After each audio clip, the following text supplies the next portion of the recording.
Yo, Atlas speaking, and welcome to part 5 of What If I Was Reborn into the world of One Piece as Enel and conquered the pirate world. Let the tale begin. Chapter 121, Powerful Encirclement and Waning Stamina. While Francisco was toying around with the beast pirates, Enel was still struggling against the numerous opponents he was facing. His cloud-making machine at least helped gather and create clouds quickly, which kept Sengoku occupied. So that was one Yonko-level fighter less to take care of.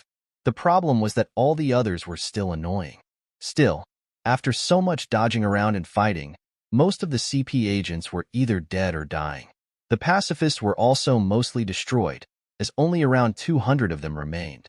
Now, Enel could have easily taken care of them if he was to start recklessly attacking, but that would have killed plenty of Marines, which was certainly something that Garp wouldn't agree with. Enel also somewhat liked the positive relationship he had with the Marines currently, which was why he was fighting defensively mostly. He only acted to take out Kizaru, as he was the only person on that battlefield that could keep up with him when it came to speed. With Kizaru gone, the rest of the Marines were stuck with trying to predict and cut off Enel's paths, hoping to make the best of their masters of observation haki, like Tokikake, who constantly used future sight to track Enel's actions. The problem came with the fact that Enel was also a master of mantra observation haki, so they were in a full stalemate. Dodging Enel's attacks was also difficult. Enel didn't really use his devil fruit to throw lightning beams, which would have been somewhat easier to dodge. Much like the way he had caught Kizaru off guard, Enel fought in a tricky manner. He took full advantage of the fact that he could manipulate metals and had sea stone, leading to Aramaki also being booted from the fight in a violent manner. The collar he had placed on Aramaki was somewhat special as well. It was extremely hard to remove. Too thin and tight around the neck to be grasped properly, too tough to be broken easily by flexing the neck. Enel had actually designed that for when he was to eventually face someone like Kaido. He wanted to be prepared for all situations. He didn't think he'd be using them so soon though. Aramaki was completely stuck without being able to use his devil fruit thanks to it. In retrospect, Enel could have tried to catch the others like that as well. But the problem was that it was unlikely he'd be able to recover the sea stone and materials from the collars, so he had to use them sparingly. And so, after so much fighting and dodging around, Enel was somewhat annoyed that the Revolutionary Army had yet to fully flee Baltigo. They seemed to be loading up as many books as possible. The library of Baltigo was vast. It was clear to Enel that the revolutionaries were taking advantage of the fact that he was holding back the invasion. At least that was what Enel assumed. The non-fighters were already off the island from what he was able to tell, but a majority of the soldiers were loading up various crates with books and other items. Enel assumed that the manuscripts for the poneglyphs were loaded up on the very first blimp that left the island, so he wasn't exactly worried about losing them. But as Enel dodged more and more, he ran into another issue. Stamina. It wasn't like he had trained his entire life and had endless stamina to constantly throw around lightning. Sure, he could still fight, but he didn't have a lot left in the tank. Creating that gigantic lightning dragon earlier without any clouds took a lot out of him, and it had to be used up quickly as well. I was planning to rush to the Holy Land after this, but I guess I'll have to postpone it after this. After all, this attack had left the world government's base scarcely defended. The only people that were likely present there were some stronger members of the CP and Kong. Enel wasn't afraid of any of them. IM was also a factor, but if anything, Enel was confident in his speed. Even if IM would be able to kill me, I can always dodge an attack or run away, but I won't be able to attack the Holy Land while too tired to blink. Currently, Enel figured he'd try something, as he realized that the situation was becoming more and more difficult for him with each passing second. Enel appeared in front of Akainu, who greeted him with a magma fist to the face. The lighting emperor's head was seemingly blown apart, reforming in the next second as Enel smiled at Akainu through the magma. "You can't burn me, Akainu." Enel's words rang into the fleet admiral's ears, as more and more magma covered his body. "I think we both can see that this isn't going anywhere, Fleet Admiral," Enel said as he shook his arms, patting the magma off of his body without any issue. "I don't like this either. But we can't retreat right now. We received orders to destroy this island completely and take out any revolutionary inside. Akainu didn't stop trying to submerge Enel in magma as he spoke. So we're just going to keep banging heads here? I think it's become quite clear that you guys won't get past me with this invasion. Humph. You're saying that, but your movements are becoming more and more sluggish. How much longer do you think you'll be able to keep this up? Akainu's words were accompanied by a glare. Enel simply scowled, shaking the magma off of his body one last time, and jumped backwards. In that next instant, a yellow light flashed behind him, and he was forced to tilt his head to the side as he rolled around in the air, dodging an extremely powerful and quick kick. Enel had noticed Kazara getting up, so he managed to react in time, but that didn't mean the situation was any better for him. As he was dodging Kazara's kick, a volley of bullets tried to cut him off in every direction. He quickly turned into a bolt of lightning and flew off, one of the bullets lodging itself into his back as he fled to the clouds. Injuries are accumulating. Enel? Even if you are strong, there is a reason why no Yonko would ever face the entirety of the Navy alone, Sengoku said as he directed one of his palms towards Enel, releasing a massive shockwave and pushing Enel in a different direction. The Lightning Emperor shrugged off the shockwave, only to notice that he was sent flying towards Fujitora, who had been taking his time and floating up pieces of metal in the air, both from ruined ships and from destroyed pacifistas. With a grunt, Fujitora seemed to send a purplish ball right at Enel's torso. Enel turned to dodge immediately, only for his path to be once again cut off by a volley of bullets, light beams, and black ice spears. That ball hit Enel's leg, and the Lightning Emperor could only grunt as he felt that small ball of gravity pull him towards it. And that powerful pull seemed to work on all of the nearby scraps as well, quickly attracting everything nearby. Enel looked at the light for one last time before being covered completely, only one thought in his mind. I've already won this battle. The last blimp had left a few minutes ago. I'll take a few minutes to rest and then just fly off. With him in the middle, a giant ball of metal and ice formed in the sky, spanning hundreds of meters and looking about as large as the meteor Fujitora had almost dropped on the island. The gravity-altering Admiral raised his hand towards that sphere, grasping as he compressed the man-made meteor into a 100-meter diameter sphere, making it look somewhat like a marble in its smoothness. Sengoku then acted quickly, grasping that giant sphere in his palms and turning it completely black. Fujitora then also landed on the ground, somewhat tired as he looked at the giant sphere he had created. Have we finally managed to contain him? Fujitora said as he saw the pacifistas start heading towards the island, still acting on the previous orders of their dead masters. The few CP agents that remained also seemed to start making their way there. I wouldn't count on that, Kizaru said as he looked at the sky with a wary gaze. I'd say he's unlikely to escape easily, though. To think he's been holding us up here for 3 hours, Akainu said as he looked at the sphere with an angry gaze. This is already a loss for us. The revolutionaries have already managed to flee the island. They even managed to grab their belongings, Akiji said as he froze the sea once more, allowing them to have a decent footing while speaking. The orders from the base are still for all of us to head into the island, Akainu said as he also started walking towards the island. Gion was still unconscious, so she was left with Tokicake as he tended to her. Sengoku was still rooted in place, a giant golden statue holding onto a black sphere, trying to contain the Emperor inside. A nearby agent saw all of the Marines heading for the island and smiled. It's almost time.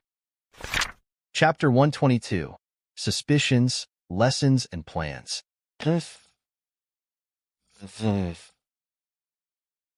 Enel rested in that strangely constructed prison. The world around him kept moving. The higher-ranking Marines eventually started heading to the island together. Akainu looked at the island warily. This doesn't feel right. He looked to the side to see that most of them seemed to have that same premonition about the island. They all already knew that they had lost that invasion. There was absolutely no one to greet them on Baltigo. Where the revolutionaries had gone was another issue entirely, but it was already a fact that they had nothing to gain by further wasting time on that island. They should have just let me start a war with the Big Mom pirates. Akainu was righteously pissed off. With the forces they had gathered that day, taking out the Big Mom pirates was actually highly possible. The world government certainly knew that Enel was working with the revolutionaries, so it was likely that the five elders wanted to take care of both Enel and the revolutionaries at the same time. In the first place, most of the times they order us to attack something, things don't end up too well. Akainu scoffed as he remembered how badly things had been for the Marines in recent years. More and more people are becoming aware of how much the world government truly hides from us. That's thanks, especially to recent controversies. It's only a matter of time before I can manage to make all Marines sympathetic to the idea of splitting from the world government. Akainu, don't you think the situation is strange? Kizaru asked as he also looked around warily. Strange indeed.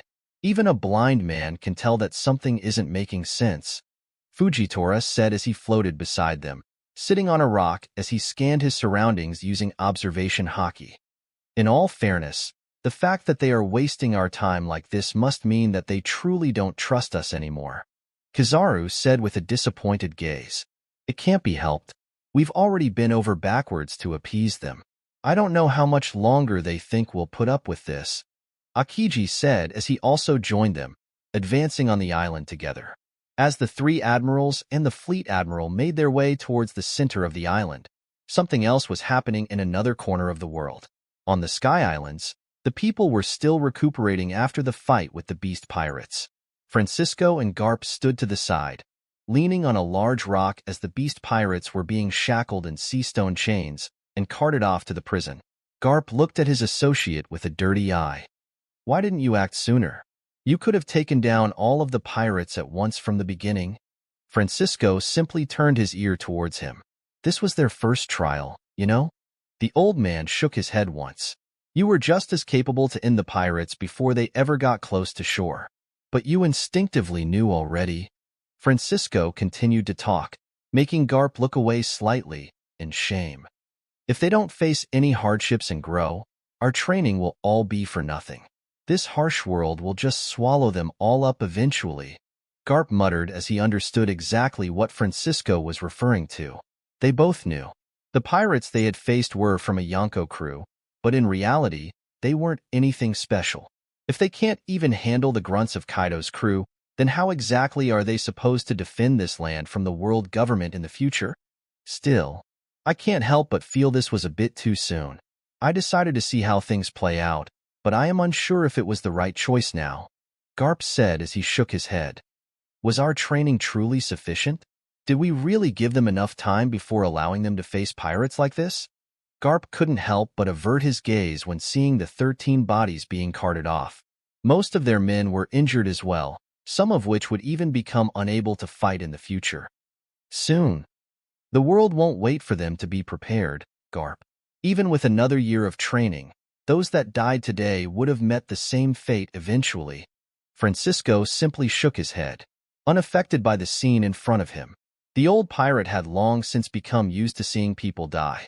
But even worse, he was used to seeing younger or ambitious people die in the pursuit of greatness.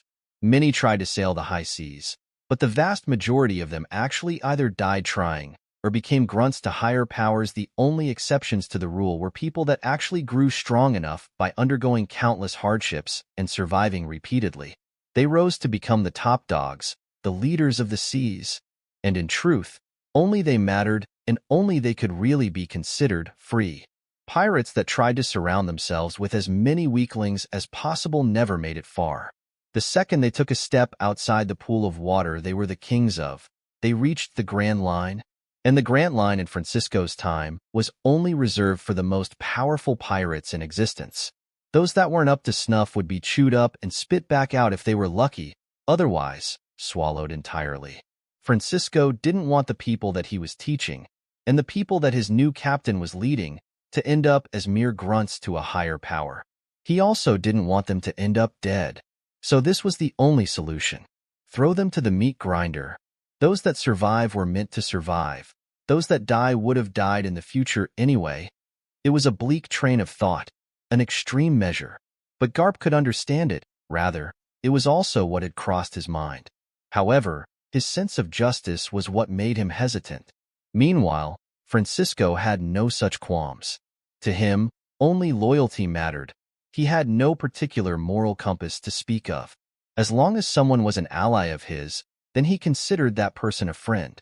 And he saw betrayal as the ultimate sin one could commit, which was why he was excited at meeting Kaido once more. That little dragon. I wonder if he knew about Newgate's betrayal. He certainly didn't help us when the assault at God Valley happened. But Francisco couldn't help but shake his head in the end. Clinging to the past won't get me far. Better focus on the future instead. However much I have left of it, the fight still ended in our favor. Not that many lives were lost. You could say that we were lucky. Francisco simply sighed as he spoke, and Garp seemed to perk up instantly. Our fight is certain to have caught some attention from down below, Garp said as he looked at the sea of clouds with a concerned gaze. Do you think our cover's blown? Francisco asked as he narrowed his eyes. It's a possibility, Garp said as he crossed his arms, somewhat frustrated by the situation. Well, I'll go inform Gonfall. Time for protocol wings, I guess.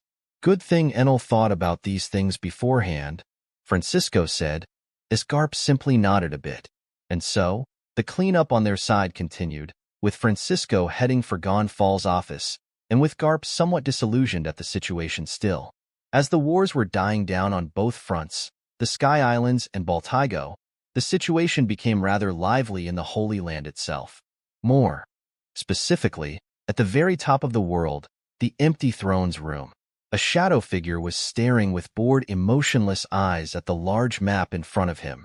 At the bottom of the staircase, 5 old men were prostrating themselves to him.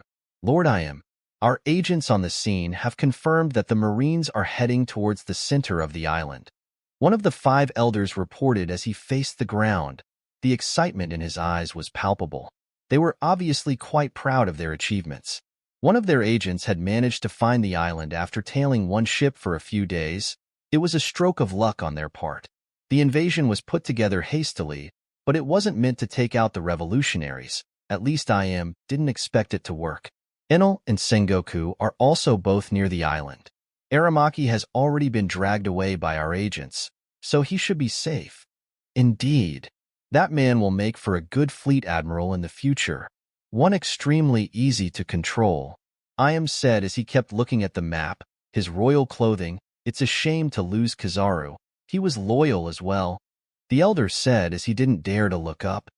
As loyal as he was to us, his loyalty to Akainu was much greater. It's better this way.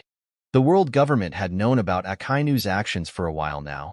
They simply didn't act at the time as they knew that killing or demoting him would have caused even more chaos in the Marines. So, they resorted to this. Fujitora will also be lost, but he didn't seem quite as excited to serve the world government as Aramaki, so he isn't worth calling this entire operation off. One of the other elders also added. Their main targets in that location were Akainu and Akiji. Akainu had proven to be a large thorn in their side. Unlike their previous expectations of him, Akiji was assisting him constantly, and they also didn't want him to become the fleet admiral, which would have happened if they simply killed Akainu alone. They also had plenty of side objectives, which they had managed to accomplish now. We've also confirmed that he hasn't awakened yet. Good. And it seems you were also able to find the Sky Islands. They should be his base if I am not mistaken, Iam said as he looked at his map. Yes, Lord. It seems Lady Luck was on our side. One of our agents stationed near Jaya managed to catch a glimpse of the Sky Islands as he was tracking beast pirate activity in the area. We are assuming the clouds shifted to reveal the island due to a fight related to the beast pirates. We assume they lost, as bits and scraps of their ships fell from the skies shortly after. Iam listened to their reports with that same emotionless gaze in his red eyes. Baltigo will vanish first. As for the Sky Islands, we will have to use the Pluton cannons on it. Iam looked in the corner, at the posters on his wall that were filled with holes, weapons having been cleared off. I wonder what his next move is going to be. Well, whatever. Let's first see if he even survives this. As he thought about that, the king of the world simply turned his gaze back to that map, staring at Baltigo for a few seconds. And as he stared at it, the small island of Baltigo simply vanished. Chapter 123, Truth and Disaster. Enel whistled a bit as he rested inside that compressed ball of metal scraps and ice. He had created a small space for himself using his staff, turning it into a sphere and coating it in hockey as the meteor was compressed. Is Garp healthy, Enel? Enel heard Sengoku's voice as he lay there, raising an eyebrow at it. Yep, he's doing quite well for himself. He and the people of Fusha village. Enel raised his tone a bit, starting a conversation with Sengoku without hesitation. Good, good. Enel could sense Sengoku nodding as he spoke, obviously glad that his old friend wasn't affected too much by his situation. I don't get why you were even worried. You know Garp better than I do. That guy always tries to make the best of whatever situation you put him in, Enel said as he smiled a bit, before yawning and wondering if taking a nap was a viable option for him at that moment. Indeed. I only wish I knew you better as well. Enel could somewhat hear the accusatory tone in Sengoku's voice, which made his smile a bit strained. What's done is done. I don't regret anything, and I still don't despise the Navy or wish any harm upon them. Yet your actions did more to ruin us than that of any other Yonko out there. Sengoku's voice was serious. Enel could basically feel the disappointment radiating off of him. I couldn't just let Garp's grandchildren die off like that. Yet, you helped the Whitebeard pirates as a whole. I wouldn't have minded if you had just saved Ace and Luffy. I would have appreciated it, in fact. But you didn't stop there. Now I also hear that you're in cahoots with the Revolutionary Army. I honestly don't even know what to say at this point. It's almost as if I've never known you in the first place. Sengoku spoke the truth without any holding back. Enel simply blinked a few times, before sighing and pondering whether or not to just come out to Sengoku. But something inside made him hesitate. Is it really safe to tell him? Will he really understand my desires, my ambitions? Yet, it's clear that you are also the same person that befriended me and Garp. You still chose to help him and his hometown despite having little to gain from it. You are clearly not a pirate. Anyone that knew you even slightly has this same opinion. At that point, Enel could only sigh and rub the bridge of his nose. I guess it's worth telling him at least. He and Akainu already proved they aren't completely with the world government anymore. So, I am willing to give you a chance to explain yourself. Tell me what you truly want to achieve. Are you, like many others before you, attempting to become the king of the world? Enel opened his mouth and was about to answer, to finally tell the old fleet admiral the truth. But Sengoku's next words interrupted him, as well as his train of thought. Also, Enel, could you please stop gathering clouds already? You don't have anything left to defend on the island. I also know you don't need clouds to escape. There was clearly some concern behind Sengoku's words, but not that much. Their fight had already proved that Enel didn't wish to harm the Marines. He had purposefully spared all of the people he had fought against, with the exception of government agents, who Sengoku also didn't care much about. So why is he gathering clouds again? Does he plan to do some large-scale attack to prove a point or something? The world government had tasked us to personally retrieve something from the island, so maybe he wants to destroy that something. Sengoku mulled over that for a few seconds. Something simply wasn't adding up. Sengoku, I am not gathering any clouds currently? Enel was also confused. His flying ship and storm cloud-making machine had run out of battery a while back. There wasn't much he could have done about it either. Is it just a storm then? Sengoku asked, hoping that it was truly just a storm brewing after their disastrous fight. But the tingle in his spine told something different. His instincts told him that he needed to run in the opposite direction of the island. However, his body refused to listen. Instead, he immediately stopped trying to contain Enel, who immediately flowed out of the compressed marble and also looked at the sky with concern. This isn't looking natural. Sengoku, in Buddha form, then started running, but not in the opposite direction. No, he ran directly towards the center of the island, towards Akainu and the rest.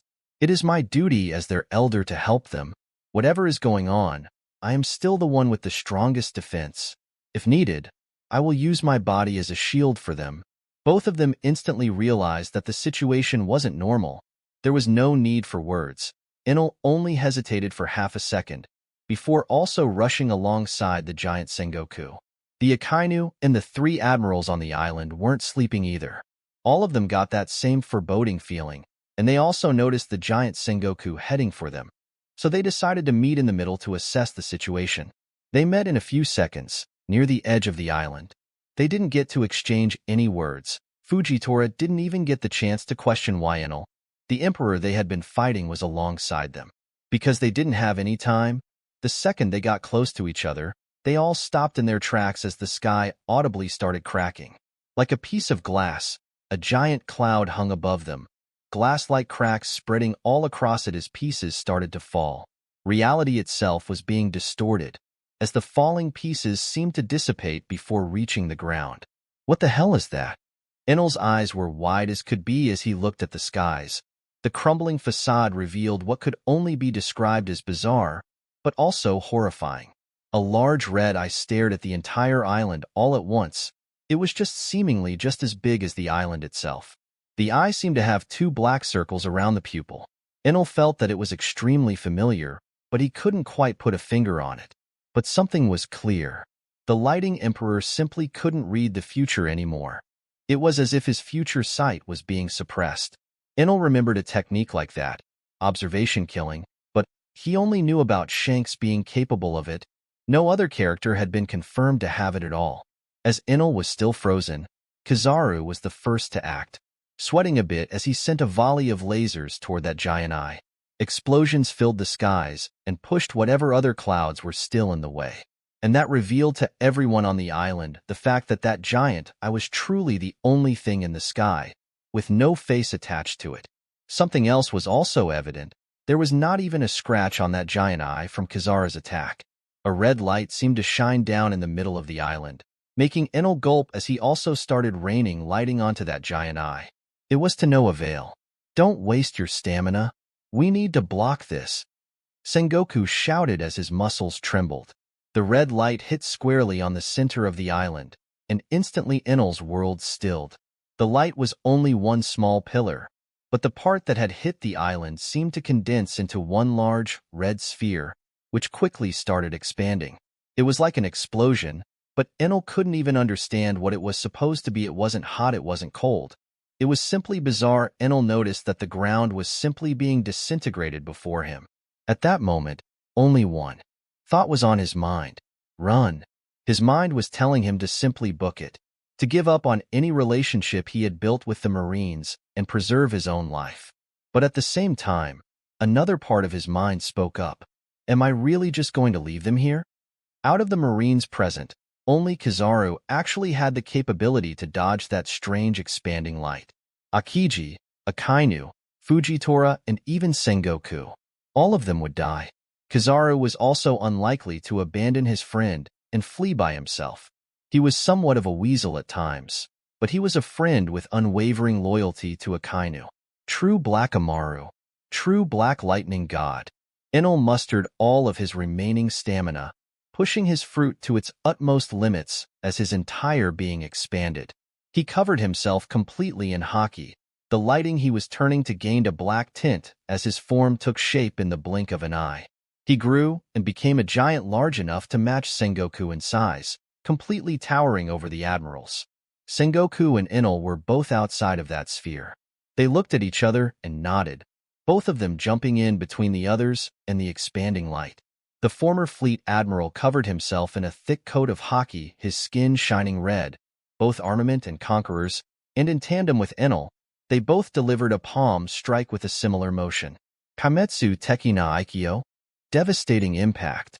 Sengoku released a powerful shockwave, which broke everything in front of it and exuded enough pressure to flatten everything in front of him. Black Thor. In tandem with Sengoku's shockwave, Enel's palm released a giant black laser, which threatened to burn everything in front of it. The laser cut through the ground with ease, letting off powerful explosions across each point of contact. The laser came in contact with the red light first. Both of them seemed to stop in place, the black laser bending around the ever-expanding red light as they pushed against each other. Enel gritted his teeth as he felt his laser quickly being overwhelmed. My haki is too weak. My devil fruit has little effect on this thing. Then, Sengoku's shockwave also came in contact with the red light.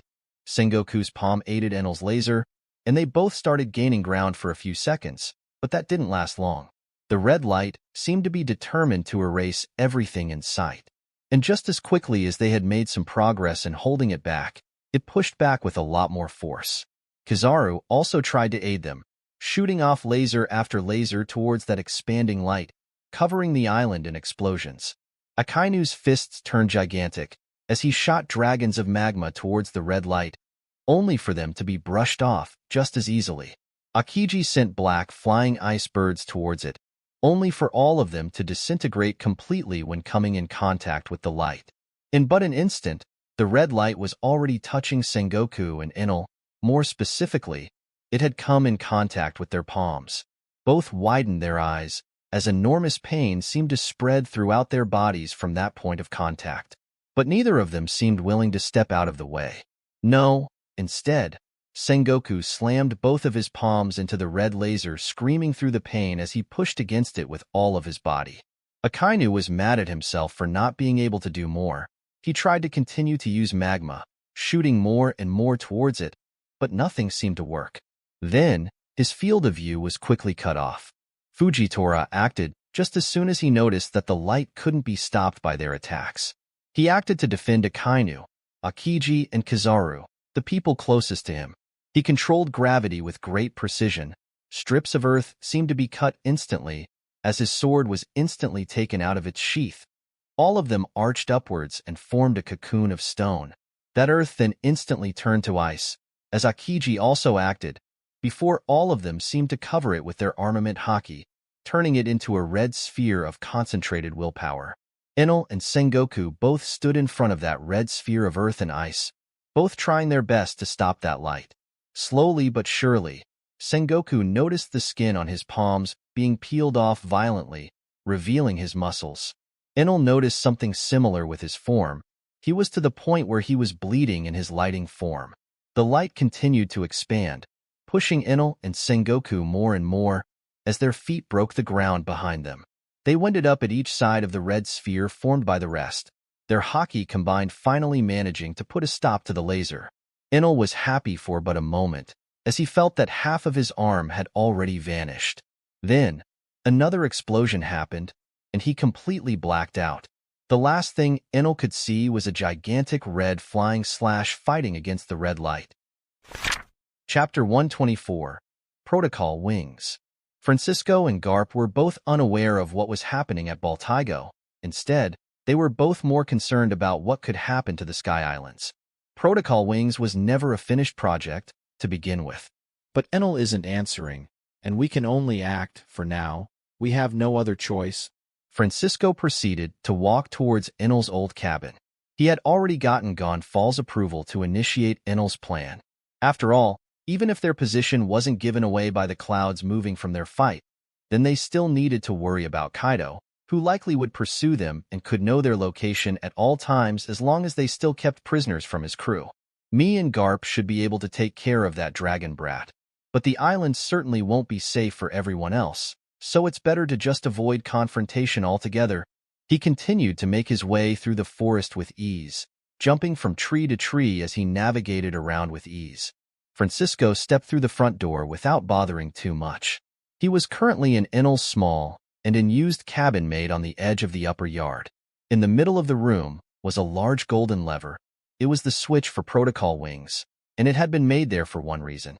At the edge of the island, shrouded by clouds, a giant metallic turbine could be seen. It seemed to collect energy from the wind around it, flowing through the clouds constantly and rotating alongside the wind. Further to the side, the turbine was connected to 4 different powered rotors. All of the construction was made using a mix of regular gold and what the sky people called iron clouds. Enel had been working on that mostly as a side project precaution in case something happened and the Sky Island needed to be moved. This wasn't something that Enel thought he'd ever need in the beginning, but the Sky Islands somewhat became a permanent base more so than a temporary one. So he was forced to come up with ideas to preserve it in dire situations. Enel knew he would get more allies in the future. That was the very crux of his plan. But he had no idea that he'd end up with that many people to take care of protect. Every emperor needed a territory, and Enel's territory inadvertently became the sky, befitting of his epithet as Sky King. Still, Enel was a busy man, which led to Protocol Wings still being a work in progress. It was something that Enel had precisely said shouldn't be attempted without him there. Too many things could go wrong with it. But, alas, there was no contacting him now, and they didn't have the luxury to wait at that moment. Gonfal and Francisco knew that Wings wasn't exactly finished, but no one actually knew just to what percentage it was completed and if it was truly operational.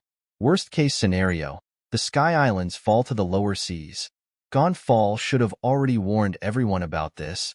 Now, the way Protocol Wings worked was rather simplistic, but that didn't mean it wouldn't have its fair share of dangers. The Sky Islands all rested on a collection of old fossilized clouds called imperial cumulus.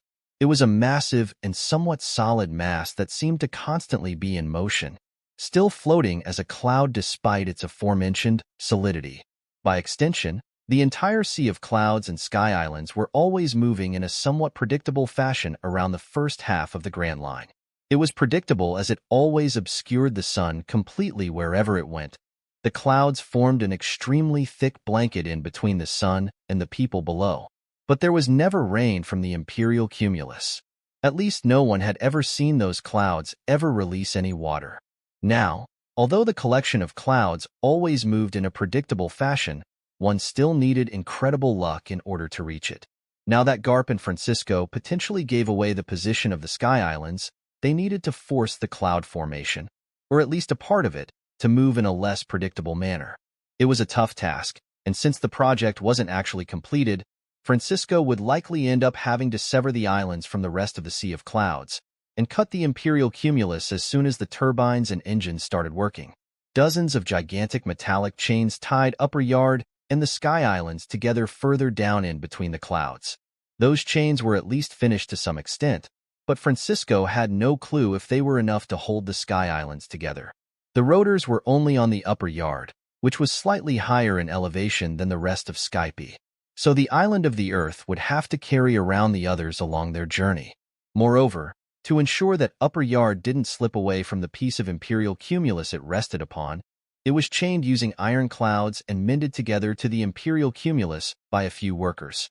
In the first place, the building took a lot of time, but Gonfal had given the project a lot of resources after Enel gave him the plans for it. This machinery likely won't work for long without Enel powering them. The turbines only got to generate so much energy. There are also too few of them if we want to have a positive energy output. The second these rotors turn on and the islands start moving, we'll be bleeding energy. Let's just hope we're able to move away far enough. They also had an emergency motor that provided more electricity tied to the rotors. It worked using thunder dials, but even that wasn't really enough to compare to the power of Enel's Devil Fruit and the constant voltage it could provide. Even worse, the thunder dial battery wasn't even tested, so they didn't know if it was even functional or if it would catch on fire and blow up in their faces. Francisco used to be a mechanic for his crew.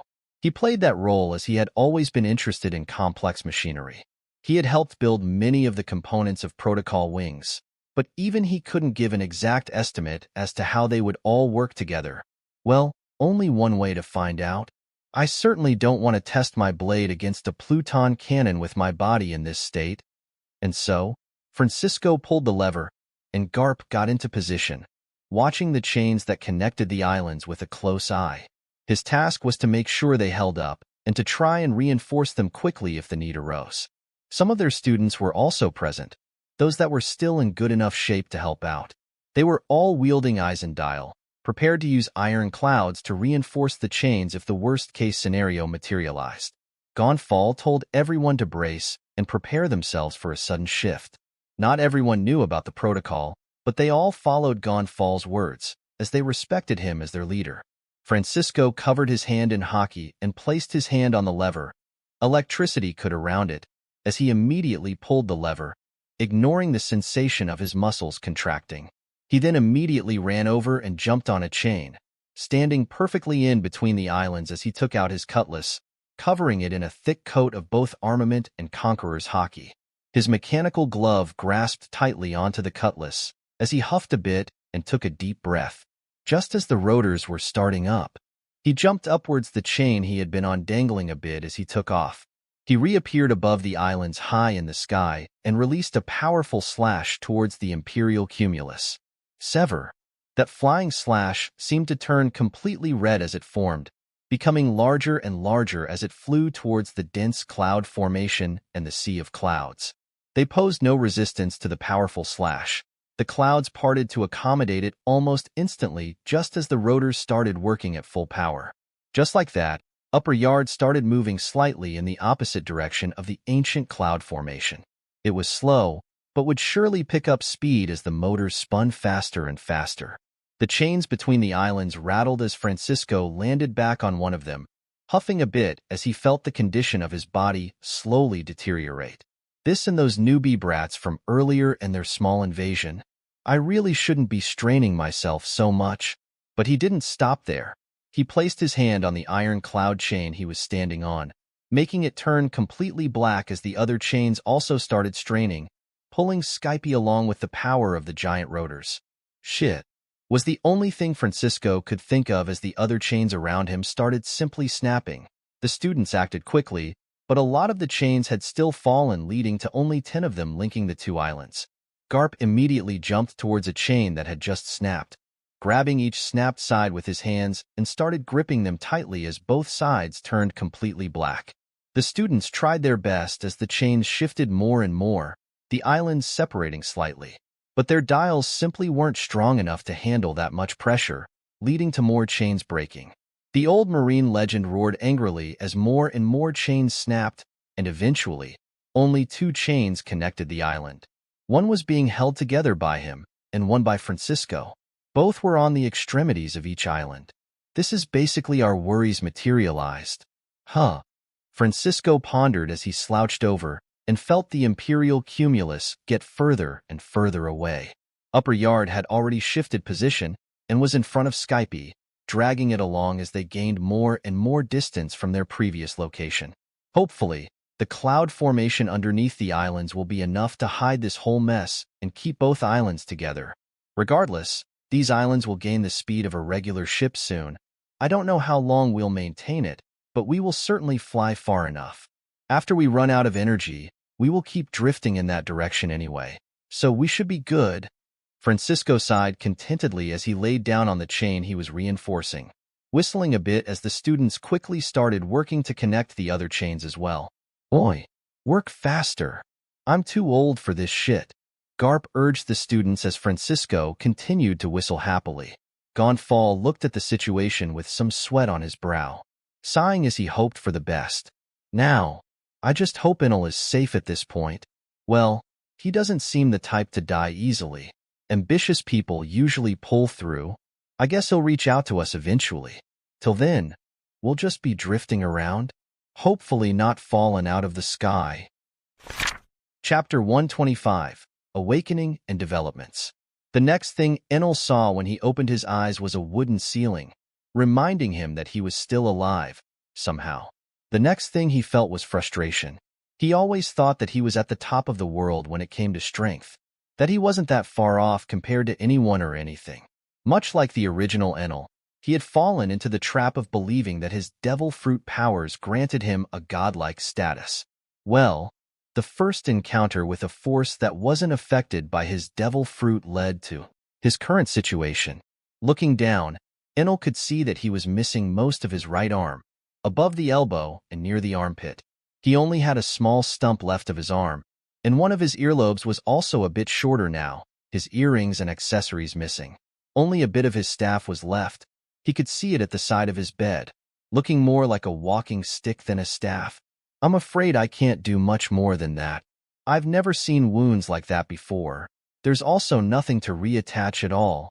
Enel's mind finally focused as he heard a few voices around him. Slowly, he became more aware of his surroundings. He was just laying in a bed, and near him were several people. Some he recognized, some he didn't. Enel shook his head painfully as he turned, and saw that he wasn't the only one being tended to. Sengoku was on a bed near him, and his condition was even worse. Enel couldn't help but feel ashamed when he saw him. I couldn't even do anything to help him. He still remembered how his hockey and devil fruit had failed him. Sengoku was the one that did most of the job when trying to stop that expanding red light. and it was clear that he had paid the price for it. With both of his hands and half of his left leg missing, the former Marine Fleet Admiral was covered in bandages from head to toe, still unconscious. "Seems one woke up," the doctor said as he scoffed a bit. Enel blinked a few times as he finally looked at the people that had been talking in the room. He instantly recognized the doctor, a rather stocky and muscular old man, with a bald spot on the top of his head, but with white hair with yellow flower petal-like things at the sides of his head. He also had a white beard that split into two parts. Besides that, he wore a pink shirt along with bluish-gray shorts with sandals. Enel realized that the man he was looking at was no one other than Crocus, the man that had served as the doctor for Gold Roger's crew. The hell? Then Enel saw the other person that Crocus had been speaking to, and realized that it was none other than Red Hair Shanks. It wasn't hard to tell, tall, muscular and tanned, wearing a white shirt, a pair of baggy pants, and a black coat draped over his shoulder. Missing an arm, while the other rested on the hilt of his blade of choice, Griffin, a relatively long saber, only one edge of it sharpened, and with a green hilt and golden arm guard. Sky King Enel, the newest emperor of the seas. I honestly hoped we'd meet under better circumstances. Shanks scratched the back of his red hair as he spoke. His hand quickly returned to resting on the hilt of his blade as Enel slowly got up from his bed. The lighting emperor ignored the pain that shot up through his body. I guess he's still on guard around me. As laid back as he always is, at the very least he's a careful person. Enel didn't truly know much about Shanks, as the show hadn't shown much of him either. He knew he always seemed laid back in the short few scenes he was actually in, but that was about it. What happened? Where am I? And where are the rest? Enel asked as he tried to extend his right arm towards what remained of his staff. His stump only moved a bit, and Enel scowled at the pain. Shit. It might take a while to get used to this. Shanks simply tapped Enel on the shoulder, sighing a bit in understanding after seeing the way he had reached out for his staff. The red-haired emperor had been left-handed before he lost his entire left arm. He realized that Enel was likely in a similar position. We're on this brat's ship, and the others that woke up before you already left weren't too keen about it, but that revolutionary dragon took them with him, Crocus said as he walked over to Enel and started looking at his body for a bit more. Enel narrowed his eyes when hearing that the former Marine head figures were currently off somewhere with Dragon. You're pretty willful. You should be in no state to be moving around right now, Crocus said as he crossed his arms. No time for rest, unfortunately, Enel said as he looked down to see that he was only wearing a pair of ripped baggy pants. Well, if you were in a hurry to do something, then you might not like the next piece of news. Shanks spoke up with a strained smile from behind Enel. You've been out for a week already.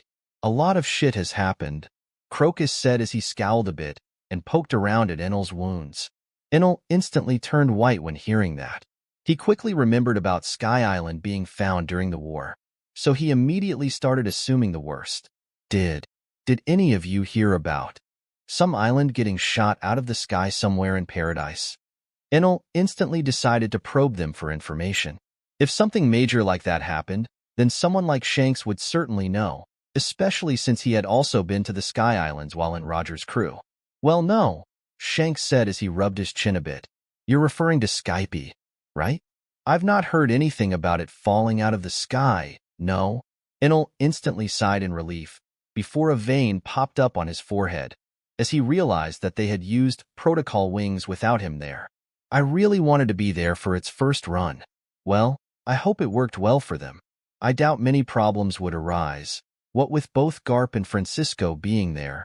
Good. Thanks. Enel smiled a bit as Crocus slapped his shoulder in annoyance. You shouldn't be moving much right now, the old doctor said with a frustrated tone. Don't let my effort go to waste. It's already annoying enough that this red-haired brat came to me with you too. Crocus started muttering and complaining like some old man as he then went over and looked more at Sengoku. Enel then realized that Shanks likely called in a favor with his older crewmate to tend to his and Enel's wounds. Crocus wasn't usually traveling with the red-haired emperor after all. How exactly did we end up here, though? Both me and Sengoku, Enel turned his head to look at Shanks, who came around in front of him with a wry smile. Well, I had heard about the war taking place, and I didn't really like the way it sounded. He started explaining without holding anything back. You see, since your appearance, the balance of power in this world has become really fickle. Losing the revolutionaries might have caused more chaos than anything, especially to the territories protected by them. Shanks grabbed a chair and sat on it with his legs crossed. So you came because you heard about the war, huh?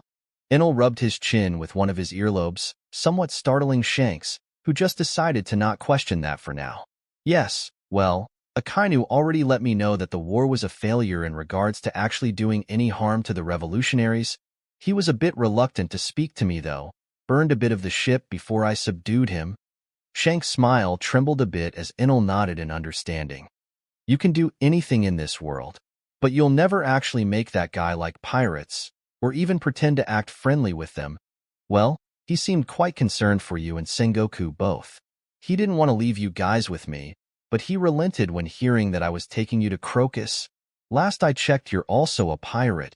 Shanks had a cheeky smile as he said his piece, making Enel roll his eyes a bit. Well, I knew him well before I started being called a pirate. Regardless, continuing, you came along because you wanted to stop the war. What happened? Enel quickly dragged the conversation back on track.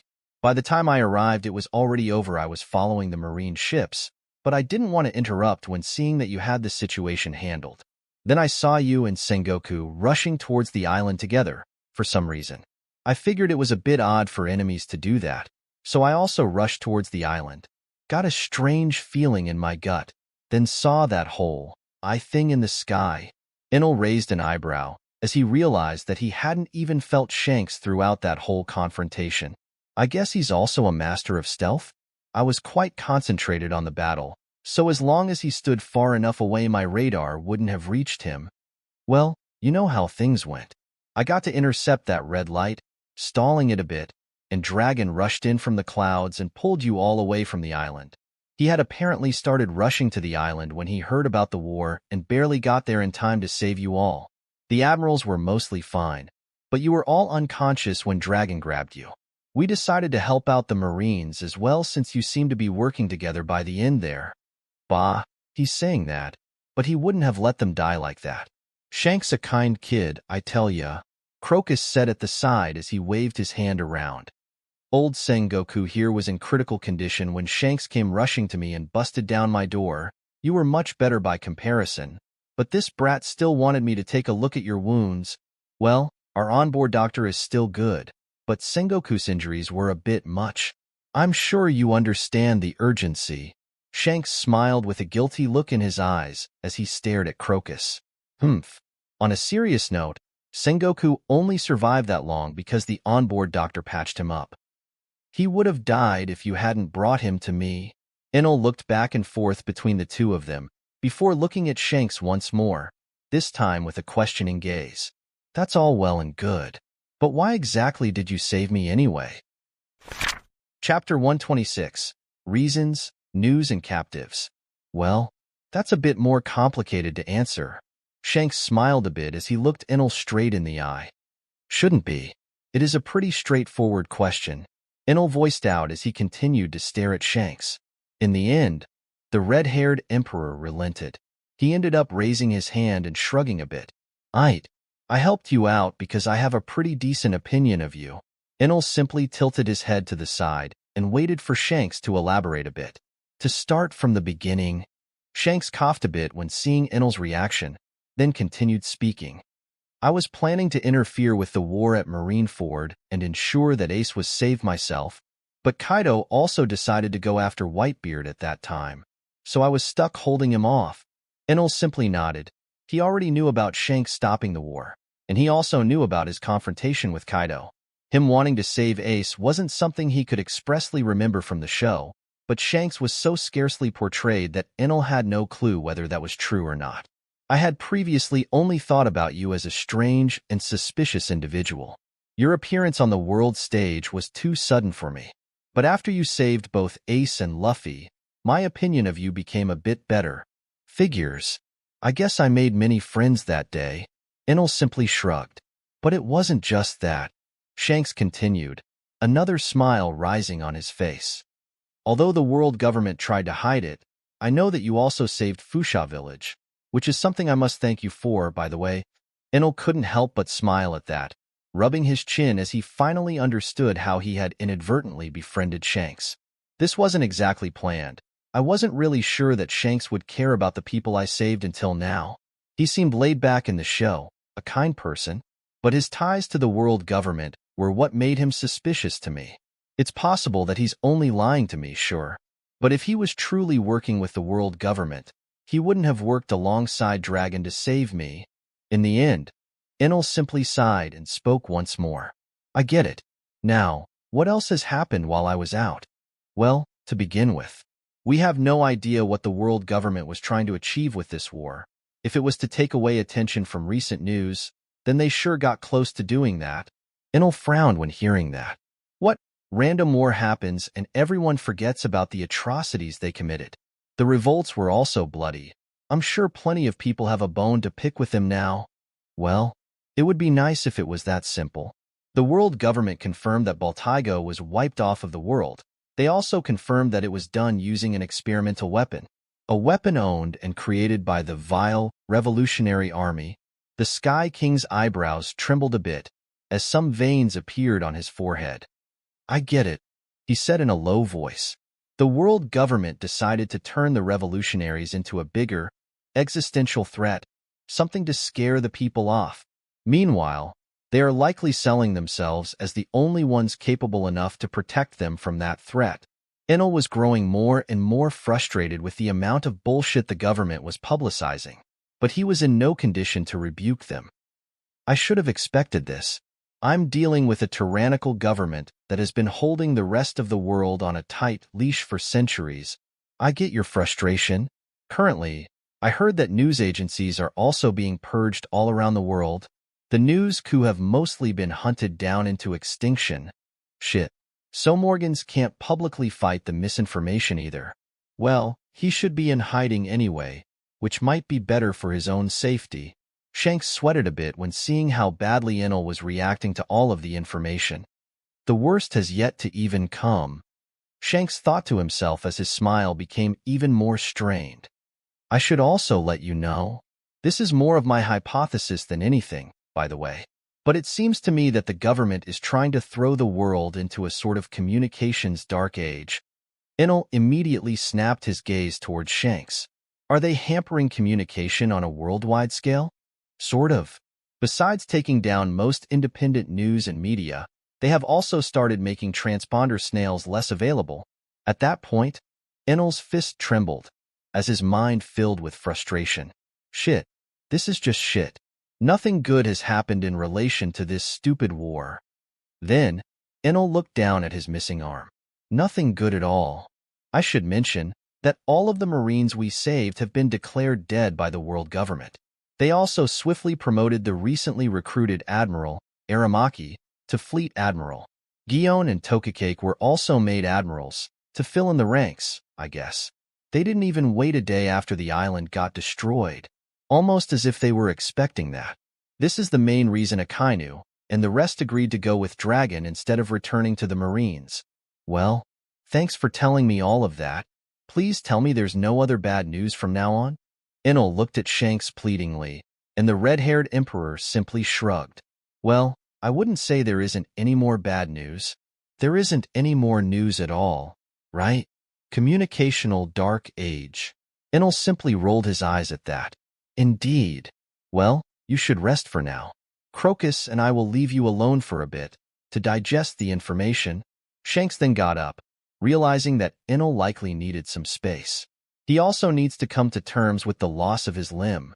I bet mine on the future generation, so I didn't mind, but he lost it in a war, so our situations are different. Humph. Try not to overexert your mind, kid. Your body isn't the only one that needs rest. Crocus took one last look at Enel before leaving the room alongside Shanks. The situation just became 100 times more complicated. If not even Shanks is able to stay up to date on information, then the world government really is going all out. Enel then came to a realization. Wait a minute. The world government has currently alienated a lot of powerful figures. They've technically lost a lot of fighting power. All of the high-ranking Marines, well, most of them, are gone. Only Kong, Aramaki, Weakling, Gion, and Tokicake are defending the Holy Land. There might be more powerful CP agents there, but that still puts them at a disadvantage against most Yonko crews. Enel slowly tried to stand up, leaning on his cane as he smiled a bit. In the past, I was hesitant to attack them because of Kizaru and the others. All of them together could have proved an annoying fight for me. But with him gone, Enel started slowly, walking around the room, trying to give his muscles some work to do, as they had been dormant for a while now. Should I just attack the Holy Land? Well, take shots from a distance, more likely. Enel then felt a shudder in his spine, as he finally remembered that large eye in the sky, something that his mind had been pushing aside for a while now. No, at the time, I couldn't think much about it, but that eye looked familiar. I only appeared once or twice in the whole story, but his appearance was always memorable. A strange inkling of fear appeared inside Enel's mind as he remembered that eye. I can't face something like that as I am now. Even attacking from a distance, I have no assurance that he can't just erase me. In the end, Enel simply grasped at his missing arm before he decided on something. Alone, I stand no chance against it. Right now, the only powerful thing about me is my devil fruit. It may work on others, but it seems that I couldn't affect either that red light or that eye in the sky. He really only had one choice. I need to train my hockey. I also need to train my conqueror's hockey. I should visit Big Mom first, to make sure everything is fine. Then, Enel remembered something, and his eyes widened. Wait, Kaido's crew were fighting on Sky Island. I think that CP agent mentioned them. Doesn't that mean Kaido will track them down after Garp and Francisco beat the shit out of them? Pretty sure Francisco won't kill them. Shit, I need to get there. Well, I'm in no real state to face off against Kaido, honestly. Garp should manage, and Francisco himself is nothing to scoff at. In the end, Enel decided to just trust his associates. I didn't work hard to make so many allies just to end up doing everything by myself, though I should still make sure, and so, Enel decided to return to his bed and rest for a bit more, unaware that just as he did that, Kaido also finally decided to check on his subordinates. What the hell are they doing? I figured it might take them a while, but it's already been a week, and they aren't responding at all.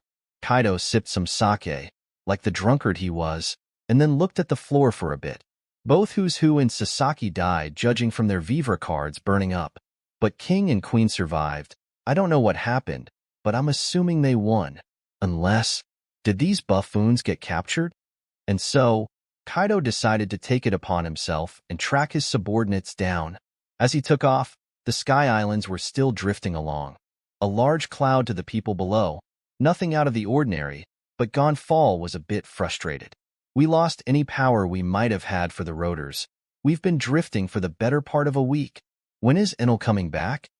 The turbine meant to harvest energy wasn't doing much at all, only serving occasionally to turn on the rotors before running out of fumes. They were basically completely at the mercy of the winds. Garp and Francisco both didn't seem to care about it, though. Francisco was too busy training Wiper, their newly awakened genius, and Garp was still drilling the remaining Sky Island defenders. Everyone was now filled with determination to get stronger after their pathetic loss to Kaido's henchmen, and Kaido's men were currently all still chained up in several jails, waiting on a verdict. Gonfall was still unsure whether or not to execute them or use them as slave labor. They still needed to construct plenty of things, and they also needed to perform constant maintenance on the chains that tied Upper Yard and Skype. Most of the people on the Sky Islands had any idea what was coming towards them, but both Garp and Francisco were expecting Kaido to roll up on them at any moment. They both knew of his abilities, and they were both prepared to face him. Francisco specifically was excited. That dragon brat better not disappoint me. These old bones haven't had a good fight in ages. Chapter 127. Emperor's Inuence and Fear. Kaido didn't really know what to expect when he started flying towards paradise. He decided to follow King's Vivre card. He didn't bother sailing on the sea, as he considered it more of a waste of time than anything, at least for that particular situation. Still, as the captain of the beast pirates, He had the duty to at least pretend to care about his subordinates. Yeah, no, that wasn't really the case. Kaido didn't have much affection for his subordinates, but he did need his men in order for his plans to be successful. Kaido had always been an ambitious man, but more importantly, he took his beliefs very seriously, beliefs that shaped his ambition into what it was now. To pull the world nobles to their level, to create wars so grand that it would encompass them. And only the strong would get to rule after that. Only those that proved themselves worthy in his eyes. Now, Kaido considered the world to be shifting constantly, leading to him wanting to hurry up his plans. The Marines had incurred many losses with their recent war, and Kaido was obviously going to try and take advantage of that. The revolutionaries possessing some powerful weapon was of no interest to him. If anything, he was confident he'd be able to destroy anything in his path, as he was confident that nothing would get past his defenses anyway. Lately, things had been looking up for him, even though he still hadn't gotten his hands on Enel. A newly appointed warlord had managed to reignite his hope somehow, managing to recreate and sell him smile fruits once again. Buggy Death Clown. The man didn't look like much to the Dragon Emperor, but his past certainly did validate his title. A former member of Gold Roger's crew. Kaido had some respect for Roger, enough to acknowledge that he had only surrounded himself with talented, powerful people in the past. It seemed that Buggy was one of said talented people. Not only that, he had managed to somehow gain an army of decently powerful pirates, all from the depths of Impel Down.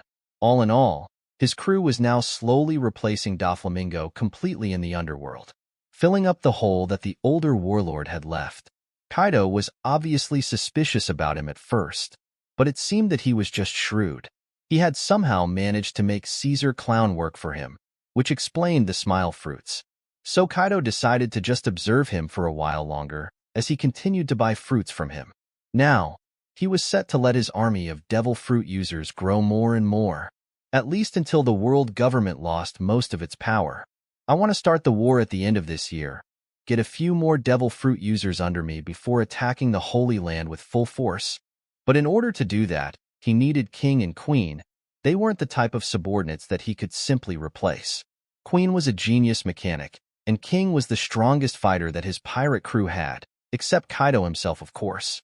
Long was the flight, 2 days at the very least, but Kaido's stamina was great, and his speed far greater than any ship on the Grand Line.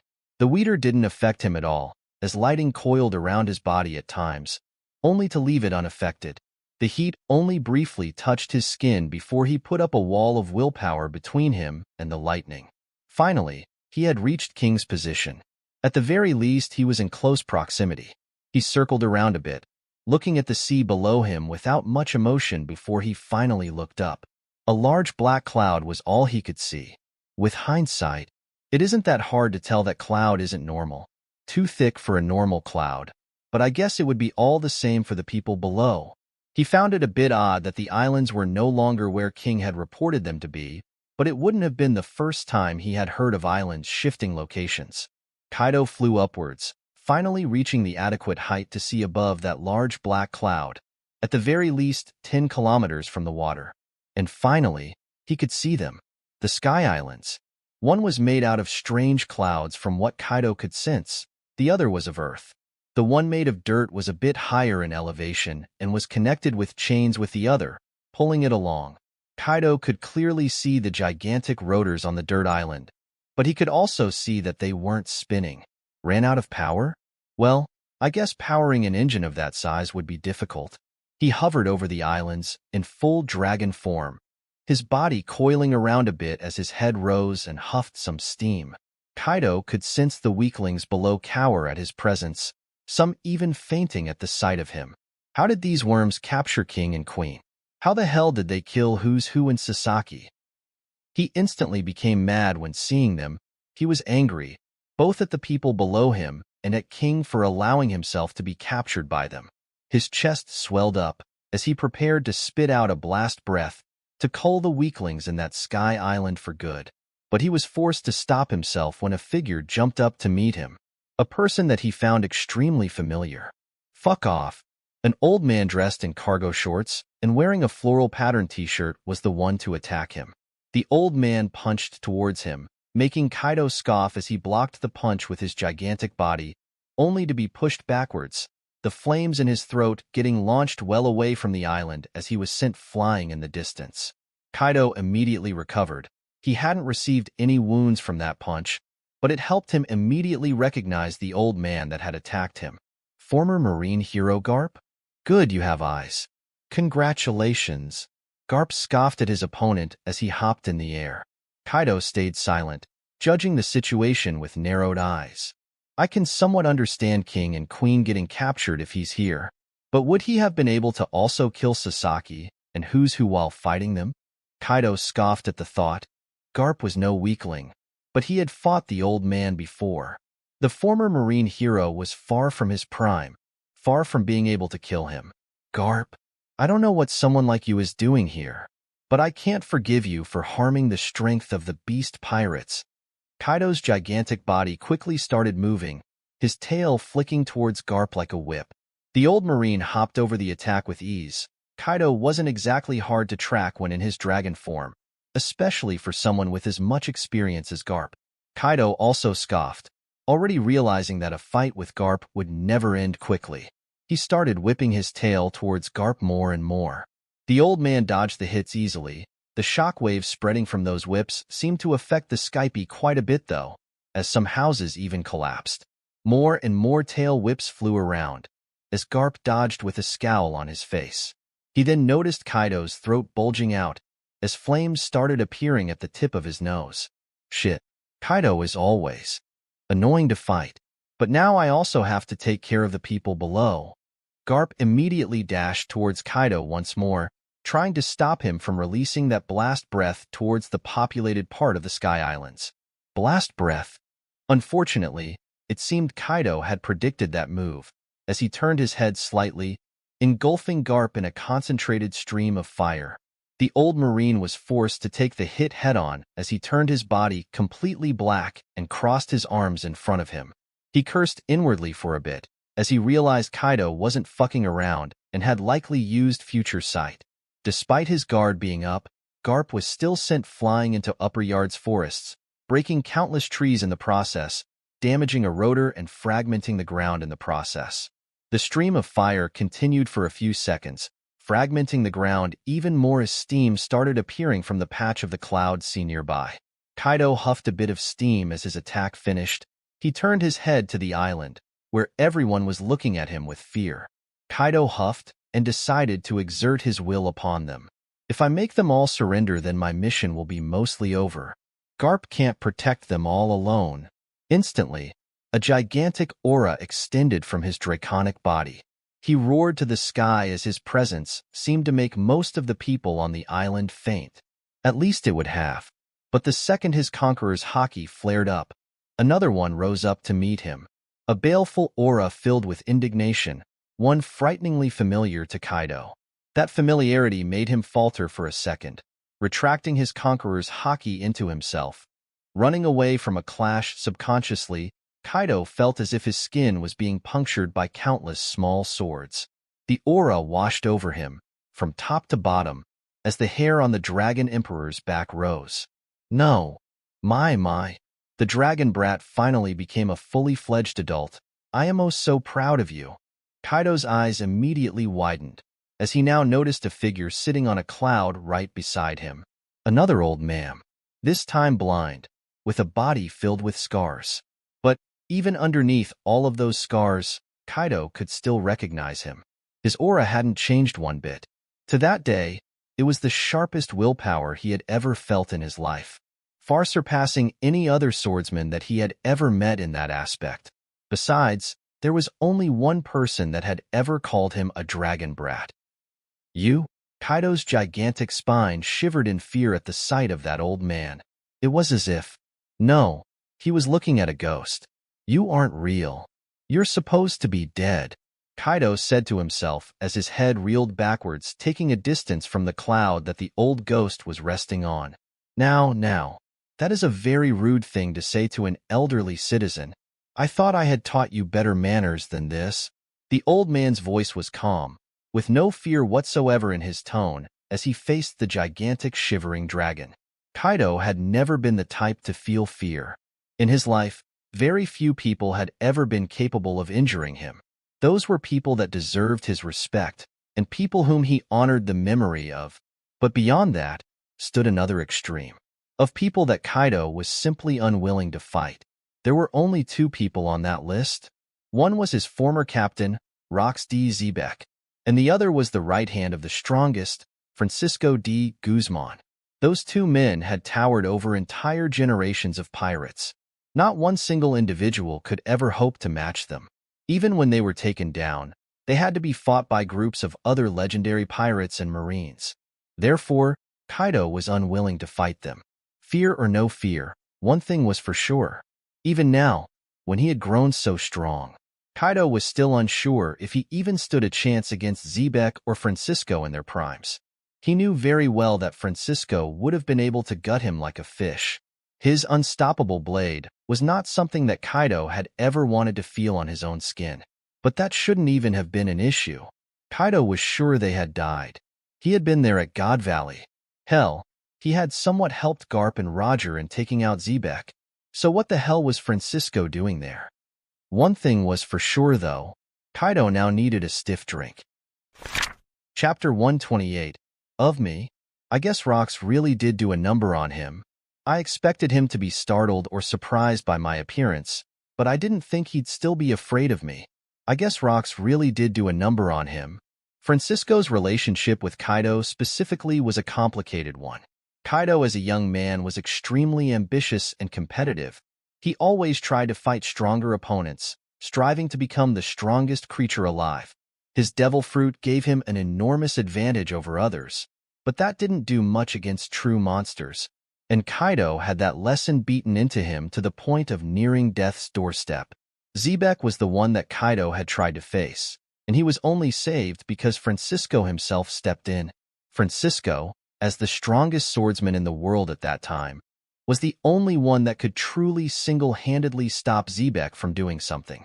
And that was also how Kaido had been accepted into the Rocks Pirates, with Francisco basically vouching for him and him getting to keep his life by swearing loyalty with the strong.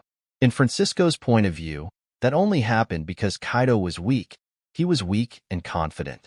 Kaido had walked up to Zebek and tried to face him, the strongest pirate at that time, disregarding the fact that he was still wet behind the ears.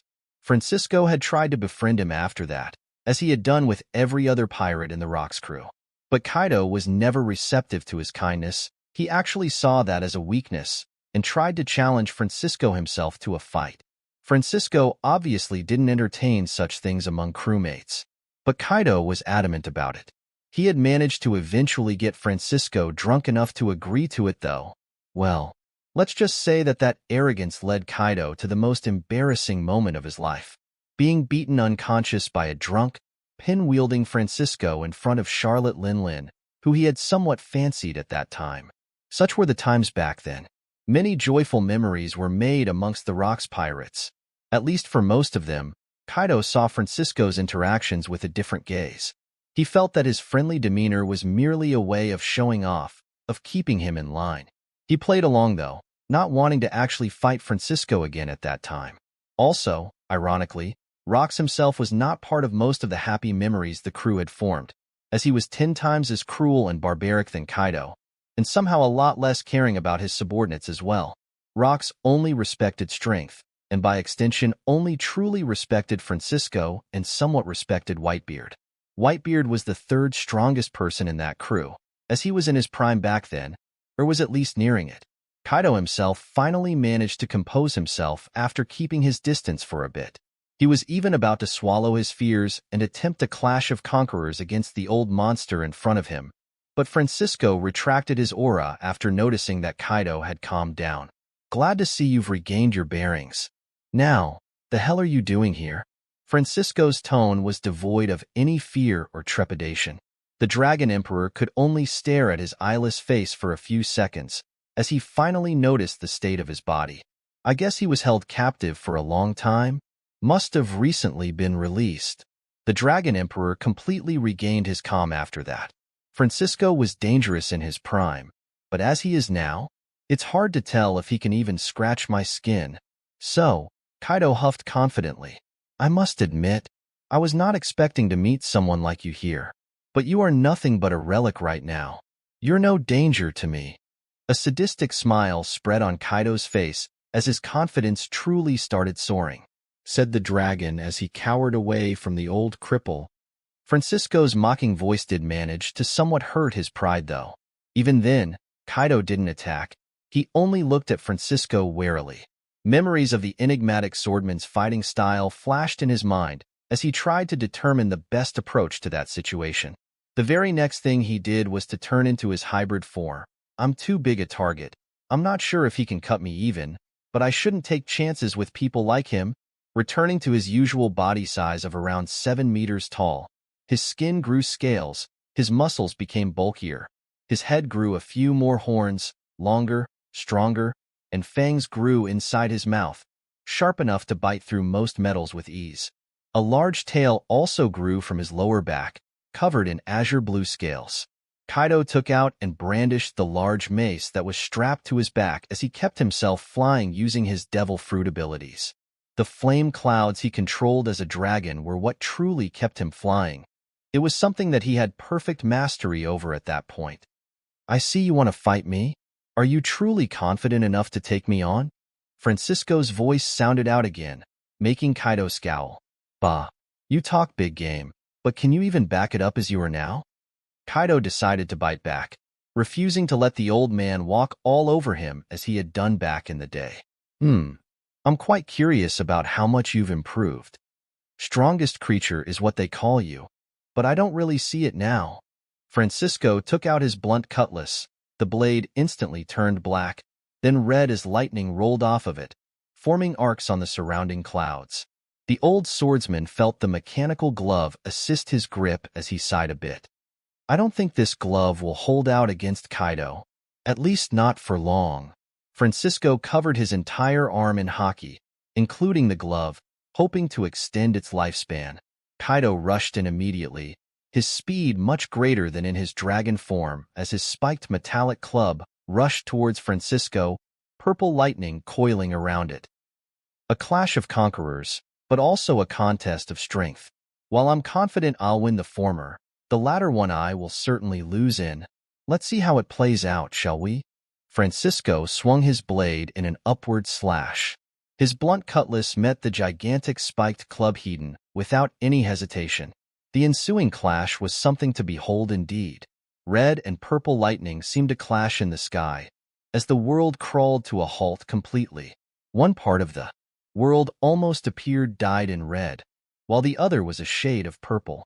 The skies churned and the wind danced violently at their display, accompanying them in the battle as their wills raged on. Their weapons weren't even close to touching, but their willpower was enough to strike both fear and awe into the people below. Wiper could only sweat through his bandages as he looked up at the sky, all coursing through his body as his eyes bore witness to something he hadn't even thought possible before. He still remembered Francisco's words to him after his display against the beast pirates. You, my child, are an unpolished diamond, and cracks have started to form in the rocks that covered you. From now on, you are my utmost priority. With my help, there will be few in the world able to oppose you.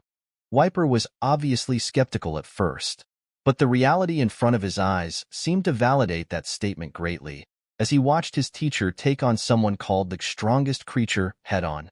Momonga was also present in the crowd below, finally able to move properly as his injuries had just somewhat healed. Yet, he could do nothing but watch, as he knew he wouldn't have been able to help in a fight against an emperor. Worst-case scenario, I try to stall him a bit, but I can't block more than one attack from him. Even top one attack is likely going to be at a great cost too. In the end, Momonga could only curse his lacking strength as he watched the clash rage on. After 20 seconds, Francisco was actually impressed. I guess he's not the same brat anymore, but he's still got a lot to learn. Francisco's aura then flared up to completely overpower his, as the Dragon Emperor was pushed back a bit by it, some scratches appearing on his skin as Francisco jumped backwards and slashed his blade towards his opponent. The old man's arm turned into a blur as he avoided Kaido's club with precise movements. Kaido's future sight was completely nullified by Francisco's own, as the two of them started a bloody dance. Francisco's skillful blade left small scratches all over Kaido's muscle-bound body, but the old man eventually slipped up, showing his rustiness and age as one of the spikes on Kaido's club snagged his shoulder. Francisco's haki was strong, but his body's resilience betrayed him as that slip-up cost him a bloody gash. Thankfully, it wasn't on his dominant arm, so he didn't mind. Still, the old man jumped back a bit, catching his breath in a silent manner, refusing to show his weakness to Kaido. Heh, to think you'd hold on so well against me even in your state. I guess it just speaks volumes of how much of a monster you used to be. Kaido knew better than most just how strong Francisco used to be, leagues above the current world's strongest swordsman. It was a little-known fact, but Kaido knew.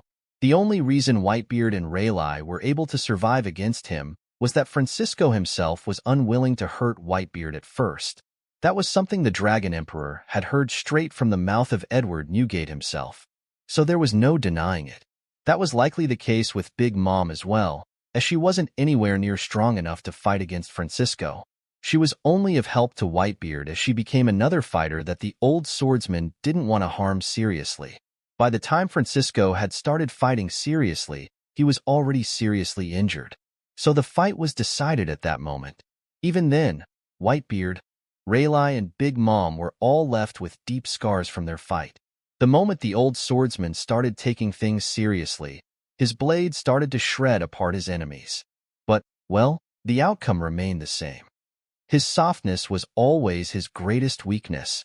He may play tough, but he's nothing more than a sentimental fool. That was why Kaido despised Francisco. Even while in such a sorry state, the old monster was still able to leave marks on his body.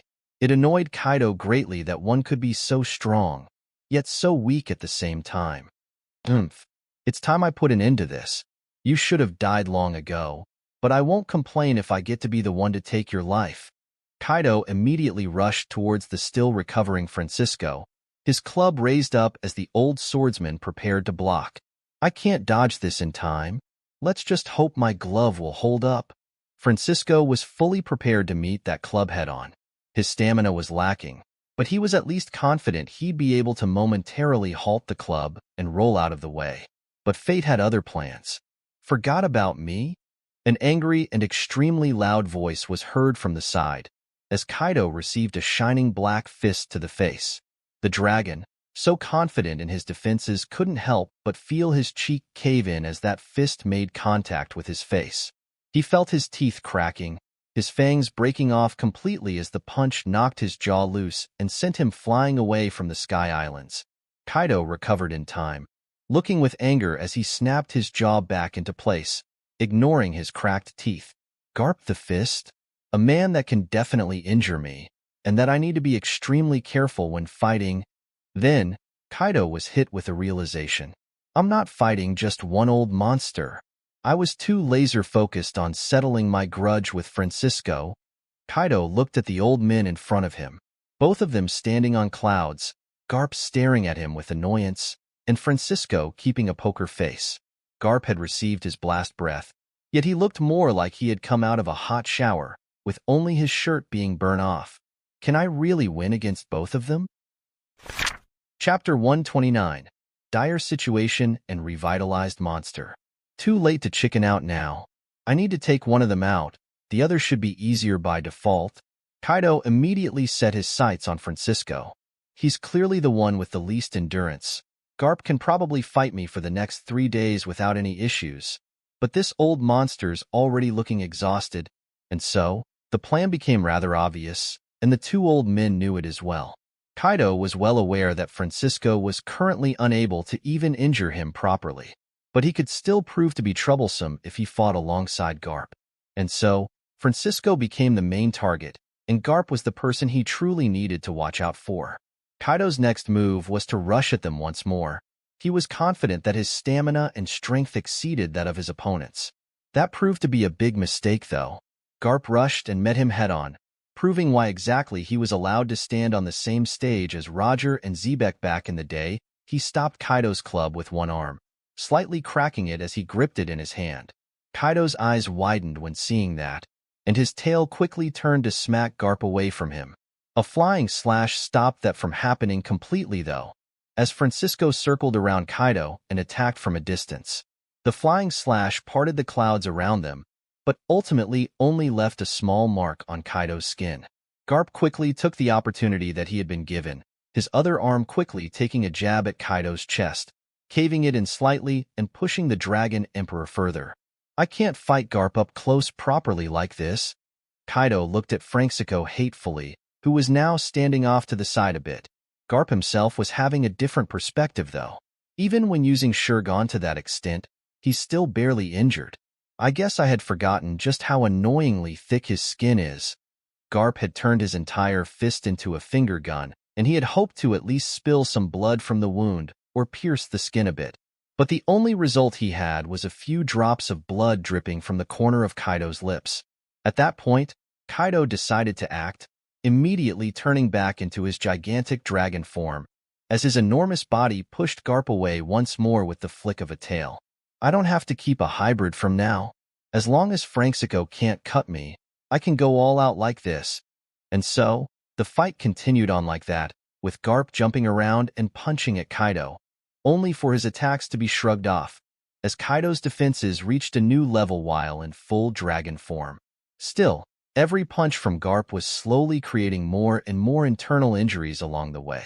Francisco also constantly sent flying slashes his way, though Kaido could mostly ignore those, as they didn't even scratch his skin at that point. Still, after constantly dancing around in the sky and trying to push Garp off his tail, the dragon decided to attack the island below, giving the old men something to worry about. Kaido reeled his head back and opened his gigantic maw.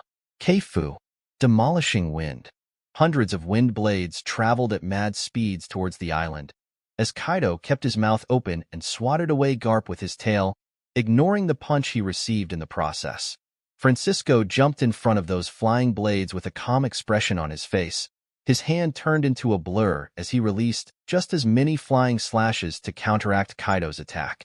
Swift flicks of the wrist created large waves in the sea of clouds, as Francisco's flying slashes met the wind blades head-on.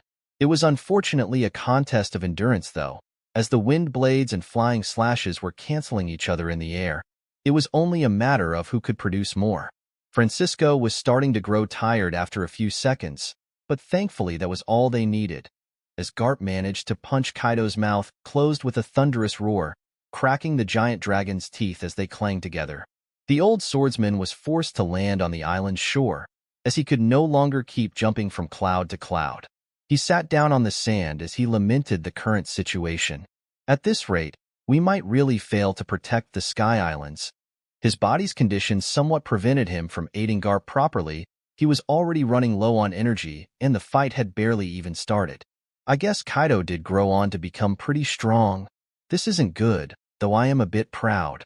Francisco couldn't help but sigh in wonder at that. It felt somewhat surreal to see the giant dragon in the sky that was fighting Garp, and even overpowering him slightly. To think this is the same Kaido that used to sail with me? Well, I guess he was always talented. Well, this is looking like shit. The old swordsman heard a voice from the side, to which he simply nodded his head. Language. But yes. The old swordsman snapped his head to the female voice that spoke out to him. It was none other than Bonnie, who was looking at the sky with a concerned gaze. Actually is worse than you think. In my state, I can barely stop Kaido's attacks on this island. I'm not even sure I'll hold out for the next one, Francisco said as Bonnie walked up beside him and sat down near him. Do you think Kaido will kill everyone here? Bonnie asked as she looked behind her with a frustrated gaze. Well, that wholly depends on who he takes more after, me or Zebek. But after seeing how his subordinates carried themselves, I'd say chances are pretty high that he's going to kill everything with a pulse. Bonnie seemed to be scowling at that news. Not that it made any difference to Francisco. The old man finally managed to catch his breath as quickly straightened his back and prepared to jump back into the fight. Say, would you have been able to win if you were younger? Francisco would have raised an eyebrow at that question if he had any, but he still decided to respond. Bah, I would be able to end the fight in a few swings. But those days are long behind me. The old man couldn't help but brag about his prime years. It was obvious that he was no humble pirate, and that he took quite a large amount of pride in his own strength. I see, Bonnie muttered as she slowly stood up and looked at Francisco's back. It was only at that time that the old near-senile swordsman remembered Enel's explanation of Bonnie's situation. Somehow possesses the ability to de-age living organisms. A devil fruit I've never heard of. But if she has it, then she can definitely help win us this fight. Oh, right. Enel did tell us not to ask her to use her powers or force her to do so under any circumstance. The old man took a few seconds to ponder on that, before deciding that it was better to just request a quick helping hand against Kaido. I'd rather risk offending her than risk the safety of the people of Skype any further, honestly. I'm sure Enel will understand, but he didn't even get to utter a word, as Bonnie tapped him on the back before he even opened his mouth. Francisco could feel his body shift instantly, and, for the first time in decades, Francisco's vision turned completely white. For the better part of 40 years, he had only been staring at a black void. No light to be felt or seen on his eyeball. That was because they were melted away. At least they were supposed to be. The old man quickly rubbed his face, only to notice that it was completely healed. He blinked a few times as his eyes adjusted to the light. And for the first time in decades, Francisco could observe his surroundings directly. But he wasn't the only one noticing a change. Bonnie could also clearly see the changes. I just hope I didn't make a mistake. She looked at Francisco change in front of her, his gray hair turning a deep blonde, his golden locks flowing in the wind as he adjusted his sight. His previously scarred body turned into the body that most men could only dream of achieving. He was still wearing the same clothes, a bottomed-up white shirt with rolled-up sleeves, loose pants, and black boots. But he was completely different. His presence alone spoke for itself. She was even forced to take a step back, sweating a bit as the second the old man turned younger his entire aura shifted. From a laid-back old man on death's doorstep to a sharpened sword, his back standing straight, his spine no longer bent. Bonnie also clearly saw Francisco open his eyes, a pair of deep blue eyes greeting her. Those blue eyes looked absolutely mesmerized at her, making her blush a bit. She quickly shook off that blush before Francisco noticed it and started teasing her though. Still, one thing is for sure. Francisco was damn handsome, in a rugged kind of way, I guess. His thick blonde goatee makes him look that way. His looks are certainly more up my alley than Enel's though. Gah, those earlobes. How is he not even slightly insecure about them? Then, the old man looked at his own hand, still wearing the mechanical glove that he had been forcing himself to use in order to be useful in a fight. With seemingly no effort, and with a great sense of familiarity, Francisco gripped his cutlass. The glove seemed to crack and explode almost instantly, unable to restrict his grip as the metal on his palm was almost ground to dust. Gahahiha, this I can work with, Francisco said confidently as he gripped his weapon with a smile on his face. That laugh, though. What is he? A donkey? Bonnie couldn't help but sweat as she took another step back. To say that Francisco was excited would have been a gross understatement. After all, for an 80-something-year-old man, going back to his 30s was a dream, a fantasy. I guess I'll have to drink a few barrels with Bonnie to celebrate and thank her for this. That will come later, though. The matter at hand is still more important. Francisco jumped up from the beach, creating a sonic boom with his speed as Bonnie was almost sent flying backwards. Watch it, jerkass, she complained as she wiped the sand from her eyes. Kaido and Garp were still fighting. The Dragon Emperor took his attention away from Francisco after noticing that he was not much of a threat anymore. Instead, he decided to focus fully on Garp and try to throw him down to the lower seas. After all, Kaido had an advantage in aerial combat. Things were actually going well for Kaido, though. Garp was even forced to take a tail swipe directly in order to redirect it from the Sky Islands. It was pretty clear to Kaido that he would win that fight thanks to the people Garp was trying to protect. He'd make sure to make their cremation as painless as possible as a form of thanks. Unfortunately, he was snapped out of his thoughts as he felt a figure approaching him fast. His eyes widened, scoffing when feeling that it was just Francisco's aura that was approaching, swinging his blade towards him only once. That old bastard can't even reach me. Heh, what a dash. He didn't even get to finish his condescending and rude thoughts before a gigantic red flying slash pushed him backwards with great speed. Francisco smiled when feeling the familiarity of his own strength. Kaido was sent flying like a worm in the wind, forced to pay dearly for his own carelessness. Blood rained from the skies as Kaido's pained shout rang out for the world to hear. As tough as the dragon's defenses were, the flying slash still cut through him, threatening to cut him in two. In the end, Kaido managed to resist getting cut in half. He quickly turned into his hybrid form to try and avoid another slash, but no other attack came.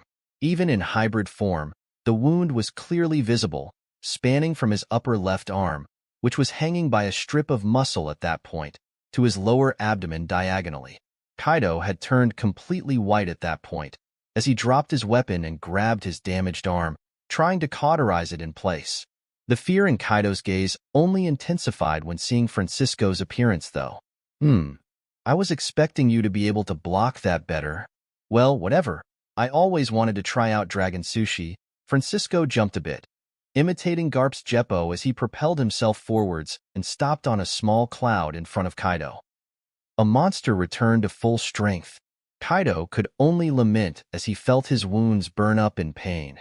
Well, Kaido, old comrade of mine, you are in a bit of a pickle here, if I do say so myself. I'll give you a few options, though. I'm generous like that. 1. You get to fight me to the death, which probably won't take long, by the way. 2. You obediently get captured, and are to be held until my new captain returns to base. Francisco tapped himself on the chest as he spoke, and Kaido could only sweat a bit, thinking about his choice as the shock of seeing the old monster as his younger self still weighed on his mind. What the hell do I do? Chapter 130, Capitulation and Cleanup. Kaido stared at Francisco with sweat building up on his forehead. He was frustrated, angry, but most importantly, confused. To him, it wasn't like Francisco had just de-aged himself. It was more akin to having gone back in time. It simply didn't make any sense to him. How could an old cripple turn back time on himself? Kaido already knew Francisco to be a monster, but that was way beyond anything he had expected. There must be some devil fruit user that alters time on that island. The injured emperor thought to himself as he continued to hold his damaged arm in place. Under normal circumstances, Kaido would either quickly try to take that person and make them join his crew, probably make them work in the mines till their wills broke, and then recruit them. But now he didn't have the luxury to make such a choice. How could he? In fact, he was well aware that he had no chance now, especially not as injured as he was. One moment of carelessness was all that Francisco needed to effectively take him out of the fight. This is all because of that time fruit? Kaido could only grit his teeth in anger, as the reality of the situation completely set in for him, not even mentioning the fact that Garp was still on the Sky Islands. The old Marine didn't even need to be returned to his prime. He was a Yonko-level fighter even as an old man. And with Francisco there, well, Kaido really only had two choices at that point, and they were the ones that his old crewmate had so generously given him. Die or surrender? Huh? The generosity of that offer made Kaido scowl a bit. On the one hand, I am not afraid of death. I would normally welcome it. But not only do I feel indignant to lose my life to this man, I also don't want to die when so close to my goals. To Kaido, he was already almost there. Almost to the point where he could start the great war that he had dreamed of. He was ever so close to pulling those arrogant world nobles down to their levels, to put them through the shredder and allow only the worthy ones on top. Strength. That was the only qualification for a world leader in Kaido's warmongering eyes. To him, as long as the person leading the world was strong, nothing else mattered. The news of the weakened Marines and world government gave him the opportunity to advance his plans. Now, fleeing did reach Kaido's mind at first, but there was one problem. Francisco can likely kill me as soon as I turn my back on him or try to run away. I wouldn't even have the time to turn into a full dragon, and if I fly off like this, I'm unlikely to get more than 100 meters before he cuts me down. It wasn't like Kaido could create some distraction either. He didn't even have any more chances left to even destroy the island. However, even with all of those factors combined, Kaido wasn't some weakling to be caught like that.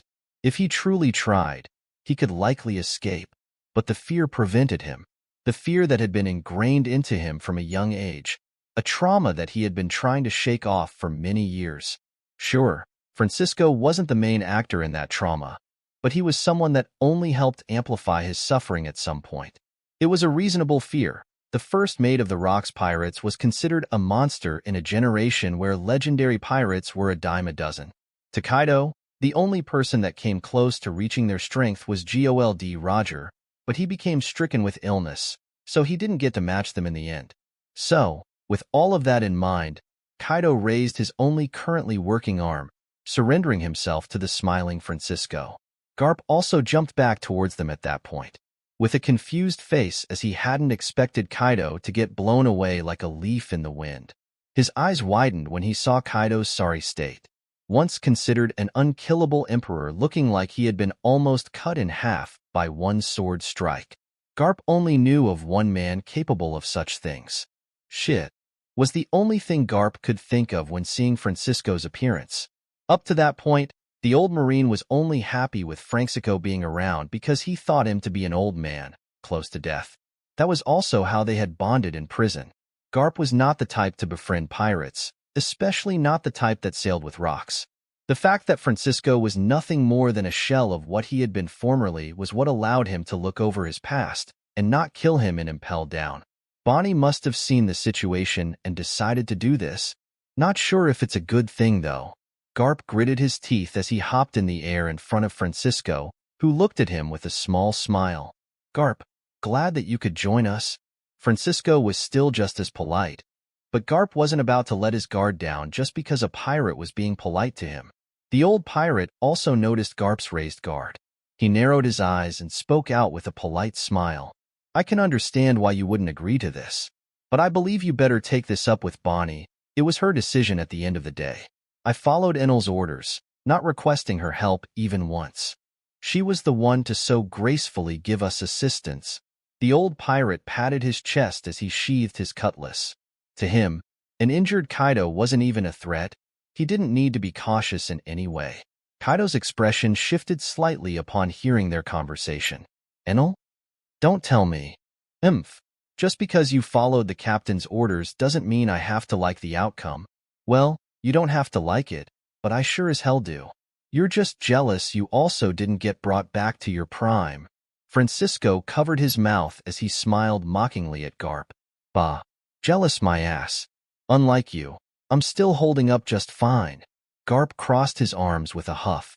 Francisco's smile turned a bit strained, as he realized his interactions with Garp would likely become different from that point on, as the old Marine was not likely to let his guard down around him anymore. Would you guys mind capturing me and stopping my bleeding? I may have endurance, but this isn't exactly the type of wound I can just shrug off. Kaido spoke out, reminding the two old men that he was still present there. It was at that point that the two old men decided to continue their spat at a different time. Garp went off to grab some Kaido-sized sea stone chains, and Francisco ushered Kaido to the island to find some medical supplies and patch him up. And so, Kaido's one-man invasion of the Sky Islands ended in his capture, a complete and utter failure for the Beast Pirates, one of which they actually had no idea of. To them, Kaido's fate, as well as the fate of King and Queen, were a big question mark. But they figured they'd all be fine. Kaido personally had gone after them, so nothing bad could have happened to them. And, well, the incident was only over for Francisco and Garp, who chained Kaido after a doctor put him back together and threw him in jail alongside the rest of his crew.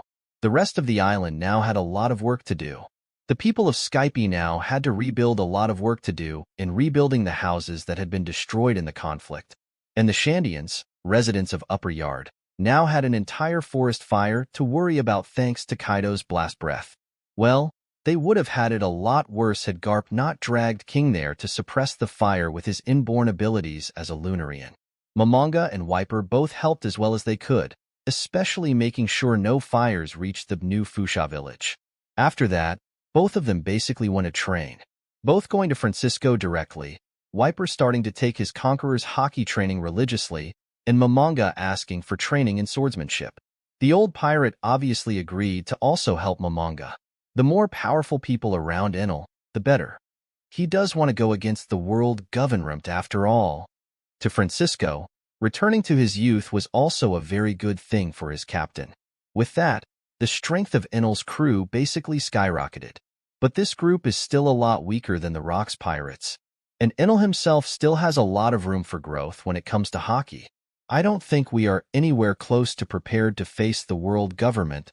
The old pirate simply shook his head, his blonde hair dancing in the wind as he continued on with his day, officially starting the training of both Wiper and Momonga at the same time.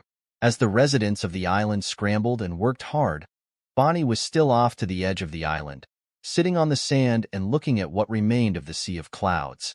All that we've got to do now is wait for Enel, huh? The gluttonous woman thought to herself as she saw the way the situation had ended. She, much like everyone else, hadn't expected the situation to turn around so drastically. She honestly thought Francisco had just been bragging as any senile old man would. She remembered him being a legendary figure, but she thought he'd at most managed to make Kaido flee. She didn't expect Francisco to literally blow him out of the sky. The previously intimidating and gigantic Kaido looked like a worm being blown away by a storm in front of Francisco's flying slash. A blunt cutlass is able to do that. Bonnie simply shook her head as she thought more and more about the situation. It just served to show how powerful the people Enel had underneath him were. Bonnie could only bite into her nails with a bit of frustration. I guess seducing him is not going to happen anytime soon, but I've technically done him a favor by altering Francisco's time, right? No, he's been helping me for a while now. Asking for something off of him would be rude on my part. Bonnie thought about using her power as leverage for a second, to make a deal with Enel, but it just fell off for her. Using her powers on Francisco now was more of a necessity, as she didn't want to needlessly endanger the people of the Sky Islands anymore. But she always had a sinking feeling in her gut when it came to using her powers on others non-offensively. It likely had a lot to do with the fact that she had been hunted down for her powers constantly. But the situation somewhat shifted when thinking about her nephew. No, this has gone on long enough. I can't let Kuma remain like that much longer. So, she decided. She was going to use her devil fruit power to trade with the Lightning Emperor. I think he'll be pretty interested in learning more about my devil fruit too. He was the studious type after all. As that situation finally wrapped up on the Sky Islands, Enel finally managed to get out of bed properly and prepared to take off. Are you sure about going away already? Shanks asked, his crew behind him looking at Enel warily still. But they weren't being hostile to him in any way. I am feeling a lot better already. Poor Sengoku had it a lot worse. I'll entrust him to you for now, but I'll come back to take him off your hands when he gets better, Enel said as his earlobes swayed in the wind. His golden hair was now swept backwards. He was wearing a white half-unbuttoned shirt, one rolled-up sleeve and one empty, swaying in the wind alongside his earlobes. He also now wore a black pair of pants and leather shoes. All of those clothes were gifted to him by Yasup, a tan man with dark blonde hair worn in dreadlocks. Enel could somewhat see the resemblance between him and Usopp. Though Yasup was actually handsome, unlike his son, well, I guess Usopp's still a kid. He'll look better eventually. I also would need a ship to sail with, and I've somewhat lost mine in that whole mess at Baltigo. Enel continued speaking as he scratched the back of his head with an earlobe, gaining a few odd looks from Shanks' men. I see. Well, I won't stop you, but do try to be careful out there, Shanks said with a wide smile. Heh, I'll be careful. I'm only visiting Big Mom for a bit. I've done so before, so no fighting will happen. By the way, thanks for the clothes, Yasup, Enel said as he tapped his white cane into the ground and took to the clouds. I think he'd fit pretty well among us, honestly, Yasup said as he scratched his chin. Why? 'Cause he's a weirdo? Lucky Roo, the round man with round sunglasses, said as he took a bite out of a piece of meat. Yeah. Chapter 131, Cake Island and Reunion. Paraspero didn't quite know what to do about the situation. Nothing was truly working out for him as of late. At first, His idea of taking revenge on Enel for his impunity seemed like an intelligent thing to do, to prove that one couldn't just mess with the Big Mom pirates and get away with it unscathed. Then Enel had to go on and reveal himself as an actual Yonko-level figure. It went from Prospero thinking that he'd be able to take care of things by himself, to wondering if he would even be able to react to Enel killing him. So he had to scrap the idea of revenge altogether. Spouts between emperors always ended with destroyed islands, and since Enel had no territory, the most likely to be destroyed would be their Cake Island. That in itself was frustrating, but Prospero was a grown man. He could forget about that without much trouble. But it seemed that Big Mom had come out of her meeting with Enel as a different person altogether. Whatever she had seen had shaken her to the point where she no longer ate any sweets, at least nowhere near as often, which led to her losing quite a bit of weight. Her body was still just as strong as ever, but sometimes her mind wandered while in the middle of conversations, as if she was thinking back to whatever she had seen back then. She also started showing a bit more care towards her family. It was odd for Prospero as the big brother of the bunch to witness her slowly come out of her shell over time. In the past, she had only bothered to show her appreciation to the children that stood out as they were useful tools to her. Prospero was obviously aware of that, but now she was paying attention to her children equally. It was still far too early to tell if she still saw them as tools in the big brother's eyes, but only time could tell. Still, one thing was pretty clear.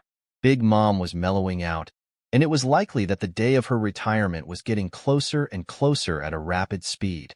This somewhat pleased Prospero, as he was the most respected among his siblings, and he was set to become the next captain and leader of Cake Island after Big Mom retired. There were other problems besides that, though. Things were quickly shifting, and family dynamics were alongside them. A person that Prospero had deemed inconsequential in the past now seemed to want to rise and take that spot from him, at least on the surface.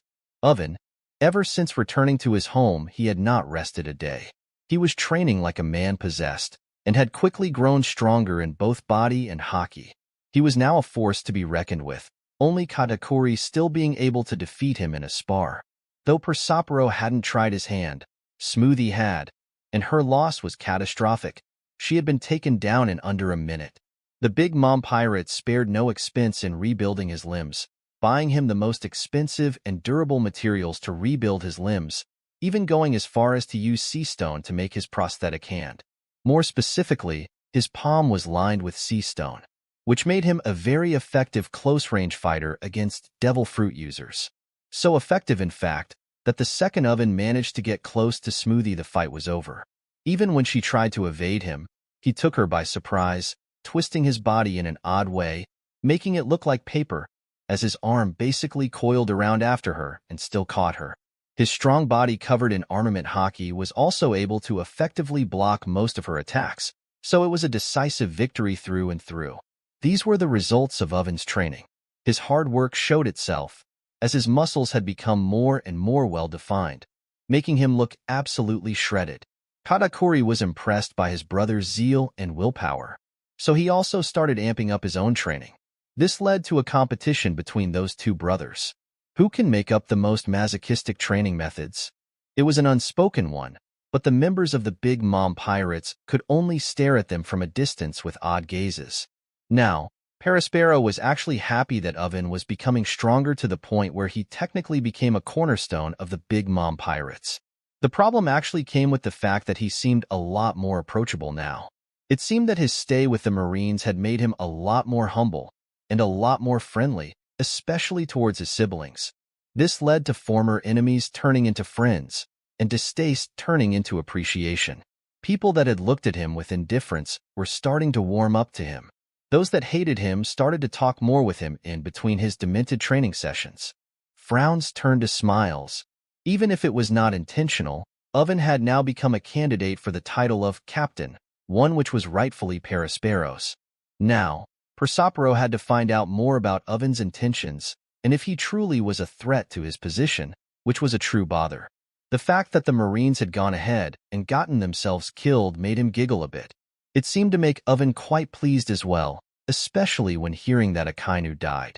The problem was that the seas were now rowdier than ever. The revolts that had been happening all around the world also died down, Not that the Big Mom pirates were affected by that whole fiasco. The shifts in power dynamics had affected some of their business, but it wasn't anything of note. The problem was that now Big Mom was somewhat expecting Kaido to attack either her or the world government any second, saying that he was exactly the type to take advantage of such situations. Whitebeard and Shanks were both huge question marks to the Big Mom pirates. It was better to just not get involved, honestly. But it seemed that they wouldn't have much of a choice, as the sky clapped with thunder and lightning sparked amongst the clouds. In a flash of light, a figure appeared right at their front door. A man leaning into a white metallic cane, missing an arm as he walked through the door to their sweet castle confidently.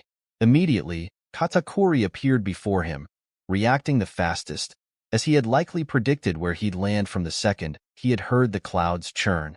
Katakuri narrowed his eyes when seeing the person visiting them, a familiar face, but his state was not quite as he remembered. It was an old acquaintance, basically, one that Katakuri wasn't exactly keen on seeing. Enel, he said as his red eyes peered into Enel's grayish-blue eyes. Although visibly injured, Enel still had a certain aura around him. Despite the fact that he was covered head to toe in bandages, Katakuri was not confident in taking him on. Missing arm or not. Katakuri. Such a pleasant coincidence. Enel's playful tone seemed to betray the seriousness of the situation. An emperor trespassing on another's territory unannounced. That would usually be a sign of war, quite an obvious one at that. But for some reason, Katakuri doubted Enel would start a war while in his state. The two of them were stuck in a staring match for a while, both looking into the future and fighting with their wills only. No conqueror's hockey was involved, but they seemingly allowed their future selves to fight, each predicting an action before they were even close to happening, both showing off their foresight perfectly, fighting while not moving a finger. Each thought created another possibility, each potential move closed off by the other in a rhythmic sort of dance. This only happened for a minute, though, as more and more of Katakuri's siblings encircled Enel. Then guards started appearing as well, forming an army around Enel in the blink of an eye. Pararin and why, pray tell? Is there an injured emperor on our doorstep? Paraspero walked out and spoke up with a threatening tone, showcasing their lack of fear at facing him, no doubt emboldened by his current state. Revenge might be a possibility after all. The eldest brother thought to himself as he licked his giant candy. Don't get any strange thoughts, and try to keep your tongue in your mouth. Enel frowned at the hostility the entire group was showing to him, but it wasn't exactly outside of his expectations. I wasn't expecting a standing ovation, but this is a lot more extreme than I thought. I am here to speak to Big Mom, nothing else. If I planned to harm any of you, I would not have landed on this island at all. Enel said as he smiled a bit and narrowed his eyes at the crowd. His earlobes, as well as the empty sleeve, swayed in the wind as the situation was becoming tenser. Oh, so you think anyone can just come in and speak to Big Mom herself? Whatever it is, I'm sure you can speak to me about it. Paraspero tilted his head. As the first mate, he didn't want Enel anywhere near his mother, especially not after the last time. I highly doubt you'll be able to help me. I need her specifically. A mere few moments of her time, Enel said as he waved his arm around a bit. I wouldn't be the first to trust you around, Mother, Katakuri said as he looked at Enel, not bothering to hide his hostility. I guess he does care a lot about his mother, even if she's an uncaring bitch, huh? Enel's smile strained a bit. I am willing to vouch for him. A voice came out from the crowd, and a large man walked forward. Enel smiled when hearing that voice. Turning around, he clearly saw Oven making his way towards him. At that point, everyone was silent, as Oven stared at Enel in shock. Even Paraspero, whose rage silently boiled, as his authority was undermined right in front of their palace, in front of all of his peers. Though, I'm a bit curious. Did you finally decide to cut off your earlobes? I can see that one of them is a bit shorter. Oven smiled widely as he slapped Enel on the back. His siblings looked at him with wide eyes, as he openly interacted with the strange emperor in front of them. I see that mechanical arm is working well for you. Enel smiled as he didn't react to the slap, though his injured body was screaming in pain. He also decided not to comment much on the state of his body, seeing that, Oven decided not to press the issue. Heh, good as new. Oven gave Enel the okay with his mechanical arm.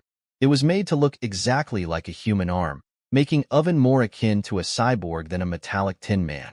Really like the cannon, though. Oven's mechanical arm seemed to shift, his fingers bending strangely as a rather large cannon seemed to come out of his thick, metallic wrist. Figured you'd like the addition. Doubt it'll do much against an admiral, but it should at least take some people by surprise.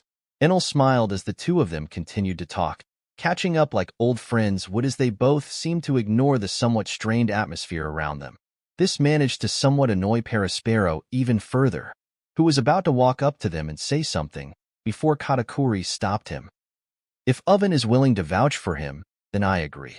But if anything happens to Big Mom, he is to be held responsible, Katakuri said as his red eyes scanned the scene. Oven nodded, and Enel seemed quite pleased. Good. Now all that's left is to convince her to help me. Why do I get the feeling that that's going to be easier said than done? Chapter 132, Complicated Feelings and Business. Now, Enel wasn't exactly just allowed to walk onto Big Mom's room by himself. Oven was obviously one of the people accompanying him. Katakuri was also there. He had somewhat helped in that situation, though he still didn't show anything other than wariness towards Enel.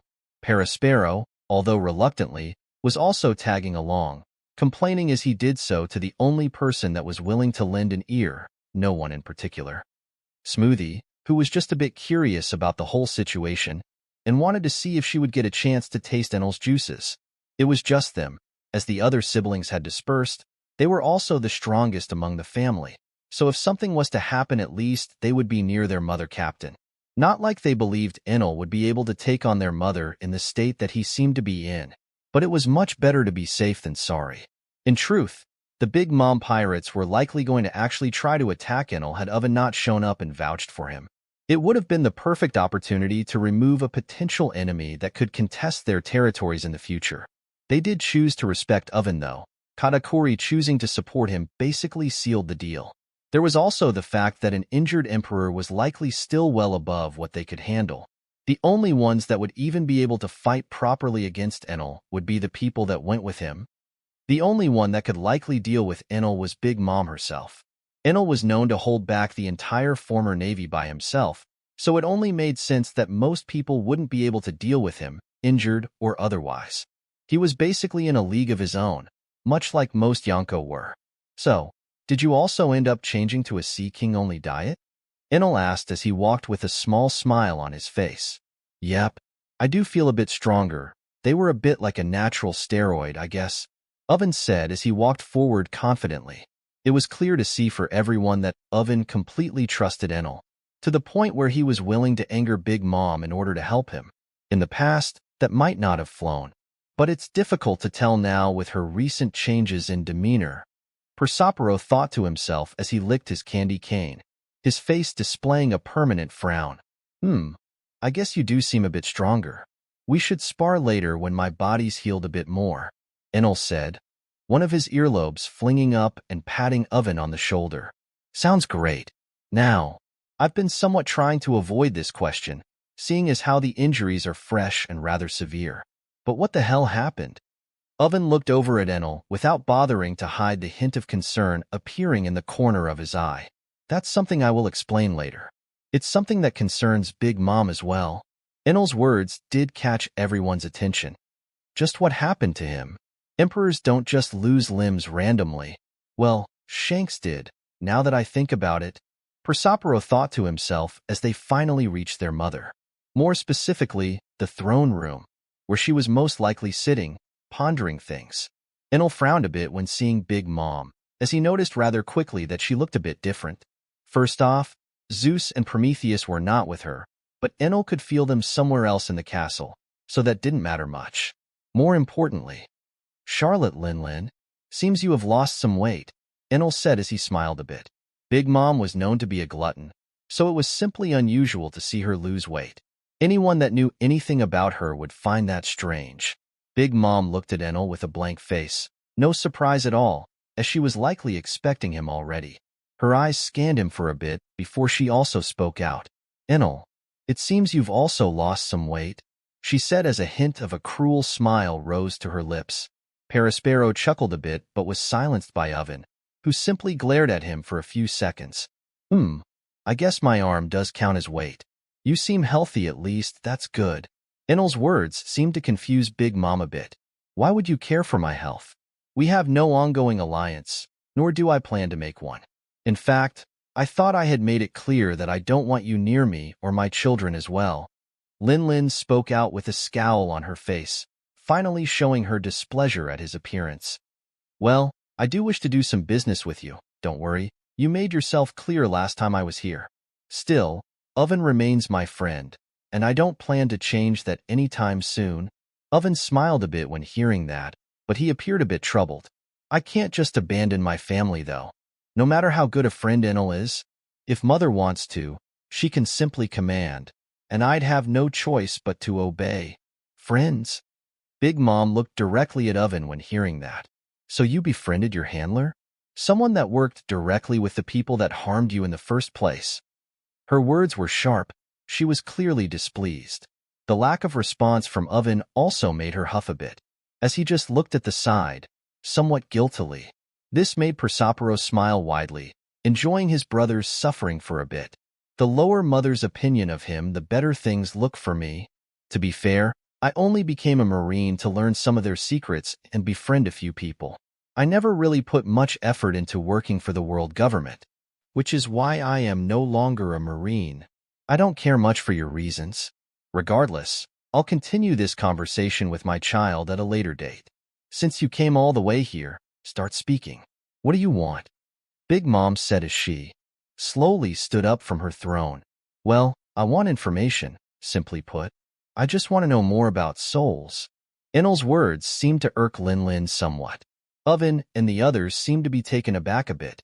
They still remembered that Enel didn't quite have a soul by their mother's words. It was quite a memorable fact about him. Whatever. Children, you may go play. I'll speak to Enel by myself for now, Big Mom said as she looked over to her children. Paraspero and Smoothie were immediately alarmed by that. Mother, I don't T-dash, the former tried to get a word in, to convince their mother that Enel was too dangerous.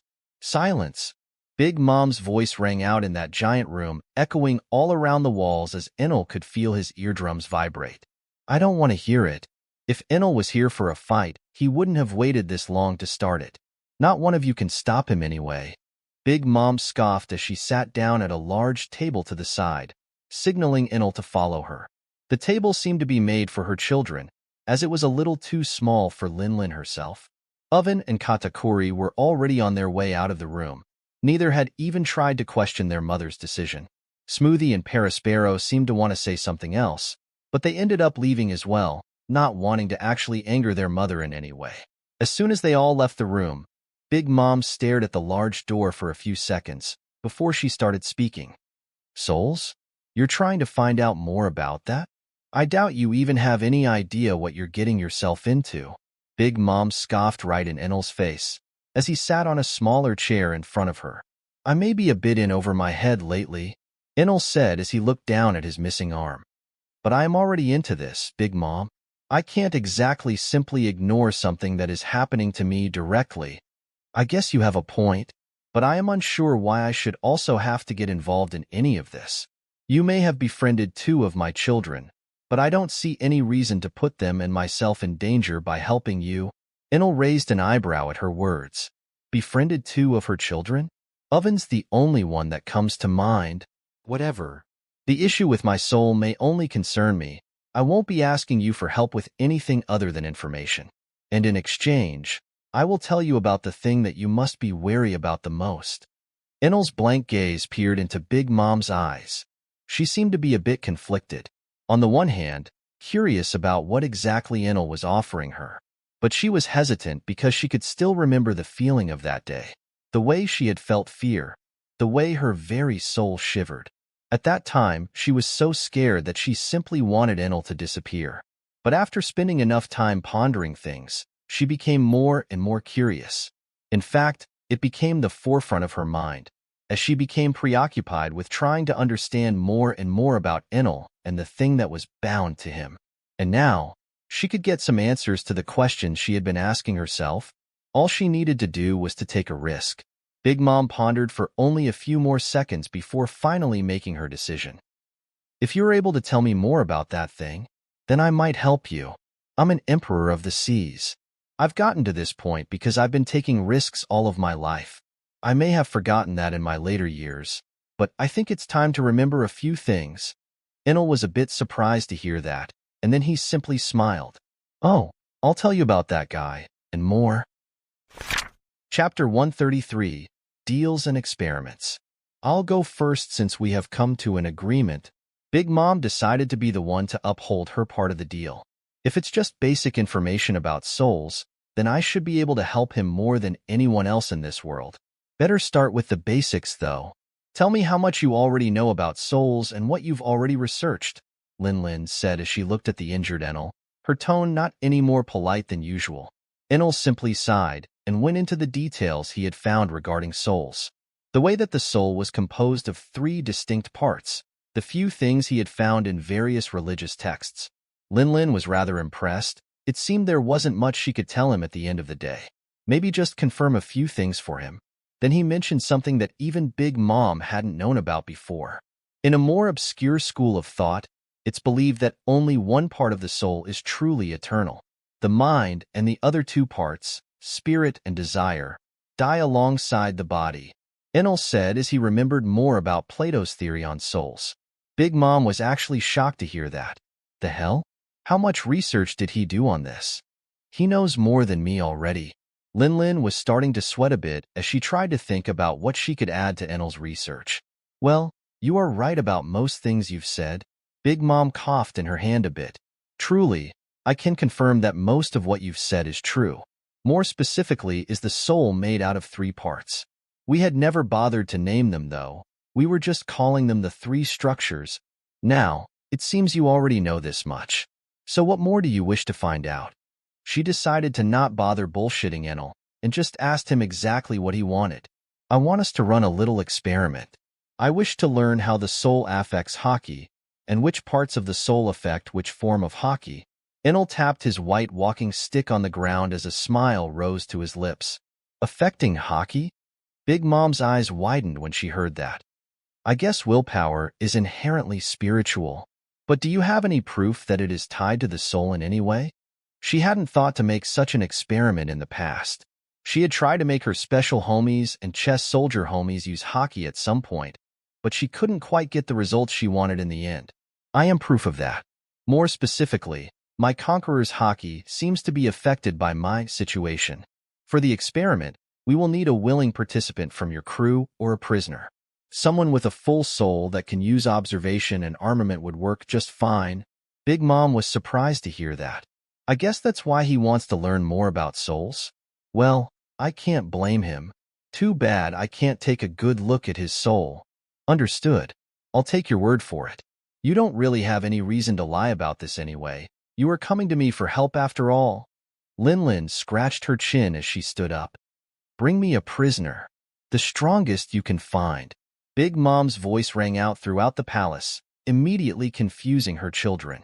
But no one really questioned their mother's orders.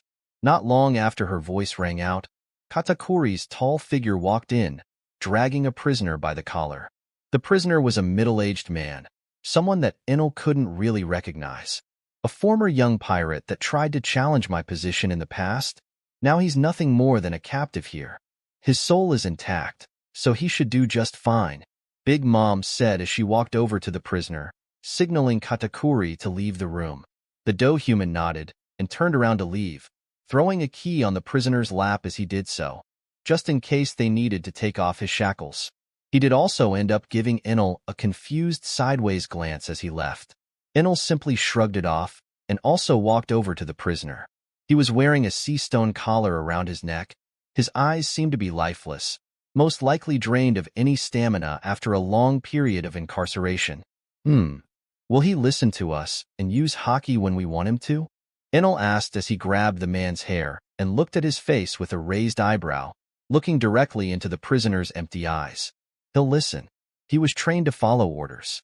The spark of ambition that he once had has long since been snuffed out.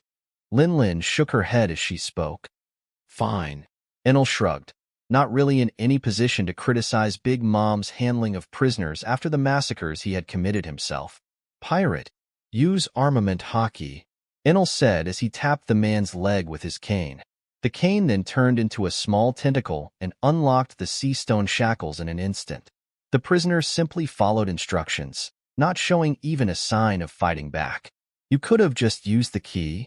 But fine, Big Mom said as she looked at the key on the ground beside them. Enel simply coughed in his hand and started speaking. Good. Now, Big Mom, I want you to completely take away a part of his soul. Leave the mind intact, though. Lin simply nodded, her large hand reaching out and taking a large white cloud out of him, letting it dance around in her arm as she coldly looked at the writhing prisoner. The process was obviously painful, but Enel sighed, as it was needed for the experiment. I've completely removed his desire, da. She spoke out as Enel glanced back at the prisoner, who was gasping for air. Prisoner, what do you feel? Try to use armament, Enel said as his earlobes picked the man up from the ground and forced him to sit straight. The man followed the instructions even through the pain, trembling as his entire body turned black. Are you able to use observation haki? Enel asked as he tilted his head at the prisoner. No. Rather, it's extremely weakened, and it seems to be fading away each second, the prisoner said in a raspy voice, clearly gripped by fear at what was happening around him. But who could blame him, really? After many years of incarceration and being seemingly forgotten, he was only taken out to be used in a sick experiment by two cold and callous monsters. Still, he could do nothing but comply, cling to whatever life he had left. He knew that disrespecting orders given directly by Big Mom would only serve to get him killed. Enel took out a notebook with his only hand and started writing something down with his earlobe. Good, Big Mom. Put his soul back together, will you? Enel said after a few seconds, looking up at Lin who seemed quite interested in the whole situation. She didn't waste any time, merely shoving the white cloud back into the man's body. So, it seems that the desire part is in some way linked to observation haki. This already confirms my hypothesis, but it might be better to test with the other part as well, just to make sure, Enel said as he finished nothing things down and looked back up at Big Mom. The large emperor just nodded, her hand reaching back out at the prisoner that was still recovering from having a large chunk of his soul taken out of his body forcefully. Without any effort, she ripped out another section of his soul. This time the section that Enel had named Spirit or Will. The man immediately fell limp to the floor, like a puppet with its strings cut off. It made Enel somewhat pity him. Enel walked back over to the prisoner and grabbed him by the collar, making him stand up as he struggled to not fall unconscious. Try to use observation haki, Enel said as the prisoner sweated and struggled. The tired man nodded, spreading out his observation as far as he could. It works. Enel nodded, as a hint of a smile formed on his lips. Enel observed the will manifest around him, only to fizzle out quickly, like a broken light bulb, flickering slightly before finally disappearing. I can't. The Lightning Emperor simply nodded, as he let go and allowed the prisoner to fall to the ground. He then started noting down a few more things. Different parts of the soul effect, different types of haki, was the conclusion he finally reached as he smiled. Big Mom shoved the part of the soul that she was holding back into the prisoner, before looking at Enel, a bit confused. But haki is just one type of energy, isn't it? I mean, all forms of haki are just methods of using that energy in different ways. Well, that's clearly not the case. Besides, if haki all originated from one energy source, you wouldn't really have people more talented in one type of haki. Enel shrugged as he walked over to the table and sat back down. We can safely assume that Conqueror's haki is affected by the mind. Enel tapped the notebook with his pen as Big Mom also walked over and joined him, with a pensive look on her face. I guess, though confirming it might be more difficult. Won't find many users of that type in the first place. Enel simply scratched his chin. There's no real need to test that. Instead, would you be able to try and look at my soul again? Big Mom narrowed her eyes when hearing that. I don't like where this is going. Chapter 134, Smoke and Mirrors. That didn't go quite well last time you were here. Also, you only asked for information regarding souls. I already told you I couldn't see your soul, Big Mom said as she scoffed a bit. Indeed, I still remember it. Quite annoying if I do say so myself. Enel shrugged, tapping his chin as he continued speaking after a short pause. However, this somewhat ties into your request for me. Oh, you're ready to give me information on that thing? Big Mom perked up almost immediately. Indeed, our last experiment did help prove that you are a trustworthy business partner. Now, I will tell you everything I know, and everything I've theorized about that thing. Enel then started pacing around the room, as he felt it was easier for him to express himself while doing so.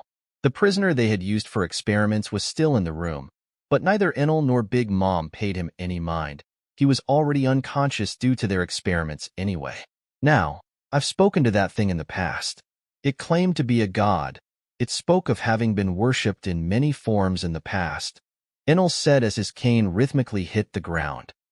That I can somewhat believe. No normal being would ever be able to affect me in that way. Indeed, but lately I've been thinking that its influence on this world is rather limited. More specifically, it can't really get involved in certain things. Not as much as it wants to. Anyway, Enel smiled confidently as he spoke, unafraid of divulging any of his findings regarding the strange being or god that had brought him to that world. And how exactly does that work? Big Mom asked with a scowl. All sounded well and good, but to her, it seemed like Enel was mostly grasping at straws. After all, that god seemed perfectly capable of scaring her off when she tried to look at Enel's soul previously. Though, all it truly did was scare her off.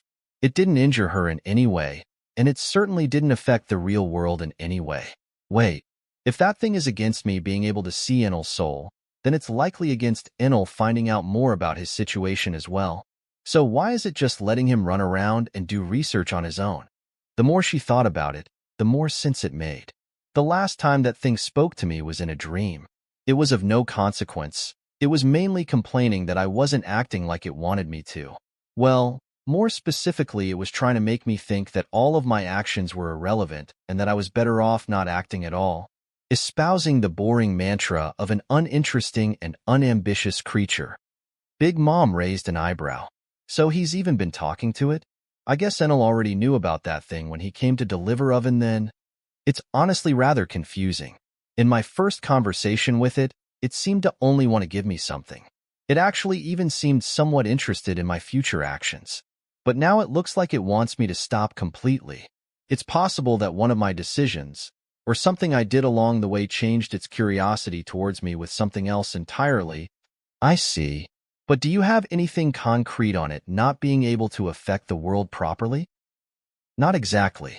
It seems to be able to somewhat affect the world in a spiritual sense. But this doesn't apply to all cases. Enel sighed as he thought more and more about the world and his conversations with the god that had brought him to it. The more he looked into things, the more he realized that the entire world seemed to revolve around a prophecy. Where Enel truly felt the gaps in his knowledge started showing was when he attempted pinpointing what exactly that prophecy was. He did know some things, though. He realized that Luffy was one of the main actors in that prophecy, and by extension his crew as well. Another thing he realized at some point was that he had inadvertently become an actor in that prophecy as well. At first, things seemed normal, but Enel quickly realized that the world itself had made some changes to it in order to accommodate his actions. I arrived in this world as a character with no consequence, one only loosely tied to the story. A one-off villain that mattered so little he was barely mentioned by anyone afterwards, and from that, I turned into what I am today. Whatever this prophecy is, it either morphed to accommodate my existence, or never existed in the first place. One such change that Enel observed was at Marineford, where Luffy would have surely died to Kizaru without his interference. It felt odd to him, as he had resolved himself to no longer care about prophecies. But the way the world moved made him think that not caring about prophecy was counterintuitive. This prophecy, it isn't just some age-old story. It's the very fate of this world, all tied together by a string. I inadvertently tied myself to this mess as well, becoming a person that shifted the world completely. It is my theory that this god does not have the ability to act against certain people in this world, or at least the price it has to pay in order to do so simply isn't worth it. The more it interferes, the more things change. My presence should already be enough of an annoyance to this world. That god probably thought I'd just run around and explore the world, reading about history and spending my days leisurely, enjoying this second life of mine. But things changed when I got here. My personalities combined, my will changed, my ambition grew. I see. I guess it would have stopped you long before you reached me to make this deal if it truly could. It's clear enough that it cares or cared about your soul enough to hide it from me initially. Big Mom scrunched her nose a bit as the scowl on her face deepened. It still feels like I don't know the full story, but fine. I'll take a look at your soul. If something were to happen to me, it likely would have happened the first time anyway. And so Big Mom stared at Enel, looking through his flesh, trying to find the familiar white substance that she often pulled from others. She expected that strange god to show itself to her, to stop her once more. But that wasn't the case. Instead, she only saw a strange green mist all around his soul, barring her from seeing any further. This complicates things a little, Big Mom said as she then told Enel exactly what she was seeing. A cloud of green fog shrouding his soul, a precaution made to prevent her from looking at his soul. And just like that, Enel was met with yet another roadblock. Are you able to tell what this mist is even? Enel asked as he crossed his earlobes and heaved a frustrated sigh. He just about had it with the amount of shit he had to deal with thanks to that god and his stupid rewards. For a second, a certain thought even reached his mind. All of this trouble could have been avoided if I just ignored that stupid messenger. But Enel ended up shaking that thought away. Only in this world did I get to make any meaningful connections with others, relationships that feel more than the superficial garbage I had in my past life. In the end, all of that trouble was also what gave him the opportunity to make those connections. Still, that didn't mean the troubles were something to look forward to. Big Mom pondered on Enel's question for a bit, staring at that fog a bit more before she finally spoke out again. If I am correct, this seems more like a fragment of a soul. It's hard to tell, and it's a lot different from any soul I've ever seen. But at this point, that shouldn't surprise me anymore. Enel immediately perked up at that. If the fog was simply a fragment of a soul, then that solution was rather simple. Then can you just pull it out? I can try. Enel smiled when hearing that, but not for too long, as he realized that a but was coming. But I have no assurance that I won't just pull out your soul along with it. Lin's words made Enel roll his eyes into the back of his head. He was about to tell her to just do it anyway, but then he stopped himself. Can I really trust her to put my soul back in my body if it does get dragged out? The obvious answer was a large no. Big Mom, although feeling a bit more mellow than what Enel remembered, was still a cruel pirate emperor, and he was technically a rival to her, vying for territory in the New World. Even if Enel wasn't interested in territory, that didn't matter. What mattered was potential threat, and the Lightning Emperor knew better than to simply trust Lin with his life. Their business deals ended at the point where her interests were even slightly threatened. Now, this didn't mean he expected Big Mom to attack and try to kill him. He simply didn't trust her to not take the opportunity to dispose of him as his soul floated in the palm of her hands. I'll have to think more about this, Enel said as he shook his head a bit. I guess I'll stay a few more days on this island. I doubt the Sky Islands are in any danger with Bonnie, Garp, and Francisco there. If anything, it's probably one of the best defended places on this planet. Fine, I can understand your hesitation. We are stepping into the unknown a bit, and it is your safety which is ultimately put at risk here. Big Mom seemed to take his apprehension rather well, misunderstanding his reasons in the process, but that didn't matter much to Enel. We shall continue this talk at a later date. I'll share any other information I have then as well. Enel then started walking towards the door, placing his notebook in the inner pocket of his furred jacket. Enel was greeted by Lin's children the second he left the throne room. Talks have concluded for now. I'll be hanging around Cake Island for a bit. Nothing major, Enel said, looking at Paraspero with cold eyes as he kept thinking about how to approach the situation. Paraspero nodded, heading into the throne room with Smoothie to meet his mother. Smoothie gave Enel a disappointed look as she passed him, making him raise an eyebrow. That sadist probably wants to turn me into a smoothie. He simply scoffed at her antics, turning his head to Katakuri and Oven, who were both looking at him with tilted heads. I think I'm starting to understand why Big Mom said I befriended 2 of her children, though I have no clue how the hell Katakuri reached this point. I can tell the 2 of you are probably confused. Let's talk for now, as we walk, of course. Enel's walking stick tapped on the ground as the 3 of them made their way outside of the Whole Cake Chateau. I'm guessing there's quite a bit to talk about. We can do that while sparring, I guess. Oven smiled as he spoke, making Enel raise an eyebrow. Sparring, huh? Fine. I guess that's a good enough way to catch up. Chapter 135. Results of arduous training, assurance, and waking up. Oven stepped on the field with a confident look on his face. He was about to prove himself to Enel, to show that he was now worthy of being called Sweet Commander. They were in the forests near Big Mom's castle, which was a bit further away from the seducing woods, as Katakuri and Oven didn't want the spar to affect any of their homies. You sure you want to do this in your current state? Katakuri asked Enel as he stood in the middle of the field, arms still crossed as he prepared to arbitrate the spar. Enel, a few meters away and facing Oven, simply smiled a bit. Oven towered over Enel when it came to size. Despite Enel himself being 2.7 meters tall, 8.86 feet, the Big Mom pirate was closer to 5 meters tall, 16.40 feet. It wasn't exactly shocking, though. Most of Big Mom's offspring were freaks of nature, much taller and stronger than regular people could ever dream of becoming. I won't be recovering instantly anyway. I do need to get some exercise at the end of the day. Prepare for a beating. Oven cracked his knuckles, clearly no longer concerned for Enel's well-being. After all, he knew that Enel, as an invincible Logia, could likely still win without moving from his spot.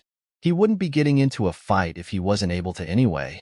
In the first place, he wouldn't have come to this island if he wasn't confident in being able to leave. The 2 of them stared at each other with intensity, Enel showing a bit of curiosity at Oven's ambition. Katakuri looked at the 2 of them for a few seconds, before starting the countdown. 1, 2, 3, start. He jumped backwards, looking from the side as Oven rushed toward Enel at impressive speeds. Enel smiled, his earlobe batting away Oven's punch as his body shifted slightly to the side. Oven's hockey-clad punch fragmented the ground around them, making it tremble as even Katakuri was somewhat impressed with that strength. I guess he was holding back with Smoothie. Those damned earlobes. Oven continued to punch at Enel with both his mechanical arm and his regular arm. Enel danced around, sometimes circling around his hits, sometimes staying just out of reach of his fists. Neither of them was actually using their devil fruits, though Oven doubted he would affect Enel all that much, just like it hadn't affected Akainu. Enel looked at Oven's punch as it passed by just a few centimeters from his torso. He was about to kick Oven away, but something rather unexpected happened. His mechanical arm seemed to unfold a small part of its elbow, and a blade shot out from his elbow, threatening to slice Enel in half in that instant. I don't remember making that addition to his arm. Enel was about to use Saru, but his legs seemed to give up on him at that moment, his injuries making themselves known. The Lightning Emperor was forced to raise his cane and block the blackened blade directly. Sparks rose out from their clash, and Enel skidded backwards, breaking a tree with his back as his smile widened. Not bad, Enel said as he tapped the front of his boots on the ground and narrowed his eyes. Oven is becoming a proper fighter. If I get him to join me in the future, he will certainly make for a good cadre. There's more where that came from. Oven shouted as the large blade was retracted into his mechanical arm. He then pointed his palm towards Enel, and his entire arm shifted, forming a cannon. Due to his size, the arm cannon was basically just as large as that of a ship. I already told you, that won't help much against stronger opponents, Enel said as he patted the dust off of his shoulder. Oven simply chuckled a bit as the cannon shot out almost instantly. Enel's smirk didn't die down at all, ignoring the attack mostly as he concentrated on approaching his opponent. He took a few steps forwards, preparing to bat the cannonball aside with his cane. Then he noticed that it was extremely familiar looking. What the hell is a buggy ball doing here? Enel asked himself as a large explosion engulfed him completely. Boom! The ground shook. An earthquake seemed to rattle the entire field as the explosion of that cannonball rang out. Katakuri was forced to create a small shield of dough in front of him to not get too much dust on his clothes. Heh. He's bound to take things more seriously now. Oven muttered to himself as he rushed into the smoke. No way that modified cannonball did anything to Enel, but he's got to be at least a bit surprised by the explosion. Oven appeared behind Enel, tracking him through the smoke with his observation as he raised his fist, preparing to punch the lightning emperor into the ground. Enel raised his cane, pointing it upwards at the larger man's chest. Oven scoffed, immediately shifting his body around that cane, his figure seemingly turning into a piece of paper, swaying in the wind. This somewhat surprised Enel. As he twirled his wrist, and the cane expanded, he quickly swiped at the dodging pirate. He ended up batting Oven aside, causing his feet to drag on the ground for 2 meters. Much to Enel's surprise, Oven was not injured at all. Tekai as well? Oven was still close enough to attack the surprised Enel, his punch coming down towards Enel at breakneck speeds. The pirate smiled as he almost felt his fist connect, but that smile turned to a frown the next second. As it passed through an afterimage of Enel, his punch once again hit the earth, blowing all of the smoke away and destroying any tree that was unfortunate enough to be too close to the fight. Oven sweated a bit, as he clearly felt Enel sitting on his shoulder. He looked up, only to see a rather calm smile coming from the Emperor. With a grunt, Oven's shoulder shook and threw off Enel, who landed in front of him gracefully, tapping his cane on the ground twice. You've improved a whole lot. Kami, Tekai, I guess you were paying attention to our training sessions in the past? Oven smiled even more at that praise, somewhat pleased that the results of his training were recognized even by Enel, a person that he considered to be just as powerful, if not more so than his mother. But I guess I should end this now. Enel twirled his staff on his wrist, before grabbing it and swinging it at great speeds.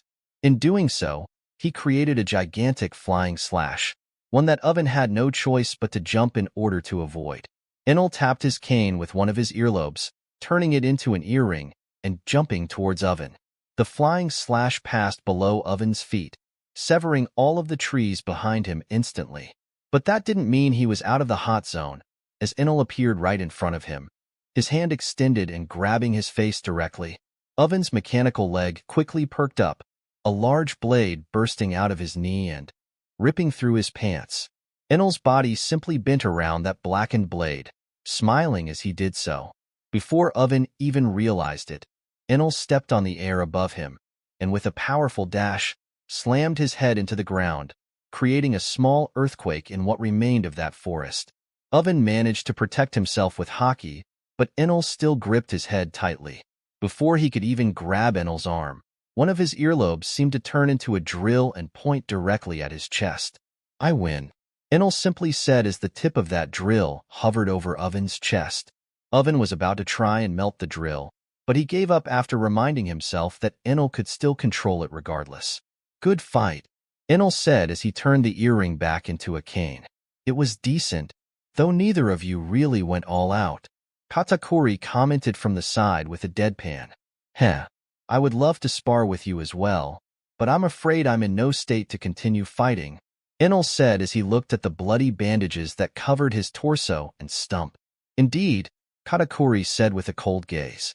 So what exactly did you discuss with Mother? He walked over to his brother and picked him up from the ground, allowing him to stand on his own after seeing that he was able to. Oh, nothing more than a business proposition, Enel said as he waved his arm around a bit.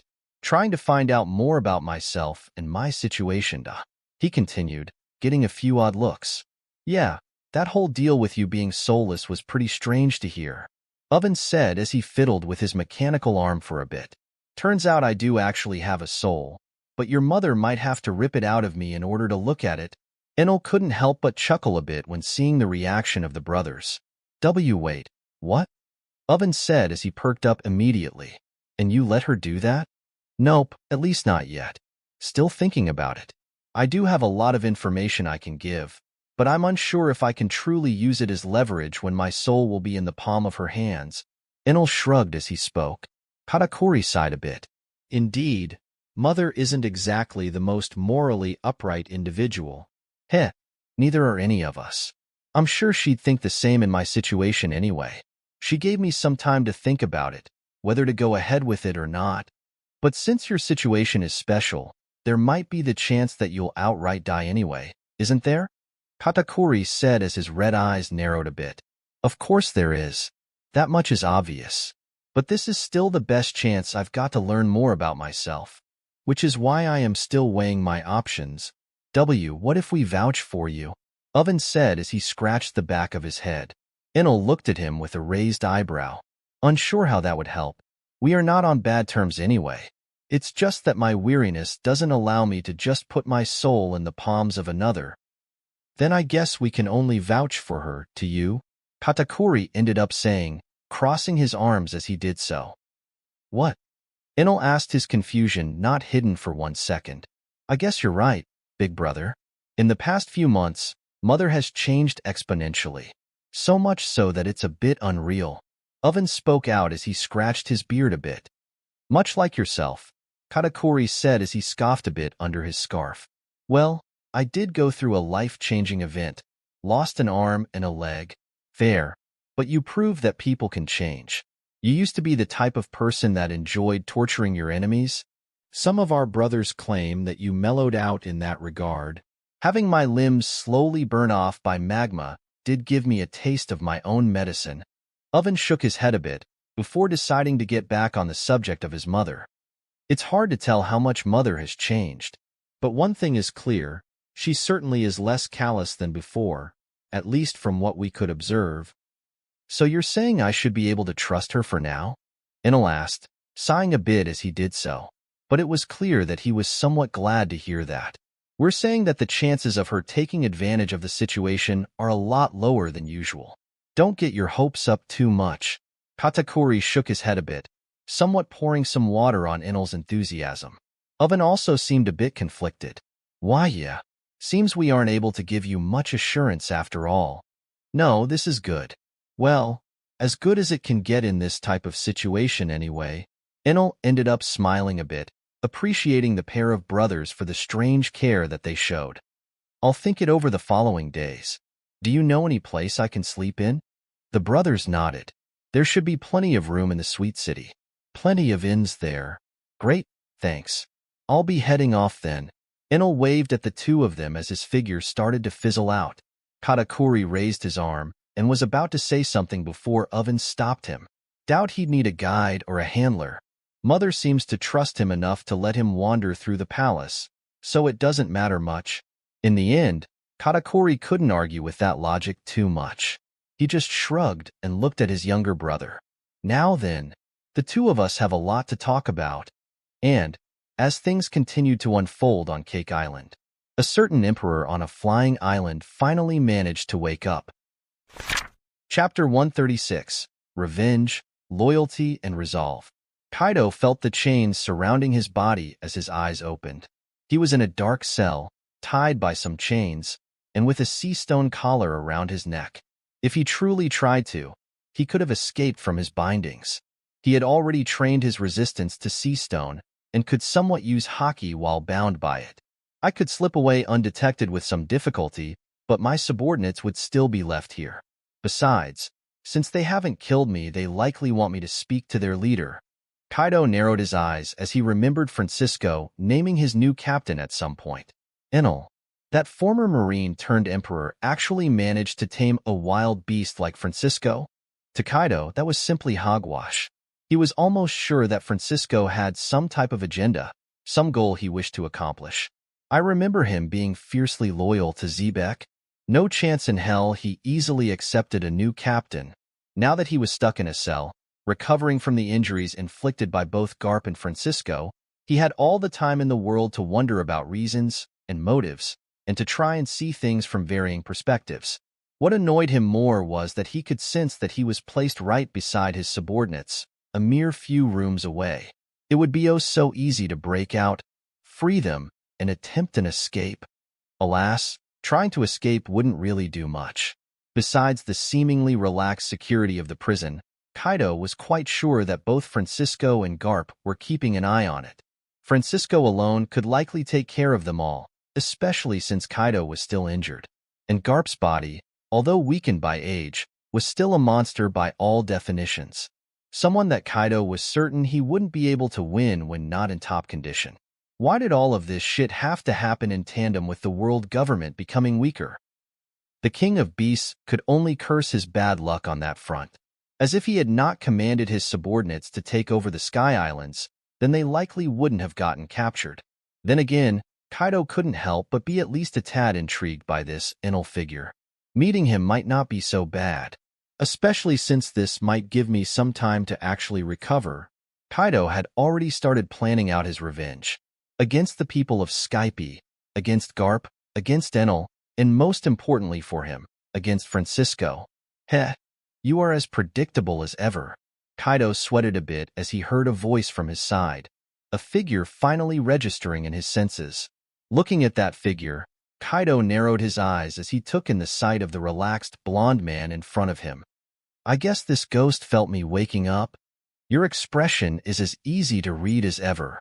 Francisco dragged over a chair and sat directly in front of Kaido, leaning into the seat as his relaxed smile seemed to irk Kaido somewhat, though the Emperor was struggling to not show that on his face. I bet you're planning out revenge already, that you're already imagining the broken bodies of those that have inconvenienced you already at your feet. Francisco's relaxed gaze turned into a cold stare as he spoke. Heh, might be easier said than done. Kaido looked at Francisco's youthful figure for a bit. A fruit that completely reverses time. Why haven't I heard of it before? Still, if you know me so well, then why haven't you killed me already? You know I'm not the type to leave things like this go, Kaido muttered. The frustration etched in his tone did cause the old swordsman some amusement. Yeah, I know you're probably going to try something stupid. It isn't really about probability either. I hope you do try something dumb. This may prove to be a good opportunity for Enel to grow. Francisco simply nodded as he spoke. Learning opportunity? For that fledgling pirate? You're trying to tell me you are actually loyal to that newbie? Kaido was wholly confused when he heard his former superior. What the hell did Enel do to get him on his side anyway? Did his ambitions resonate with this insane old monster or something? I dare not joke about loyalty, Kaido. I, for one, don't take that word lightly, unlike someone else in this room.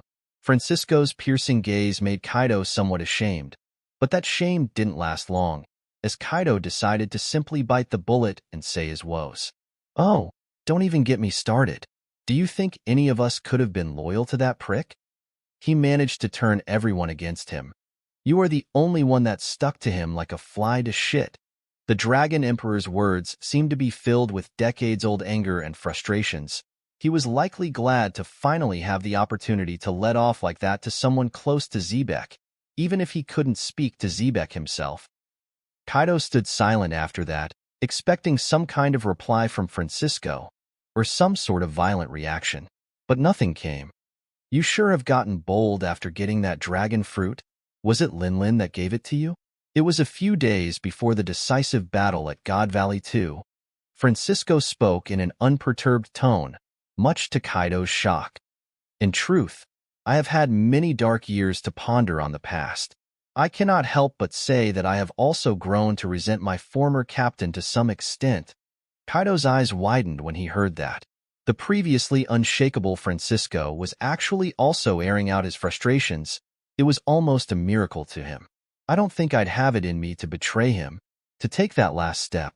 But because of him, I was stuck in a hole. For 4 decades, lacking both the willpower and ability to get out. Kaido sighed a bit when he heard that, remembering how Francisco had looked like when their fight had started. A seemingly tortured old man. His injuries had reverted, but the memories were still fresh by the looks of it. Enel was the one to pull me out of that hole. Well, he and Garp. But really, without Enel, we both would have died. Kaido widened his eyes once more when hearing that. What the hell has the government been doing behind the scenes? And since when do they have the power to just casually kill Garp? Why would they want to kill a retired Marine anyway? Is this related to the Fusha village incident, I wonder?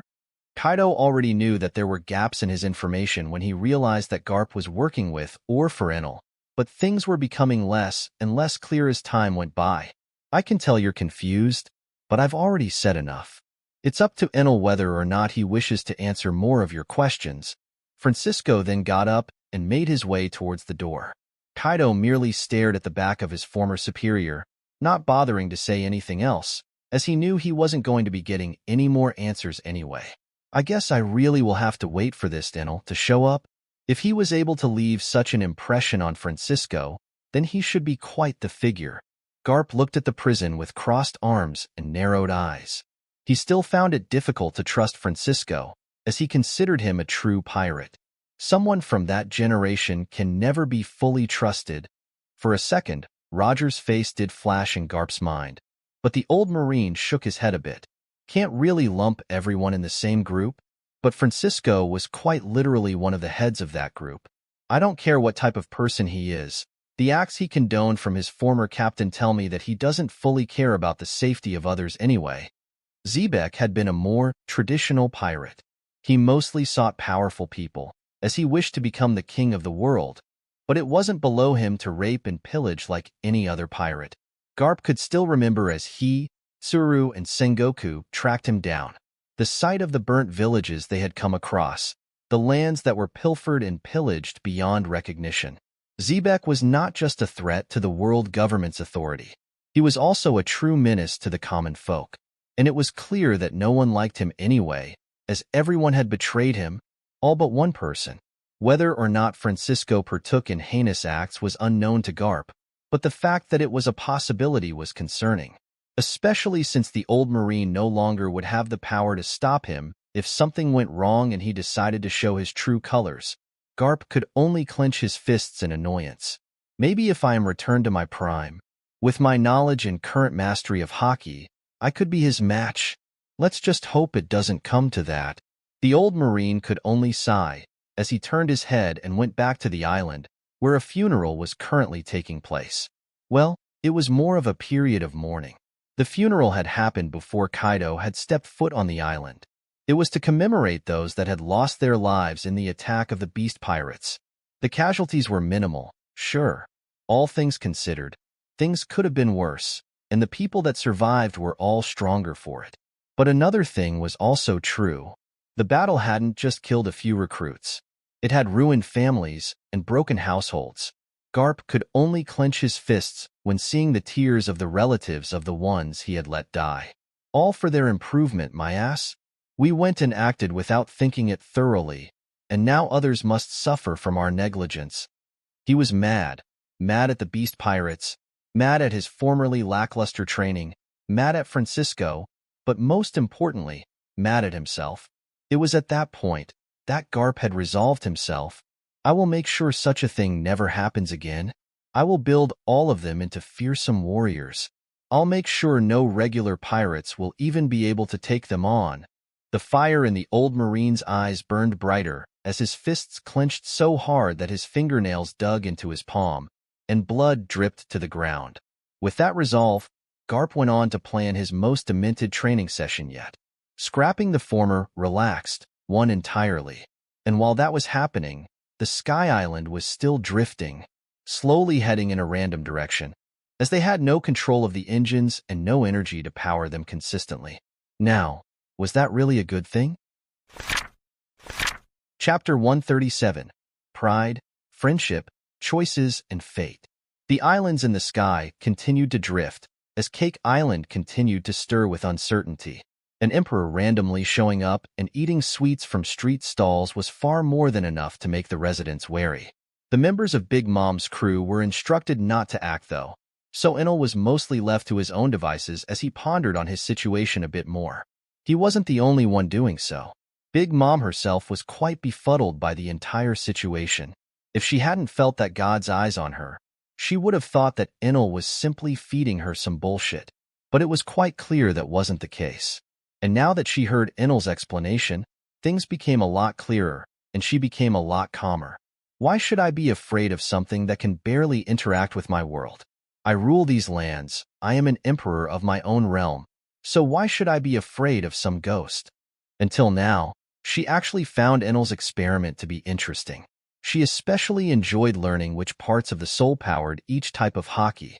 Learning more about hockey in itself was a huge bonus to her, as she had felt as if she had hit a roadblock at some point. As minimal as it is, progress is still progress. And I do have him to thank for that. Still, Big Mom wasn't daft.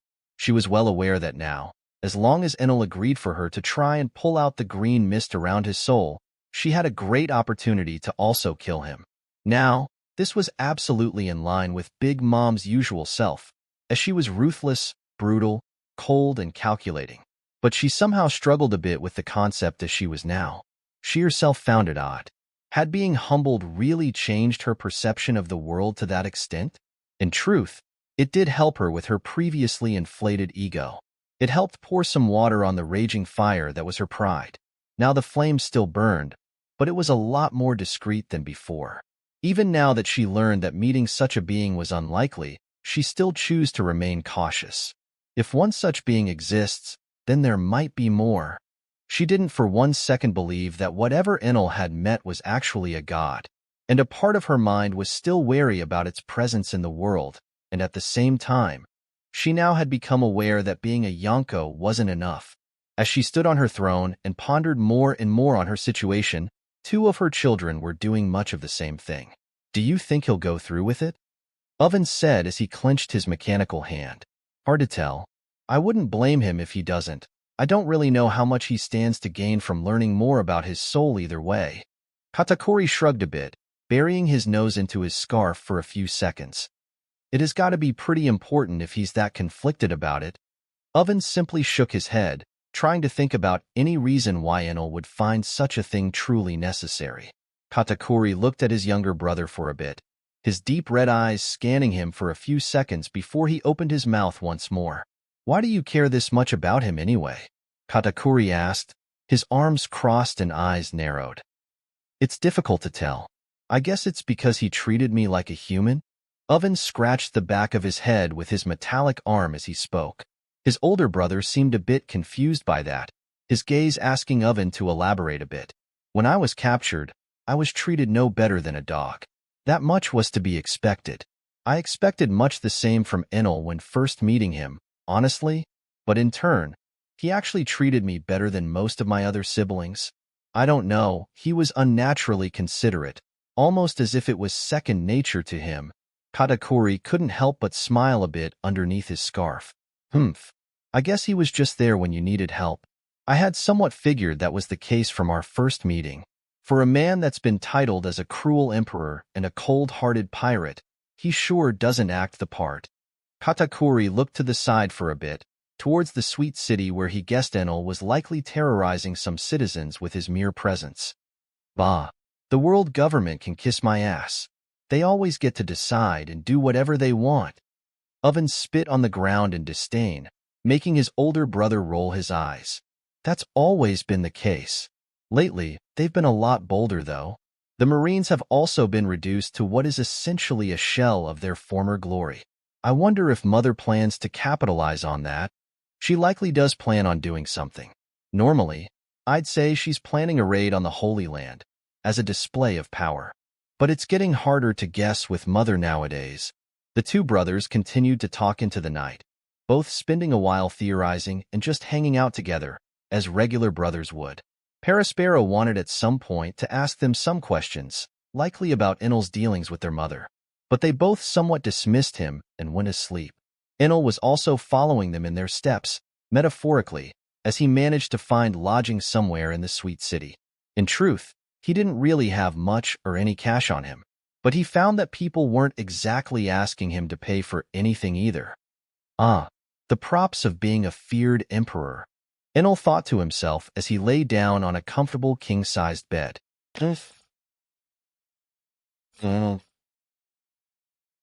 Here I am, in a random room at the largest inn I could find inside Cake Island's main city.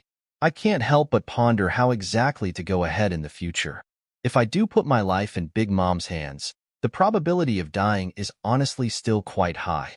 I do like to think that I can take Oven's word and trust him. One can never call an emperor predictable, after all. At this point, the only real problem here is if this will even help me in any way. No, that's quite stupid to consider. If I get a clear image of my situation, I will be able to at the very least think of a way to fix it. I won't get anywhere if I never even catch a glimpse of my soul. Maybe I'll be able to handle the world without Conqueror's Haki? That's a nice thought, one that was sure to blow up in my face back on Baltigo. I was not really rushing to fix this issue, with good enough reason. There was simply nothing in the world that I thought I couldn't really fight using my devil fruit. At the very least, I was confident enough to think that I'd be able to escape from everything in this world if I truly put my mind to it. But what if I run into another situation like the one at Baltigo? What if running away also means killing some of the people that I care about? What if the next time him does a move, it's on the Sky Islands? Will I really just run away and abandon everything? As I am now, I clearly can't stop whatever that was. Devil fruits in general seem to have little to no effect on it. None of the admirals was in a much different position from me. Only Sengoku was able to stop it best, and that is likely because of his Conqueror's Haki. This might just be speculation for now, but it really is the only advantage that he has over the other Marines and me, and he was able to put up with that strange red light the best, though he ultimately lost as well. Point is, if I want to face that red light in the future, I need to train my Conqueror's Haki. And to do that, I need to hurry up and patch my soul up. I guess I never really had a choice, did I? It's either I try and possibly die trying, or not try at all and just die in the future. I could always just give up, go into hiding and live the rest of my life just twiddling my thumbs. But can I really just break every promise I've made and disappoint every single person I've met along the way? It's already far too late to back out anyway. The world government will hunt me down till the end of this planet. I'll have to visit Big Mom tomorrow again. I think I'll bring Oven and Katakuri with me. She might be less likely to do something with the two of them there. Or she might be more likely, as they are the children. Oh, whatever. I'll see to it. After some well-deserved rest. POV narration. Enel went to sleep, all these thoughts piling up in his mind, forming something akin to a pile of dirty laundry that the Lightning Emperor chose to ignore and simply rest. He needed rest, both mentally and physically, and as he rested, his home and main base still drifted, carried by the wind and basking in the sun. This time, it was on a direct course to crash into something large, made of earth, and also floating in the sky. As a twist of fate would have it, the world's only flying islands would come close to crashing into each other, allowing old friends and enemies to meet once more. Chapter 138. The Flying Lion's Rage and Confusion. Wiper didn't quite know why everyone was scrambling so frantically. He was a bit confused, at least until he finally saw it in the distance. A huge, floating island just as big as their own, if not bigger. It was just hovering in the air, directly in their course. If the wind doesn't change, it will be a full-on collision. Wiper instantly started panicking when he thought about that. But he somewhat calmed down when he remembered that his new Conqueror's Haki teacher was also on the island. Pretty sure he can do something about this? I hope. Wiper thought to himself as he started hurrying to Gonfal's side. He was still one of the Sky God's guards, so he needed to be there in case something major happened. Not like he could stop the islands from colliding anyway, so Wiper didn't even bother thinking about it anymore. Francisco and Garp also woke up at about the same time.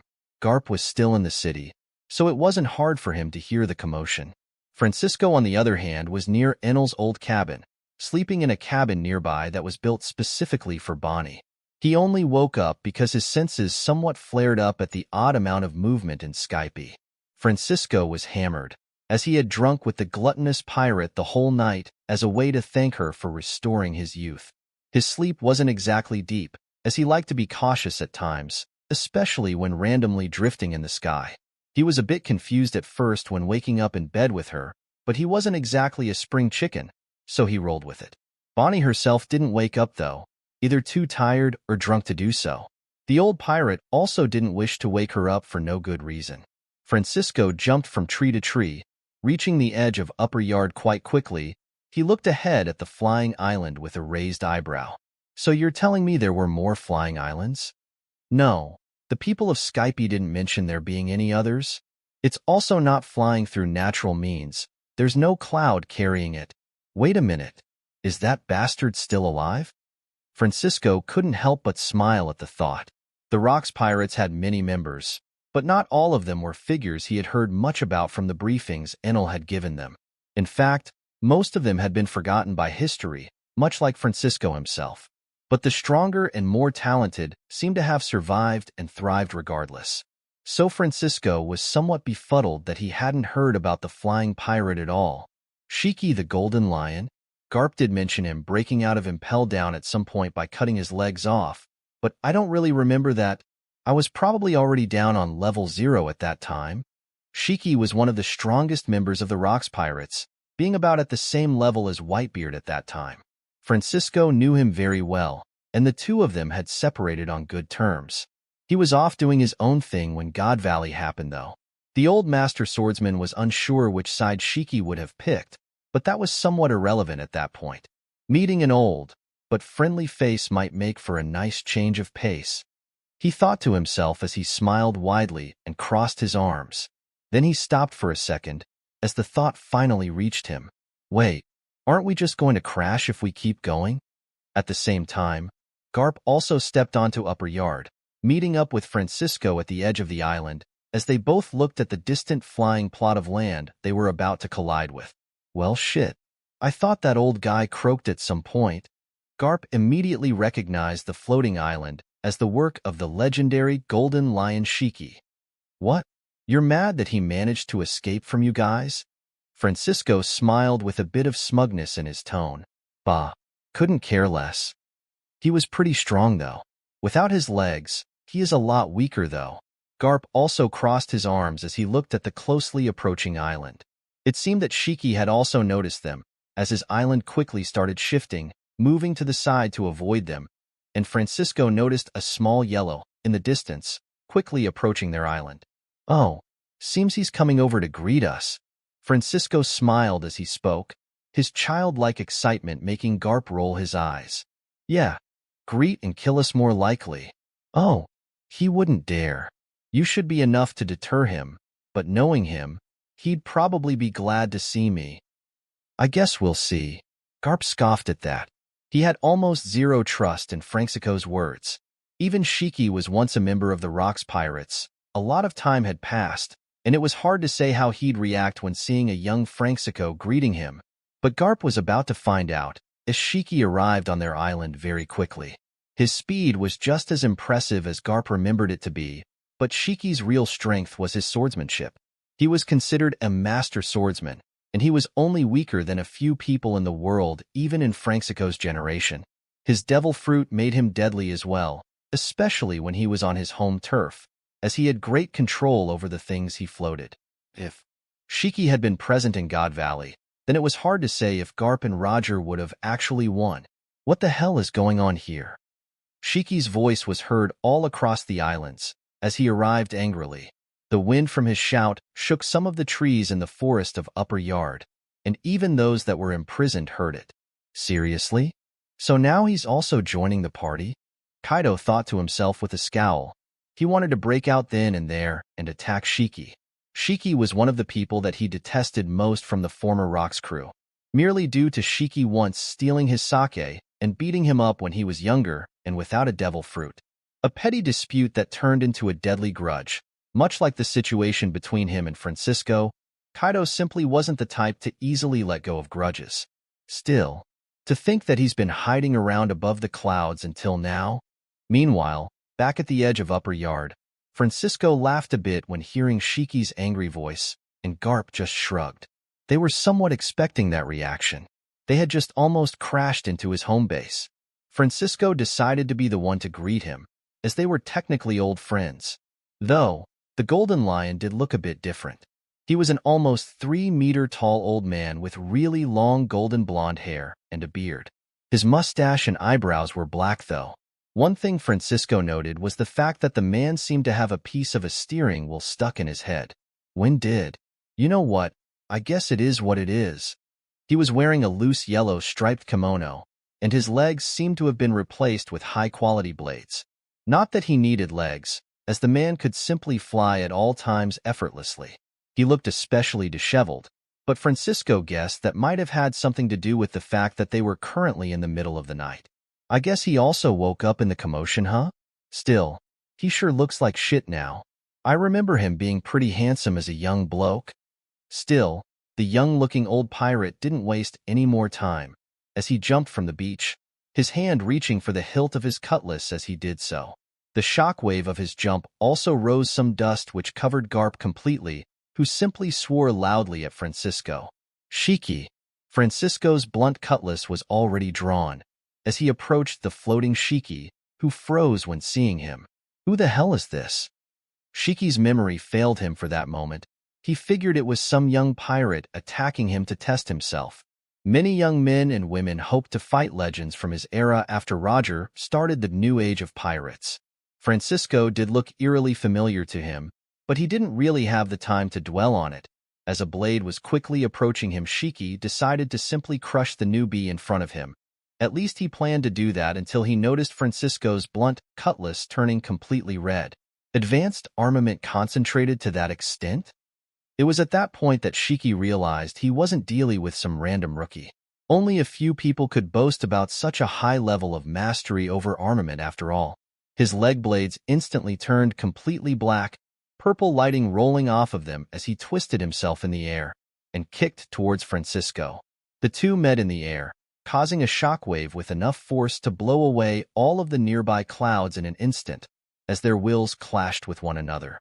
Francisco's red lightning seemed to overpower Shiki's will, as he was quickly pushed back, sent flying in the distance with some blood coming out of his lips. Damn, you've gotten a lot weaker, Shiki. Francisco's voice rang out. He didn't bother to pursue and continue attacking the Golden Lion. Thanks to that, Shiki was able to stop himself in midair, a bit further from the Sky Islands, as he finally managed to catch a good glimpse of Francisco's face and blonde hair. What? Was the only thing Shiki could say, as he finally recognized the face he was staring at.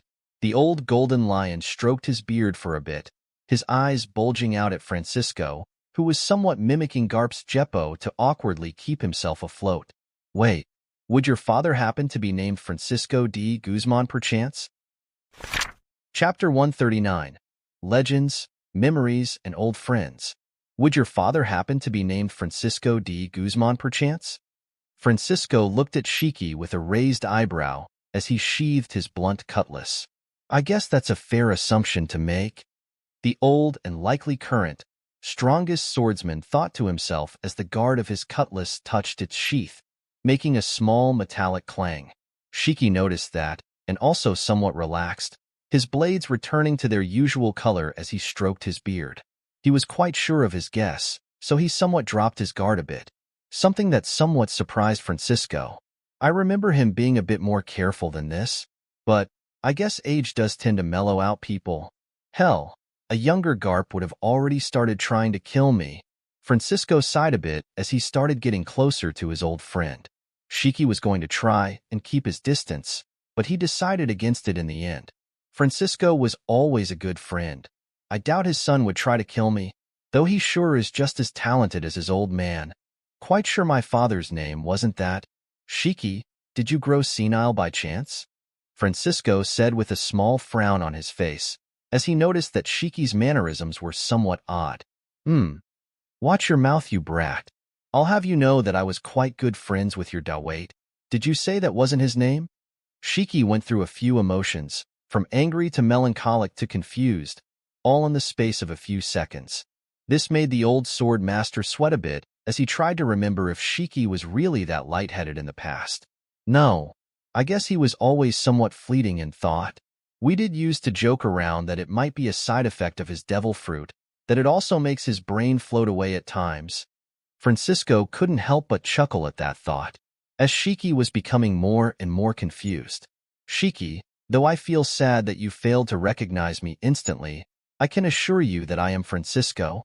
At that point, Shiki froze entirely.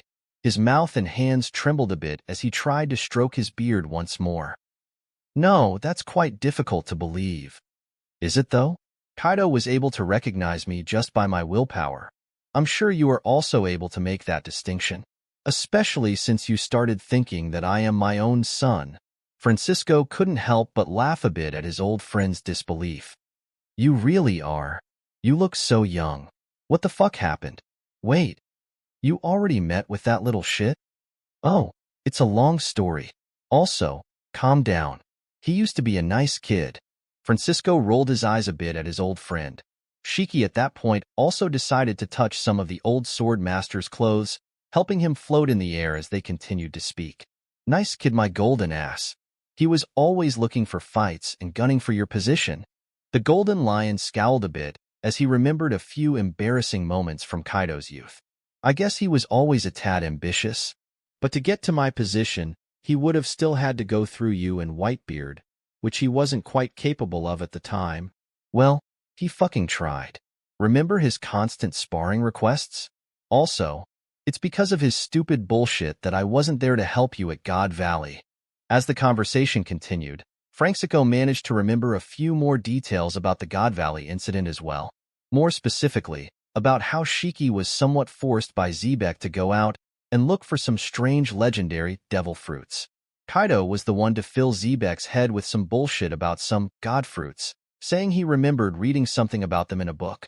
Xebec, not having eaten a devil fruit at the time, was also interested in gaining more power, hence him sending one of his most capable men away.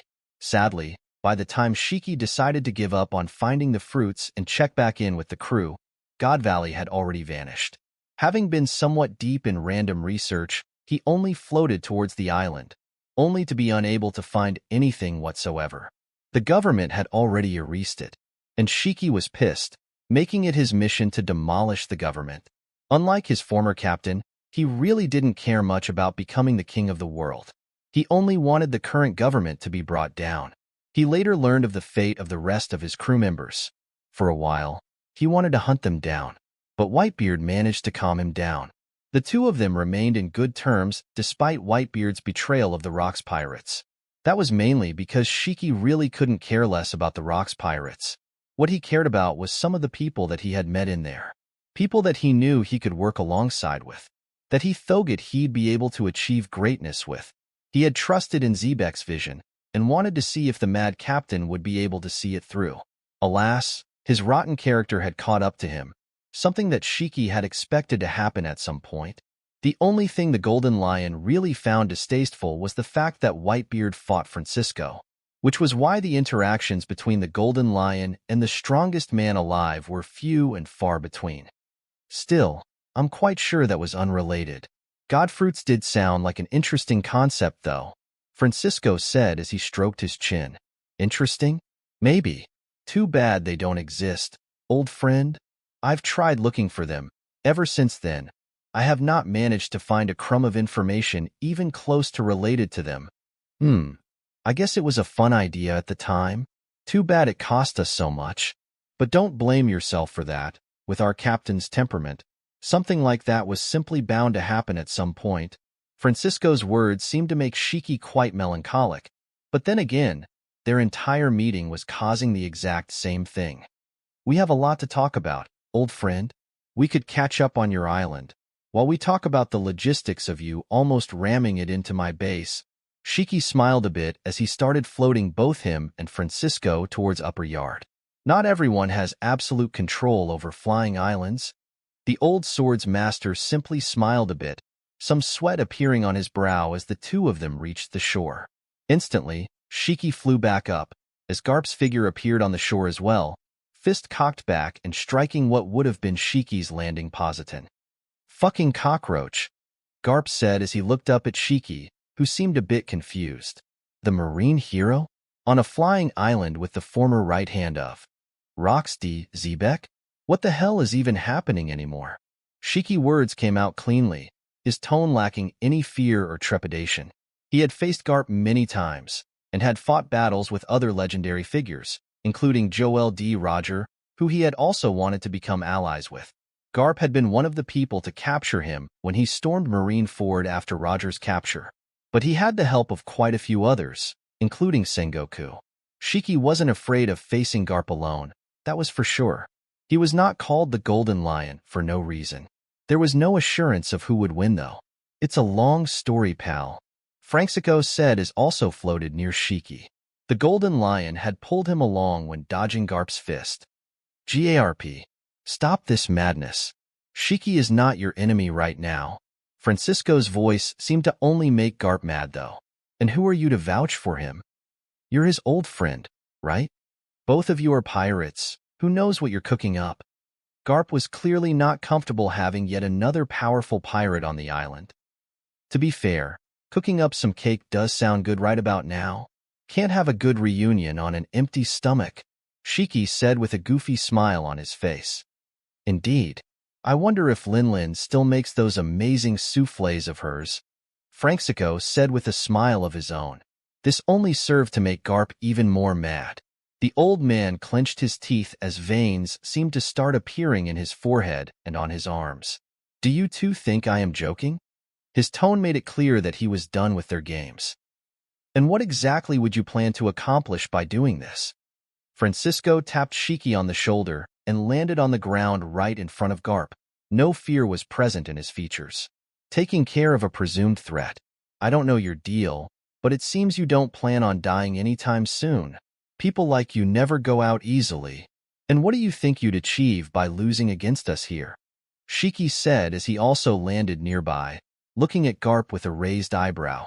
His sword legs sunk into the ground slightly as he stood straight with his arms crossed, long golden hair floating in the wind. You aren't just outnumbered here, Garp. Francisco being in his prime, by some miracle not yet explained, means that you are also outgunned. The golden lion continued speaking as he shifted to holding both of his arms behind his back, like an old man would. Garp could only clench his fists. He knew that his chances of winning weren't looking all that great in that situation. Even against Francisco alone, things were looking grim. Add the golden lion to the mix, and he was likely to not even last a full 10 minutes. Fighting and losing isn't even the issue here, Francisco said as he shook his head. A fight between us will definitely cause a lot of collateral damage. You'll be actively harming the people you think you are trying to protect from us, the old sword master said with a scowl. Garp froze when hearing that. Admittedly, he was a bit on edge lately, which had caused him to act a bit rashly. Shit, this is bad. Where's Sengoku when you need him? He always has plans for situations like this.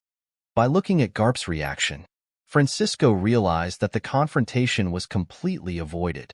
Shiki was also pleased to see that. He's just as good at pacifying others as he was in the past.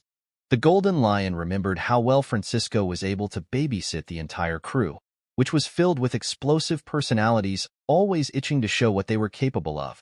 He really is the best right hand one can ask for. Maybe I can convince him to join me? Still, I don't like you bringing in more and more of your pirate friends on this island. Keeping Kaido in chains is already enough. Wait, Dragon Dung is imprisoned here? That's amazing. Jihahaha. The Golden Lion burst out laughing when he heard that. Francisco shut him up with a glare, before turning back to Garp. I understand your concerns, Garp. Don't think I can't see where you're coming from. But I assure you, I don't plan on doing anything shady. For now, whatever grievances we have, I say we wait for Enel's arrival. He will help sort things out since he's the captain. Besides, don't act like Shiki's appearance wasn't a surprise even for me. Captain? Francisco sure brings a lot of surprises. I wonder who this Enel figure is. I might have been in isolation for too long. Bah, he may be your captain, but I'm not part of his crew. Never agreed to join it. Garp crossed his arms. Still, I guess he can help mediate things between us. I will be walking with the two of you from now on, to keep an eye on you. Whatever suits your fancy, marine hero, Shiki said as he looked a bit at the ground, then at his own islands nearby. Say, I don't really want us drifting too far from this location. It's pretty well hidden. Clouds underneath us make things hard to notice for the people below. Would you two give me permission to stop your islands from drifting? Garp and Franxico both looked at each other. The island randomly drifting through the world was one of their biggest concerns. Although Garp was a bit reluctant, they decided that it was a better idea to allow Shiki to help them. He would have controlled it if a fight broke out anyway. Shiki was an extremely annoying enemy to fight.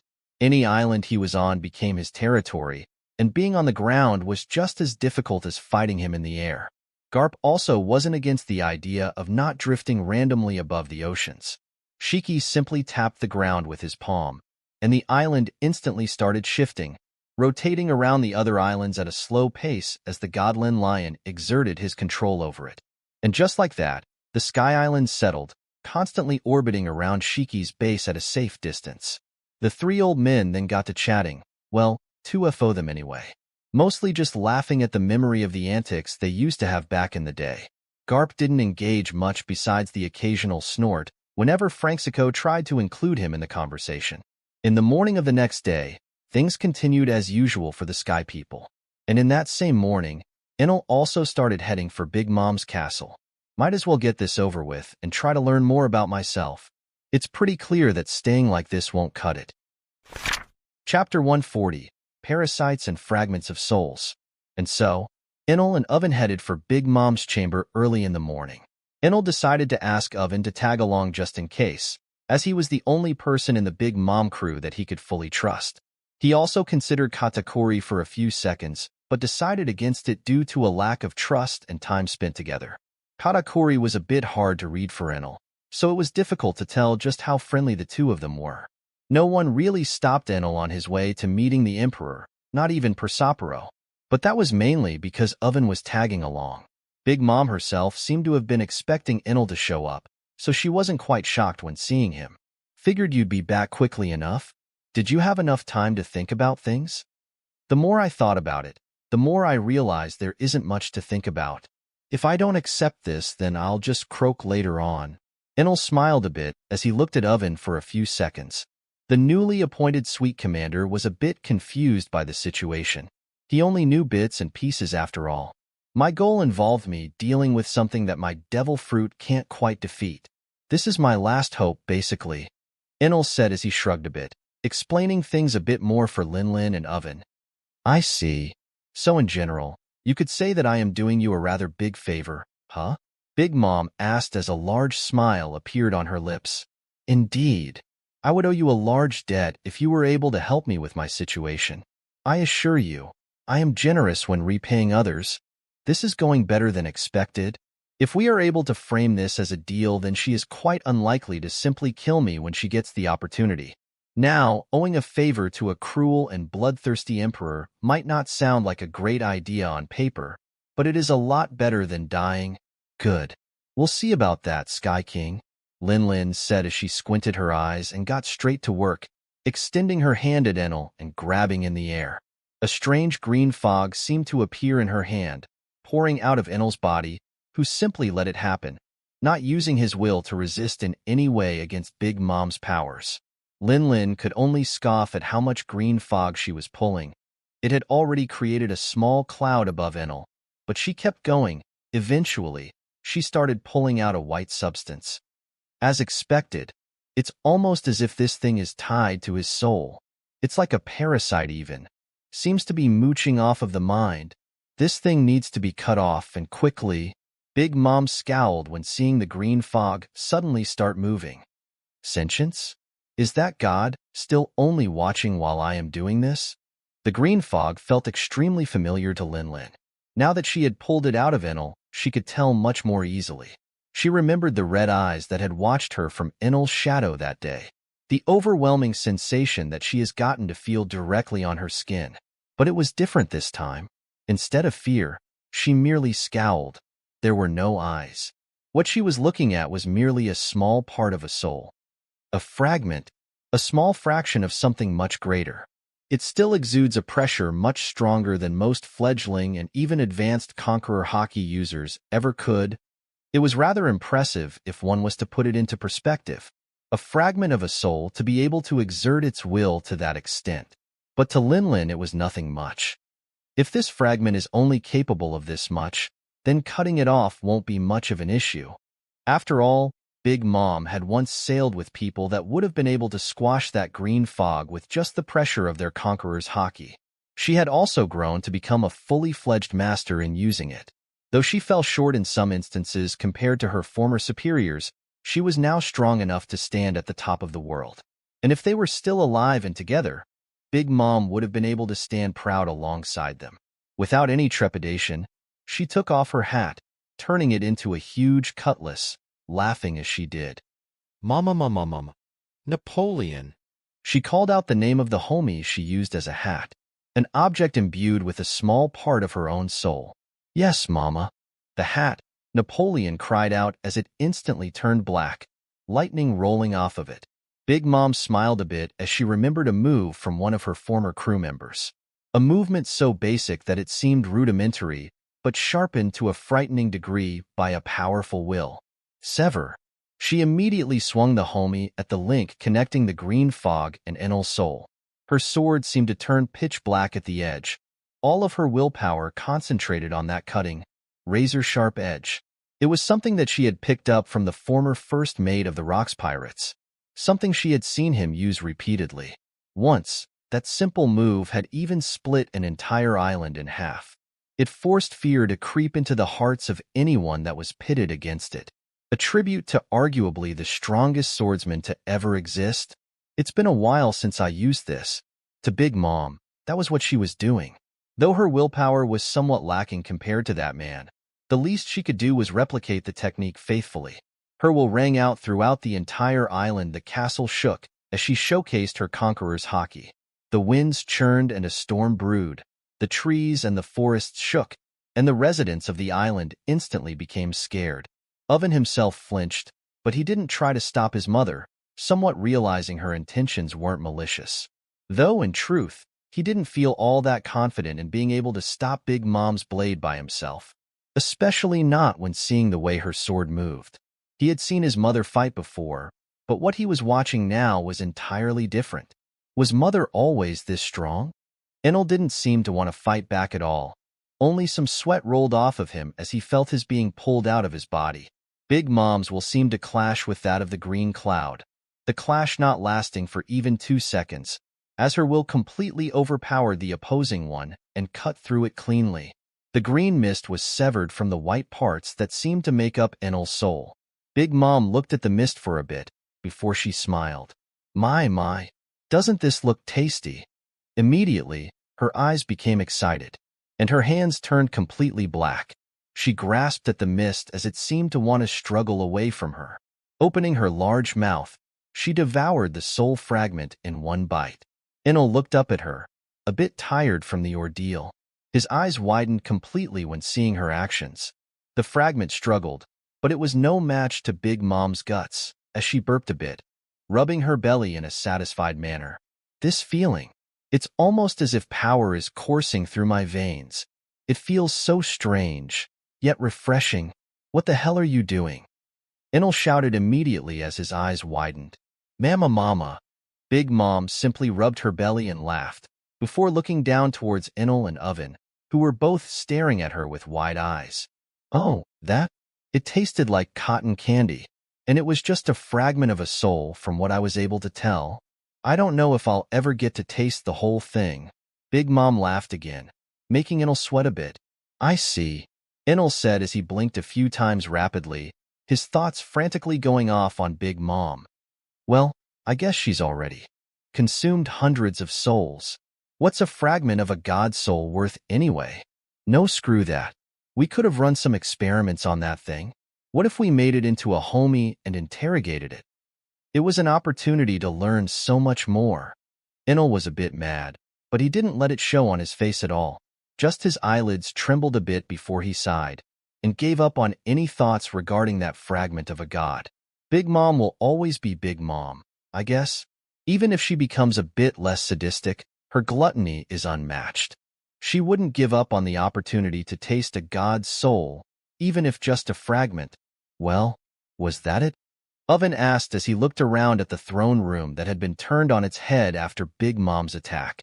Thankfully, she didn't slash through any of the castle walls, as she had only concentrated on cutting the green fog. But that didn't mean the shockwaves didn't do any damage to the building. It seems so. There is no more green fog around your soul, Lin said as she looked at Enel. In that case, we should check it out properly, shouldn't we? Enel asked as he closed his eyes and felt his own aura. He couldn't really spot much of a difference at first, but the more he concentrated, the clearer his mind became. It was almost as if his thoughts were clearer, his mind faster, his breath slower. Enel noticed the world around him slow down a bit as he started spreading to his will, displaying his lackluster mastery over Conqueror's haki. Big Mom didn't stop him, nor did she clash with him. She just let him experiment with his willpower for a bit. Oven was just looking on from the side, a bit impressed by what he was seeing. Enel, he feels different. This feels a lot smoother. Enel smiled.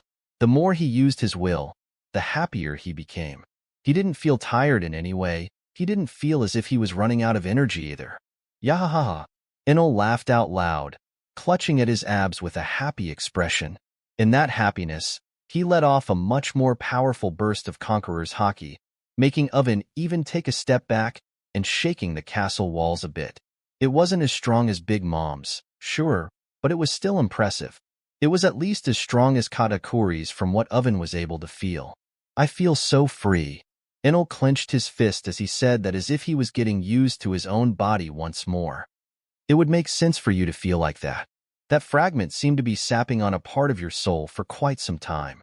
I don't know how much of an effect it had on your thinking, but it was sapping on the logical mind or the so-called immortal part of the soul, Big Mom said as she waved her hand around a bit.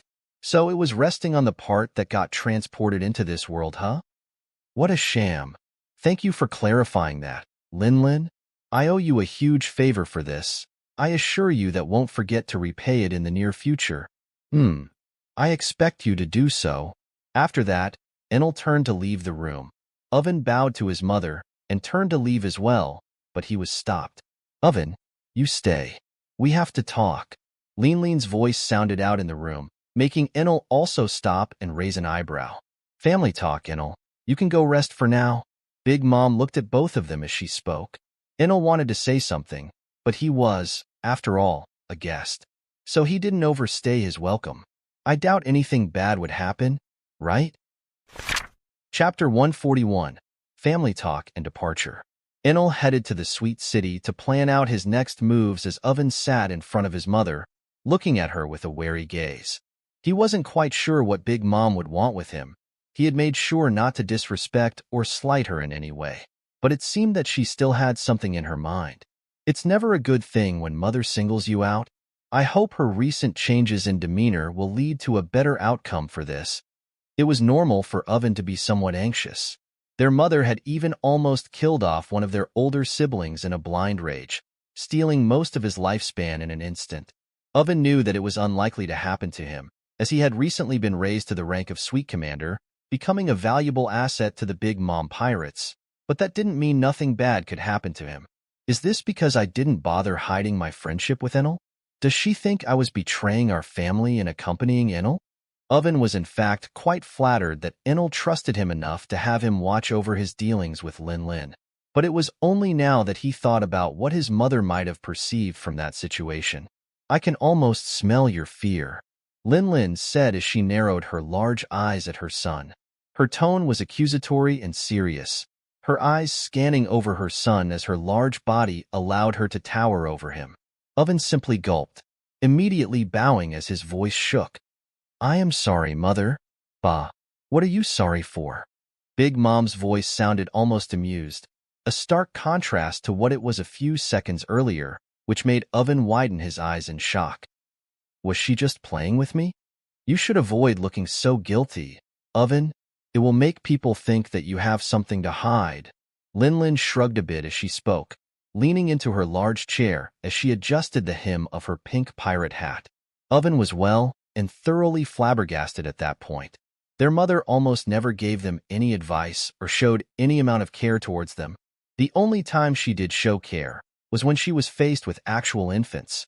Her love seemed to fade as her children grew up, so one couldn't really blame Oven for thinking it was unnatural.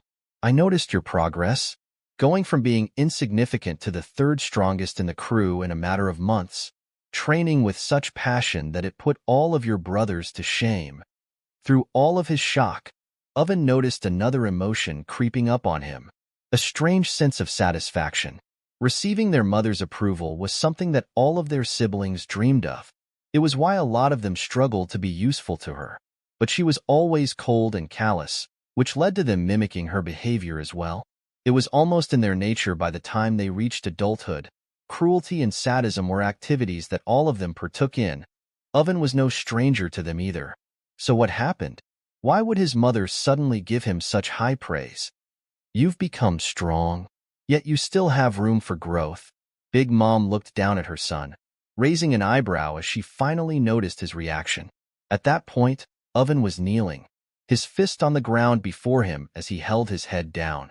His body seemed to tremble. At first, Lin was disappointed, thinking Oven was a coward. But then she noticed some water dripping from his face, which only served to make her more confused. What's row dash? She was about to ask, but Oven interrupted her, throwing his head up as he shouted, Mother, thank you for the praise. I am undeserving of it. Brother Katakuri deserves it the most among us. Oven was beyond elated, that much was clear. It was now not that difficult for Big Mom to realize that those weren't tears of fear or sadness. Rather, they were caused by either excitement or relief.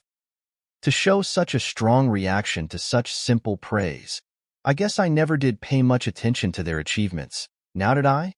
Now, you can accept this praise. Your big brother is also exceptional.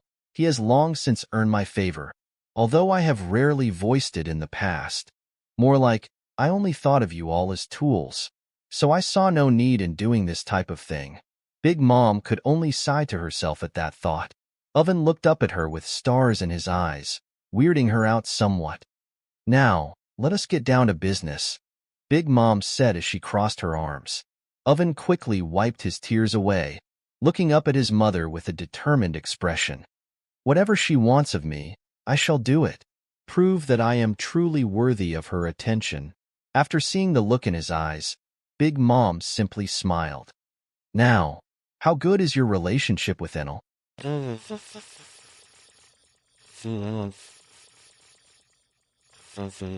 So strange. It's almost as if I am on a cloud. It was weird having to get used to my own body once again, but it wasn't all that difficult to do. That soul fragment certainly did its toll on me. It wasn't just sapping my mind and energy, it was likely also affecting my thoughts to some extent. At least I think so. It wouldn't really make much sense for me to even consider giving up on my quest. And yet I had actually thought about doing so, and not attempting to go through my deal with Big Mom. Looking back, it's almost as if these thoughts are not my own. It was almost as if something else was whispering in my ears. Or someone, I guess. Really, the more it tries to push me away from getting too involved in this world, the more I want to get to the bottom of this entire mystery and reveal the truth to the world. Still, now that I am done with fixing my soul, at least done enough to be able to use Conqueror's hockey properly, I now have a lot of things to do. Besides actually starting to train my hockey and looking for advanced technique teachers, I also need to actually start studying the poneglyphs we have already gathered. Oh, so much work. Thankfully, I still have time. The clock is ticking, though. I should try to find the Sky Island. I may have lost the Eternal Pose on Baltigo, but I still have a piece of Garp's Vivre card, so that shouldn't be much of an issue. No, for now, I need to try and find the Revolutionary Army, as well as Akainu and the rest. Pretty sure there are plenty of things to talk about with them. I need to take them to the Sky Islands, which will become our main base from now on. I will be able to officially start my training and start studying properly when I reach it. I also need to look for Morgan's, but that might be easier said than done. I have no idea where he might have hidden from the world government. For now, he might have to wait. His meeting with Robin will also have to be postponed. As unfortunate as it is, the man is extremely slippery, and finding him quickly simply isn't in the cards right now. I will seek out the revolutionaries. I'll be leaving Cake Island soon. Can't really stick around these parts much longer. I'll give Big Mom a proper warning about IM and the world government, but I don't have enough space on the flying islands to house everyone in her family. I can't exactly float up islands into the sky and rest them on the Imperial Cumulus. Well, I'm pretty sure the Sky Islands are nowhere near that gigantic fossilized cloud. I better say goodbye to Oven at the very least. Katakuri as well, if I happen to run into him. POV narration. Enel went ahead with his plan and prepared to depart the island.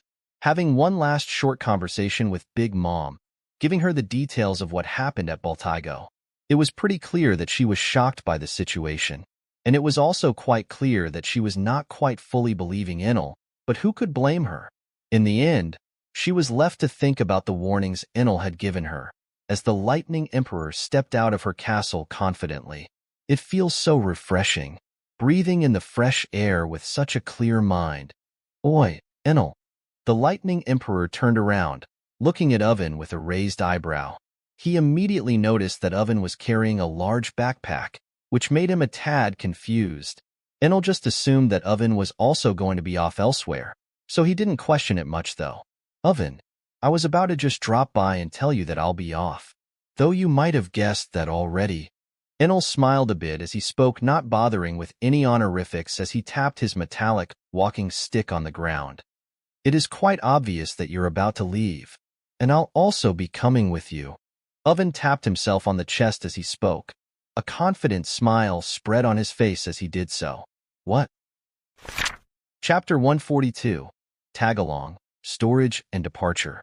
So what? You're just going to abandon your family and come with me? Enel asked with a raised eyebrow. Is Linlin putting him up to something? I am not abandoning my family, nor am I choosing you over them. Oven started speaking as a resolute look started forming on his face. From now on, you are a business partner of the Big Mom Pirates. You have a special status. It's only normal that you have someone who can communicate quickly with the rest of the Big Mom Pirates. Wouldn't a Din Din Mushi be enough for that? Under most circumstances, but we are not exactly allies. Giving access to our communication networks to another Emperor of the Seas is ill-advised at best, Oven explained with a smile. Therefore, Mother decided to give me the mission of maintaining contact between you two. The sweet commander tapped himself on the chest with his mechanical arm, showing his confidence. I guess that makes sense. I don't buy this one bit. He's probably just a spy for Big Mom. Not that it matters. If she had any bad intentions, she would have acted already, as I am injured. Better yet, she could have just pulled my soul and stolen my lifespan. So I guess I will trust her for now. Well, I doubt Oven of all people would end up stabbing me in the back. Then Enel blinked a few times, as he realized something. I don't have any way to take you with me. My flying ship was lost. My walking stick won't be enough to make a ship large enough for the two of us. I was just going to fly away. Oven instantly looked a bit disappointed. Then he started rubbing his chin, thinking of some ways to get their hands on some method of transportation. That won't be an issue. Another voice joined the conversation, Enel and Oven both turning their heads towards the newcomer. It was none other than Persopero, in his usual flashy attire and having his usual resting bitch face. Mother has decided to trust you, so you will be given as many materials as you need to leave the island properly. Pararin, from Oven's recollection, you manipulate metals to create a flying ship, correct? Big Mom's oldest son spoke in a straightforward manner, not caring much for honorifics despite conversing with a well-known emperor. That is awfully kind of you. I need anything that conducts electricity well, Enel said as he narrowed his eyes. Don't get me wrong, Sky King. I don't trust you or your intentions. Think of this as an interest-free loan. Whatever you take you must pay for in full, at a later time. Pararin, Enel simply nodded. It's honestly better this way than to receive a gift from the Big Mom Pirates. It's already enough that I owe Linlin. Such is the nature of a business relationship. Paraspero spoke slowly as he did so, sometimes licking his candy cane. Now, if you were willing to marry one of my siblings, I am quite sure Mother wouldn't mind forming an alliance. Nah, I'm good. Enel immediately interrupted Paraspero, who tapped the ground with the candy cane and continued speaking with a disappointed expression. Your loss, Sky King. Smoothie is currently still available. I'm sure you two would get along. Pararin, no, I really am not looking for an arranged marriage, though I appreciate the offer. Enel waved his hand as he spoke, his cane turning into a bracelet as he responded. Paraspero seemed to give up on pressing the issue any further. Instead, he beckoned Oven and Enel to follow him, licking a large candy cane as he did so. The three of them walked for a few minutes, mostly in silence. Persopero was far from the chatty type, but he was no longer as hostile as he had been at first, despite still voicing his dislike for Enel. Here it is, Pararin. Paraspero opened a large door, which led them to what appeared to be a huge storage room filled with metals. The homie guards at the door simply bowed and stood to the side, not daring to stop two sweet commanders. Is Mother really all right with this? These are materials that we have collected over the years. Oven's voice rang with uncertainty. Mother won't mind. I already said this is a loan. As the oldest brother, I at least have this much decisive power, Paraspero said as he looked around the storage room. It had countless riches and treasures, befitting of an emperor's storage room. It was not the main treasury, but it was still filled to the brim with treasure that most pirates would wage war for. Whatever you want, take it. A homie will take inventory of everything you've taken, and they will be added to your tab. You either return them or give something equally as valuable in exchange. Paraspero then turned to leave, having done his job and going on his merry way, whistling in a melodic tone as he did so. I rarely see him in that good of a mood, Oven said with some sweat on his brow. I guess he really wants me to go away, Enel said with a blank stare, as he then proceeded to pick whatever he wanted. He could go for gold, but it was expensive and soft, and he would likely end up having to give it back. I should look for something less dense, something that I can manipulate slightly, even if it's not tougher. I can use hockey, but the more I hold of it, the better. The first that came to mind was aluminium. Rather, it was likely the best possible option. Cheap, bulky, about as conductive as gold, and there's plenty of it here. In the end, Enel took around 20 tons, emptying the storage of aluminum completely. Shouldn't you pick a stronger metal? Oven asked as he scratched the back of his head. No, this is more than enough. Enel quickly created a gauntlet and a set of graves, shin guards, as well as a set of earrings. All of them were completely white, and Enel left his walking stick untouched, turning it from a bracelet into an upper arm guard, covering his only shoulder. Your choice. At least you didn't take much of the valuable stuff. I'm quite sure Mother would have said something if that was the case, Oven said as the two of them then headed outside. They left the castle without wasting any more time. Right at the entrance stood a tall figure, wearing a leather outfit and a scarf covering half of his face. It was none other than Katakuri, leaning on the gate and looking at them with his arms crossed. So this is where we part ways, Katakuri said while looking at the two of them, but mainly at his brother. Well, it's not like I'm leaving forever. It is likely going to be a long mission, Oven said as he scratched the back of his head. Regardless, you better take care of yourself. I'll make sure the rest of our siblings are safe. And, Enel. Katakuri then turned his red eyes towards the Lightning Emperor. Take care of my younger brother. That was all he said before turning into a donut and rolling away. Enel blinked a few times when seeing the way he made his exit, but decided not to dwell on it. He sure doesn't like showing affection, Enel said as he wiped some sweat off his brows using one of his earlobes. Don't let his demeanor fool you.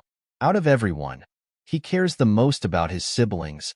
Oven simply nodded, as Enel snapped his fingers, his gauntlet and greaves turning into a large white Viking ship. It's not that sturdy, but it will hold out. Try not to punch it, though, Enel said as he got on. Oven followed suit, dragging that large backpack behind him as the two of them embarked on their journey. Where to? The sweet commander asked as their ship took off the ground.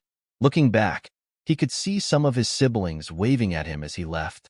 Without any hesitation, he waved back at them, a wide smile on his face. Who knew being loved actually feels so nice?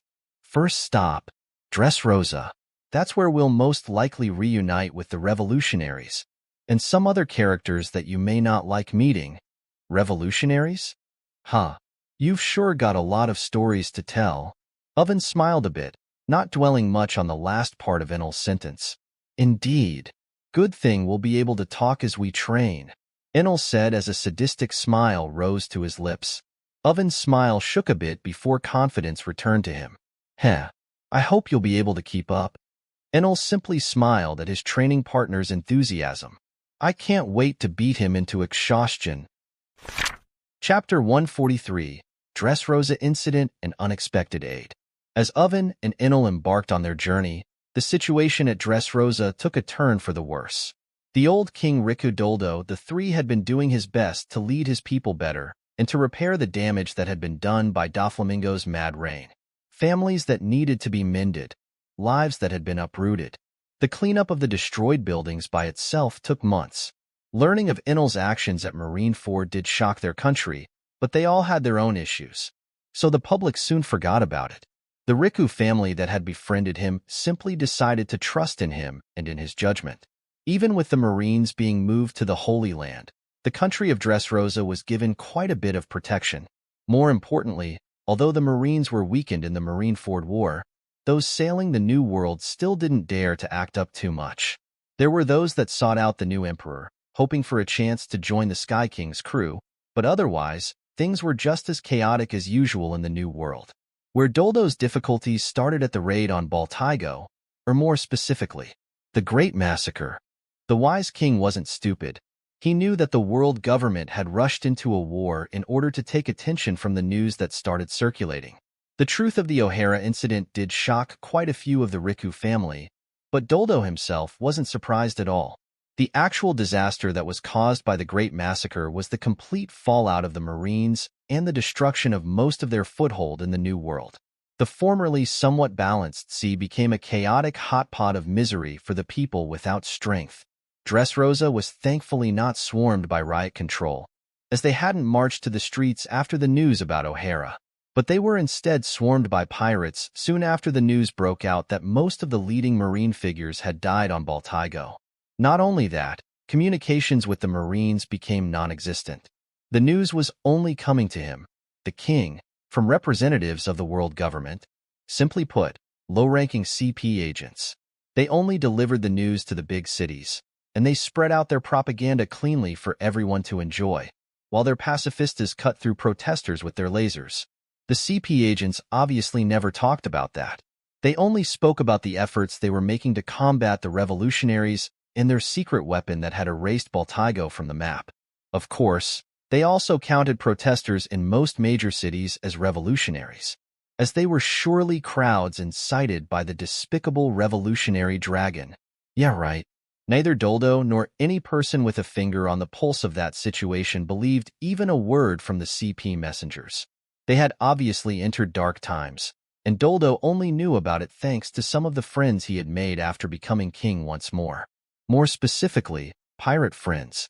They had been once turned into toys by Sugar when Doflamingo was in charge. But after being turned back, they had somewhat helped the nation and fought against what remained of the Don Quixote pirates. The wise king made a pertinent choice when deciding to befriend them. He did so behind the back of the Marines, but it now seemed like the right move. They traveled the New World, sometimes reaching out to Doldo and letting him know the situation in other places. They also kept Dress Rosa informed on major movements in the New World, which allowed Doldo to somewhat prepare for conflicts. Now, Dress Rosa was able to resist attacks from most pirate groups. Thankfully, Kairos had grown quite a bit stronger and was able to easily hold his own against most pirate captains under a 500 million bounty. However, their current problem was a bit different than regular pirates. It was more akin to an entire army. Doldo's connection to his pirate associates was also cut off a few weeks before the attack happened, so they were caught in a bit of a pinch, with little time to prepare. Currently, at the largest port in Dress Rosa, Doldo stood face to face with two people, while his kingdom was surrounded by a few hundred pirate ships, ready to pillage and plunder the hard work of his people. One figure was of a tall, short-haired black man with a goatee, wearing black sunglasses and a white costume. The other was a giant, strangely shaped black-haired man. His body seemed to be runny. It was as if he was constantly in a mucus-like state, constantly dribbling everywhere. He wore rather loose clothing and a blue wavy cape that covered him completely. They were none other than Corazon, or Virgo, and Treble, two of Doflamingo's former elite officers. "I can somewhat guess why you are here," Doldo said as he shook his head slightly. "To avenge our master, Doflamingo, and take back the empire that he rightfully ruled for a decade," Virgo said as his face remained expressionless. "Rightful? Erasing memories and enslaving people as he did? Do you think you have any rights here?" A voice rang out from beside Doldo. Kairos stared at the two elite officers without any fear in his eyes. His mechanical leg almost creaked in excitement, as his hand was already on the hilt of his blade, ready to take it out at a moment's notice. "Humph, this lowly gladiator sure is loud," Treble said with a scowl on his face. Doldo looked at Kairos, and the two of them seemed to come to an understanding. "There's really no avoiding this fight. We must at least try to make a last stand here." Kairos immediately slashed his blade towards the duo, and Doldo took a step back, drawing his own blade as he whistled for reinforcements. Kairos was immediately intercepted by Virgo, the former Marine that had gone rogue after hearing of Doflamingo's demise. "Gladiator, you sure seem to have gotten stronger," Virgo said as his blackened fist blocked Kairos's blade perfectly. With a kick from Virgo, Kairos was forced to take a few steps back and collect himself, realizing that his opponent was a lot stronger than expected. Kairos was not the only one determined to grow stronger after all. Virgo had been loyal to Doflamingo. After learning of his captain's demise, his sole goal became to both reclaim the throne of Doflamingo's kingdom and to take revenge on the ones that took part in his downfall. Virgo sought to become strong enough to eventually hunt down Enel. Though he was far from strong enough to attempt such a thing, he was still strong enough to subjugate the kingdom of Dress Rosa. Kairos sweated a bit as he narrowed his eyes, his blade turning dark as he clashed with Virgo a few more times. Each slash of his was either dodged or blocked completely. Virgo showcased a rather extensive mastery of the 6 powers, sometimes letting his body bend around Kairos's sword, sometimes using Shurgon to push it aside and change its trajectory. It didn't take long for Kairos to be at a disadvantage. He had only managed to scratch Virgo's cheek once before the former Marine covered his entire body in armament. Kairos himself received a lot more than a scratch. Each exchange led to him receiving a punch or being pierced by a stray Shurgon. If not for his endurance, he would have already fallen. But he kept forging forward, his will carrying him through the fight more so than anything. "I hope Rebecca is at least safe." That was truly all that Kairos could think about at that moment. Meanwhile, Treble quickly started chasing after Dodlo with a laugh, attacking the old king with ferocity. The guards that tried to stop him failed rather quickly, and Doldo himself was stuck only dodging as many attacks as he could. It was truly a desperate situation for the kingdom of Dress Rosa. If it was just 2 elite officers, then things would be quite fine, or at least manageable. But they were surrounded on all sides by groups of pirates of varying sizes and strengths. Doldo had no clue how exactly Treble and Virgo had managed to persuade all of them, but they were now besieging the kingdom. And because of that siege, the morale of their guards was quickly plummeting as volleys of cannonballs seemed to rain down upon them. "Stop running, old man," Treble shouted as he continued to attack Doldo with a relaxed smile. "If you say so." Doldo immediately turned around, grasping at his blade and sending a flying slash right at Treble's face. Treble simply laughed again as a wall of mucus formed in front of him, causing the flying slash to stop immediately. Doldo could only scowl as he dodged yet another mucus tentacle. The wise king knew that he'd lose the second he touched that sticky mucus. If he stopped for only 1 second, then he'd be immediately captured. No room for errors, huh? The old king continued his struggles, and so did Kairos, as he tried to damage Virgo, only to end up scratching the former Marine a few more times. Is my will really not sharp enough? Kairos couldn't help but get frustrated at the thought. His blade slashed a dozen times, and Virgo pushed all of the slashes away and punched him in the gut. Kairos flew back. His back broke through a few walls before he came to a stop. Bloody and battered, the fight had only lasted for a few minutes, yet he was already too battered to continue. "Disappointing. Thought you were a good stepping stone, but I guess not. I need to defeat more and more powerful people and eventually reach that hateful emperor." Virgo spouted his delusions as he walked closer and closer to the half-unconscious Kairos. When he got close enough, Kairos swung his sword for one last time. But this time Virgo simply extended his palm and grasped the blade, stopping it instantly. Kairos struggled a bit, but only managed to cut Virgo's leather glove before the former Marine simply clenched his fist, breaking the blade into pieces as he scoffed at the gladiator's efforts. "May you rest in peace." Virgo then raised his fist, punching down at Kairos with all of his strength. Kairos simply closed his eyes as he grit his teeth, preparing for the worst. "Father!" A metallic clang was all he heard. He forced his eyes open as both he and his daughter were sent flying backwards, breaking through a few more walls. "Rebecca? What is the meaning of this?" "The king instructed you to escape alongside Viola," Kairos said in an angry tone as he shakily stood up. Rebecca herself simply pouted, her pink hair covering one of her eyes as she supported her father. "We would never just leave you two behind. We're a family," Rebecca said as she gave her father a shaky smile. "Oh, how touching," Virgo said emotionlessly as he approached them again, stepping over rubble and through a few destroyed hoses as he reached them once more. The pink-haired princess immediately pointed her sword at him, her hands shaking slightly as she tried to gather her courage. "Este awa dash," Rebecca stopped herself, her eyes widening as she looked in Virgo's direction. Kairos seemed to have the same reaction as he supported himself on his mechanical leg. Cat got your tongue?" Virgo asked as he prepared to deliver a final blow, but then his entire body froze up in fear. A creepy sensation crawled down his spine, making the hair on his back stand as he suddenly felt it, a powerful presence standing right behind him. He had been tunnel-visioned on the pair in front of him, toying with his food. Only now could he notice a massive shadow towering over him, an actual predator bearing its fangs at his arrogance.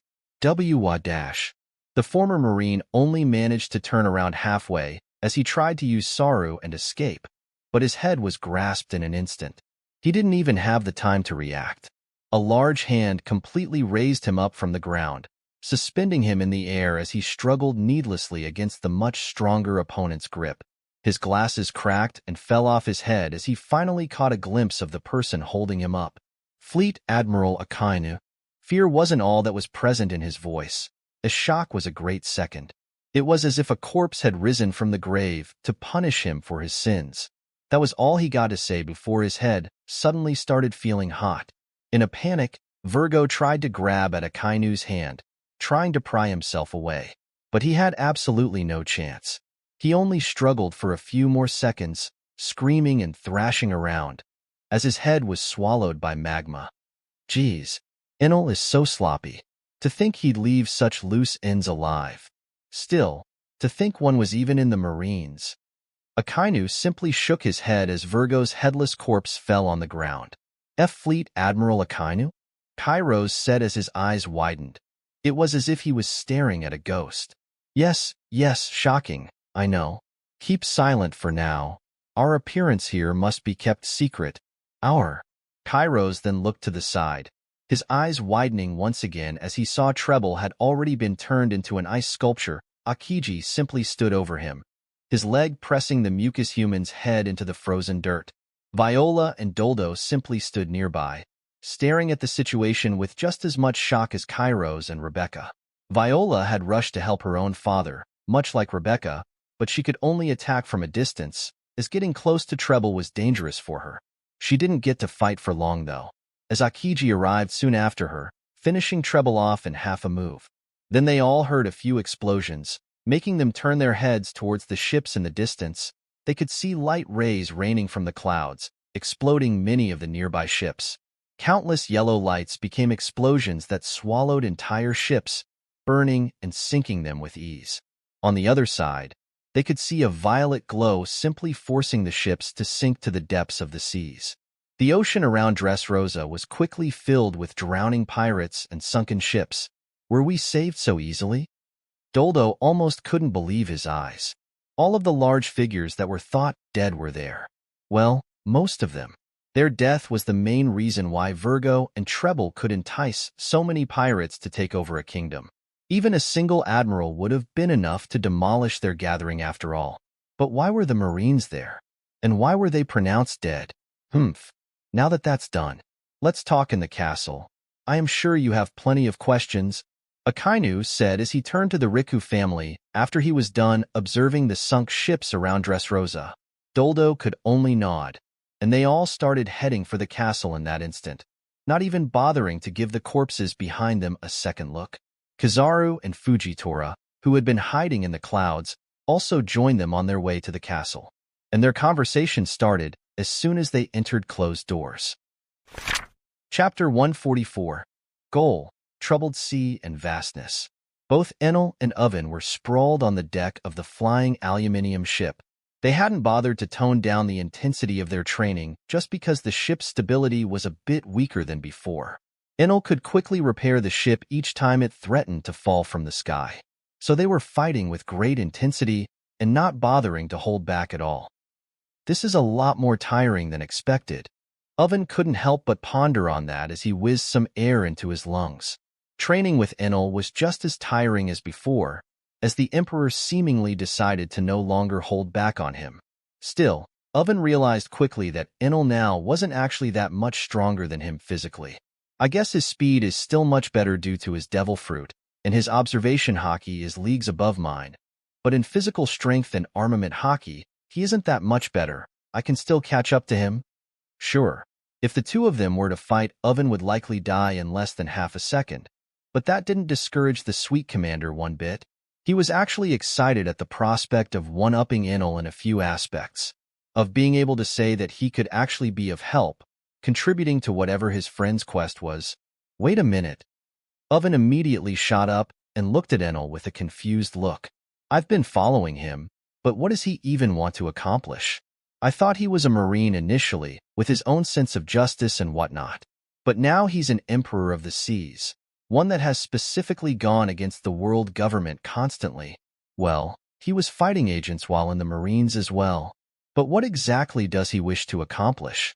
Oven did put some pieces of the puzzle together in his spare time. He somewhat realized that Enel was going against the world government. That much had been obvious for a while. But why is he going against them? He is my friend, so I'd support him regardless. Still, I can't help but wonder. I guess he will tell me when he feels like it. Knowing him, it's likely not even an issue of trust, and he just forgot. Say, Enel, what do you plan to do now exactly? Oven asked as he finally recovered his breath and looked at the sky above, which was slowly darkening as the sun finally decided to start setting. Well, the revolutionary dragon had built a secret base underneath Dress Rosa at some point, and they know that I am in good graces with the Riku family, so the most likely place where I am going to find them is there.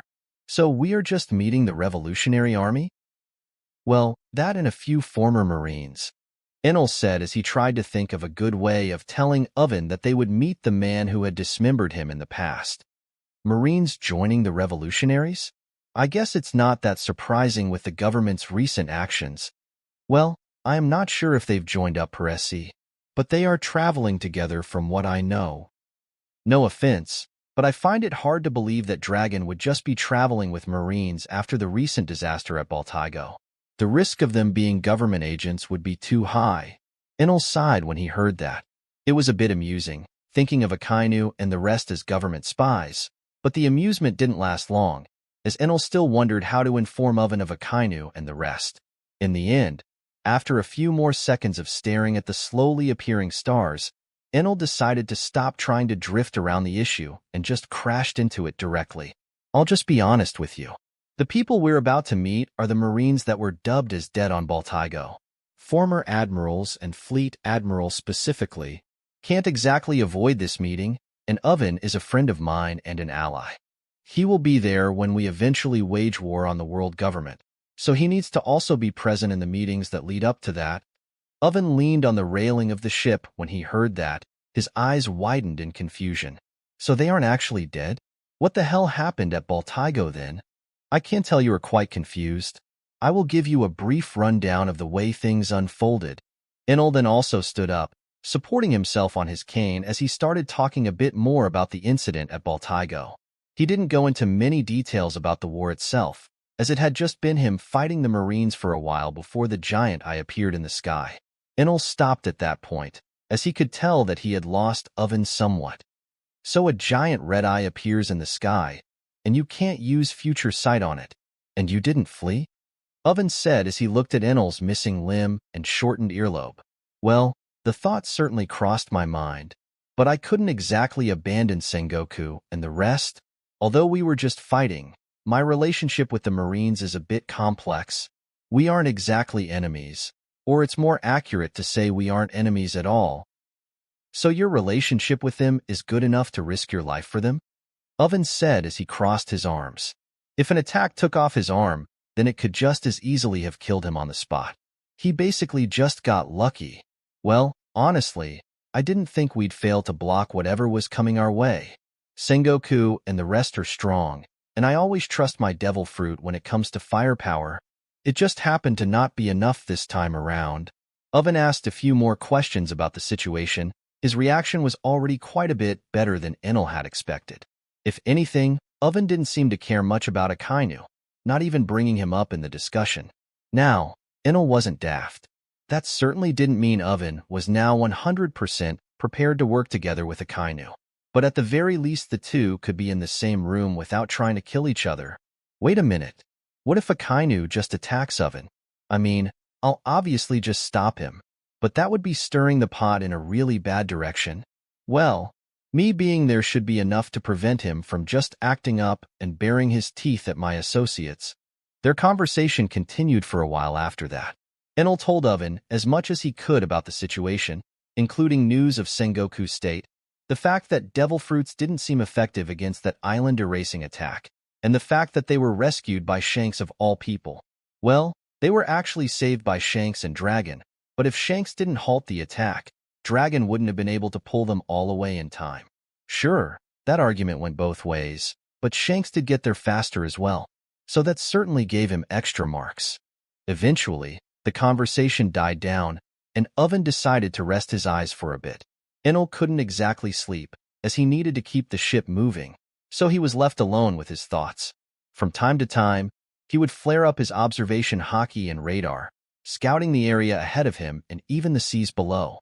He still couldn't quite keep his radar on at all times, much like he couldn't keep his observation on at all times, but at least he could use it when it mattered. Enel actually felt as if his observation hockey was a bit different as well after the green fog was lifted. It was as if the world was a bit clearer. He still couldn't see images with observation hockey alone, but he felt as if his will extended farther, somehow.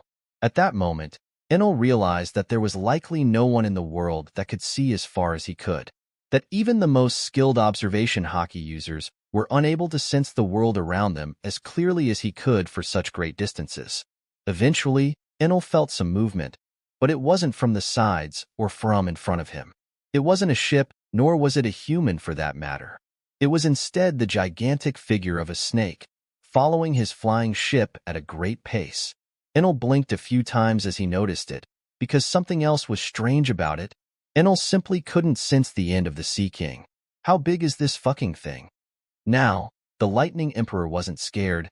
He had killed large things in the past, and he knew that sometimes size was a detriment more so than anything. But the sheer size of that snake dwarfed any Sea King that he had seen before. It was nothing less than astonishing.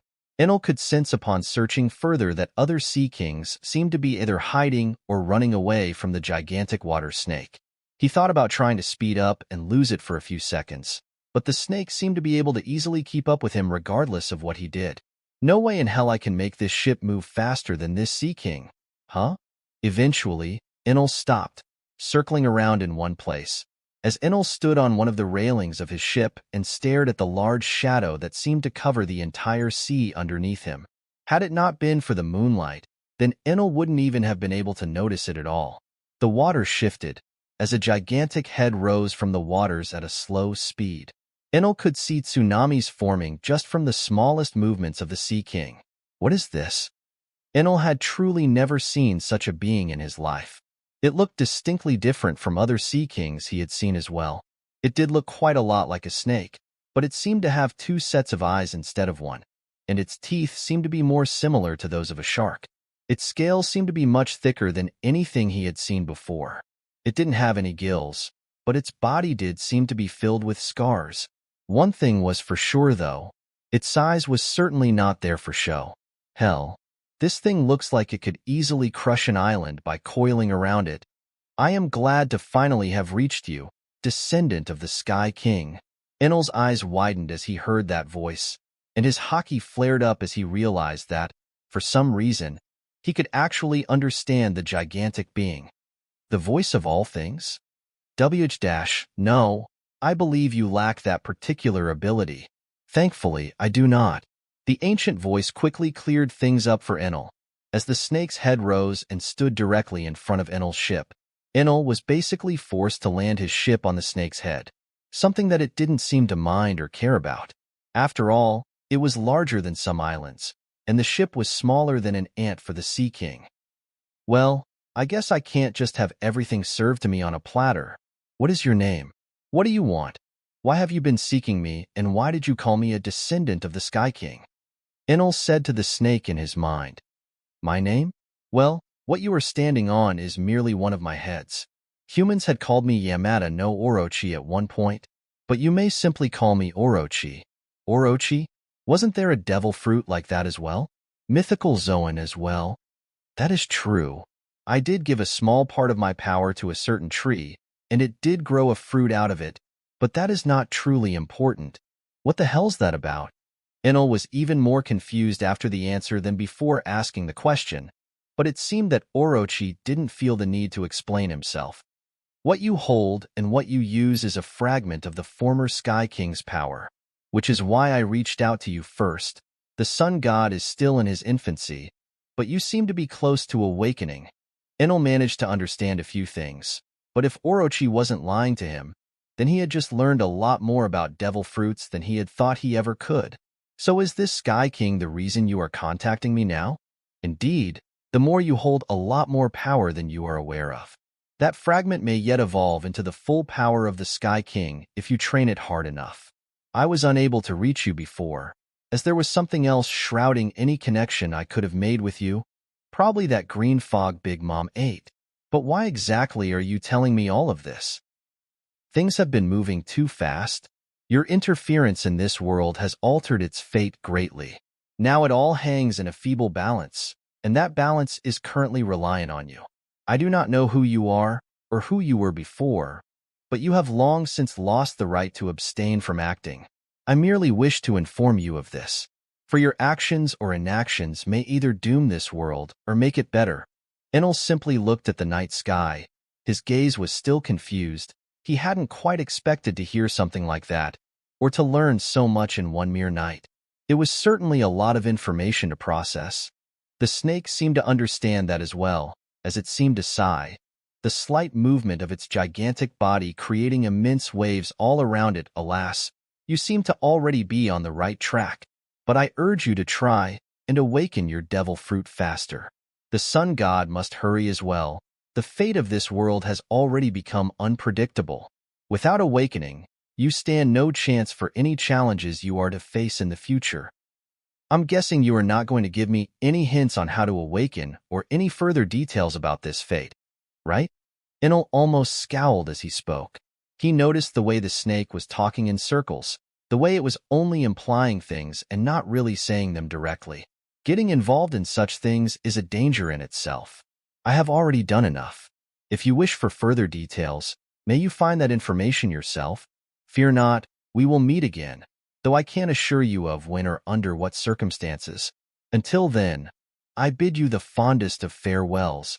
The polite snake then simply started submerging itself again, forcing Enel to start up the engines of his ship once more and take off.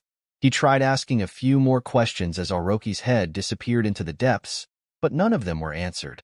So, Enel was just left there, looking at the sea with raised eyebrows as he scratched the back of his head. Well, that was certainly something. The Lightning Emperor then turned his head to the sky as he tried to process the information a bit more. Then, Enel heard a large yawn to the side, as Oven rubbed the sleep out of his eyes. What's up, Enel?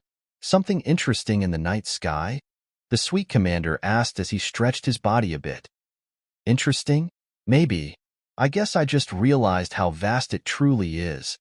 Oven raised an eyebrow when hearing that, before simply shrugging and leaning on the railing, looking at the sea below. Vast? Maybe. I guess the more you see of the world, the bigger it actually seems. Oven simply smiled as he tapped Enel on the back. Right you are. Chapter 145. Arrival, Split Factions, and Meeting. Dress Rosa was still cleaning itself up when Enel and Oven arrived.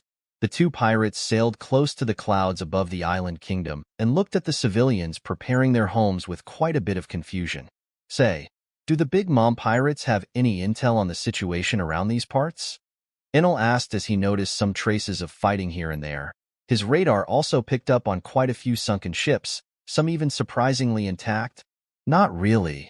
We had somewhat secluded ourselves in our territory for a bit after my capture and release. We only received news from our associates in the underworld, but they've all been quiet lately. Oven, as a suite commander, now had a bit more insight into the business of his family. In the past, he was mostly just concerned with following his mother's orders and searching for sweets all across the new world, trying to please her. If I were to guess, the world government found some way to hamper communications even in the underworld, Enel said while scratching his chin with one of his earlobes. Quite hard to believe. They were booted out of the underworld by a coalition of underworld emperors a while back. Enel then stopped and simply raised an eyebrow. Well, I guess they were booted off indeed, Enel says with a smile, as he started thinking a bit more about the situation. But they somehow managed to make Buggy's crew replace Doflamingo's criminal empire in a short span of time. I'll have to look further into this later, I guess. Might be a good opportunity to get in touch with Buggy. Many watched with wary eyes when seeing Enel's ship descending from the skies. The reaction of the people of Dress Rosa seemed to soften up a bit when seeing that it was just Oven and Enel, though whispers quickly spread about the two of them looking a bit different. The flying vessel landed directly in front of the royal palace, and the one standing guard only saluted Oven and Enel as they passed by. The fact that Enel was now an emperor mattered little to the people of Dress Rosa. They had been ruled by a tyrannical pirate for 10 years, but they didn't exactly hate pirates. They especially didn't hate the two people that had helped them and saved their kingdom. Well, it was mostly Enel's work, but Oven was his associate at the time, and he had reportedly taken down one of Doflamingo's elite officers. Therefore, their reception was rather warm, with most of the people in the royal palace greeting them happily, glad that they were visiting. Plenty of people showed concern when seeing Enel's missing arm. His body was still bandaged up, and he was not fully recovered. So he was only wearing a pair of loose pants and his furred white coat, with one sleeve swinging around as he walked confidently. The suite commander happily greeted most of the workers, and Enel also nodded at them as he passed by. Oven would have usually ignored weaklings in the past, but the people of the royal palace had all treated him nicely even when he was a prisoner traveling with Enel, so he saw no reason to not treat them the same. Enel, I've been wondering, do you plan to announce Dress Rosa as your territory? Oven asked as the two of them continued making their way to the throne room, where the servants had informed them that a meeting was ongoing. I did plan to do that. It would have provided the people of this country with some protection, but it might also make it the target for the world government. Do you think they'd just dare to attack a country randomly? Besides, Dress Rosa is one of the 20 kingdoms that initially founded the world government itself. Oven patted himself on the chest, quite confident that the world government wouldn't dare to act so boldly. The two of them already came in front of a large closed door. Both of them knew that it was the throne room, and they could hear plenty of voices inside. Enel sighed when hearing them, and decided to respond to Oven finally. You might be right, but I assure you that the world government doesn't really care much for its founding countries. It's already a power that stands on its own. Their current situation is already bad. They also certainly no longer care about public perception, since they no longer give anyone a voice. Oven ended up simply scratching the back of his head, not really able to refute Enel. You've sure become a lot gloomier, Enel. A feminine voice sounded from the side. With a bit of amusement in her tone, both pirates turned their heads to the side, smiling as they did so, as they caught sight of Viola wearing her usual sleeveless white dress with violet polka dots and maroon frills. She hadn't changed much look-wise, but she did seem a lot more confident now. Glad to see that you are healthy, little princess, Oven said with an amused smirk. He had taken to calling Viola that in the time they spent at the royal place, only doing so because it seemed to annoy her. Har har. Viola's reaction to that nickname certainly hadn't changed a lot either. Name-calling aside, it is good to see that you are doing well for yourself. Though I'd like to know more about the pirate graveyard around the kingdom. Enel waved his hand a bit. Yeah, well, a lot of things have happened. Father will certainly be happy to meet you. Some acquaintances of yours are here too, so they really were here after all, Enel said as he smiled, finally opening the large door in front of him and walking into the throne room, only for a chair to fly right by his head as soon as he entered. I'm telling you that I don't agree with this. Akainu's enraged voice scratched the ears of everyone in the room. He seemed to be arguing with Dragon about something, who was just looking at him with frustration. Fujitora and Akiji both seemed to be calmly drinking some tea, and Kizaru was just dozing off with his eyes half open. King Doldo and Kairos were both off to the side, sipping some tea and just paying attention to the situation. They seemed to have dragged over a large table and plenty of chairs, momentarily turning their throne room into a rather large meeting room. As cheerful as always, Akainu, Enel's voice managed to catch everyone's attention instantly, as every head in the room turned to the door and everyone, minus Fujitora, looked at Enel, Oven, and Viola walking in. Doldo and Kairos were both shocked to see his state, but they had heard that he had been injured quite badly at Baltigo, so they recollected themselves quickly. Meanwhile, the dragon and the former Marines seemed glad to see him. Even Fujitora and Kizaru, despite them not having that noteworthy a relationship with Enel.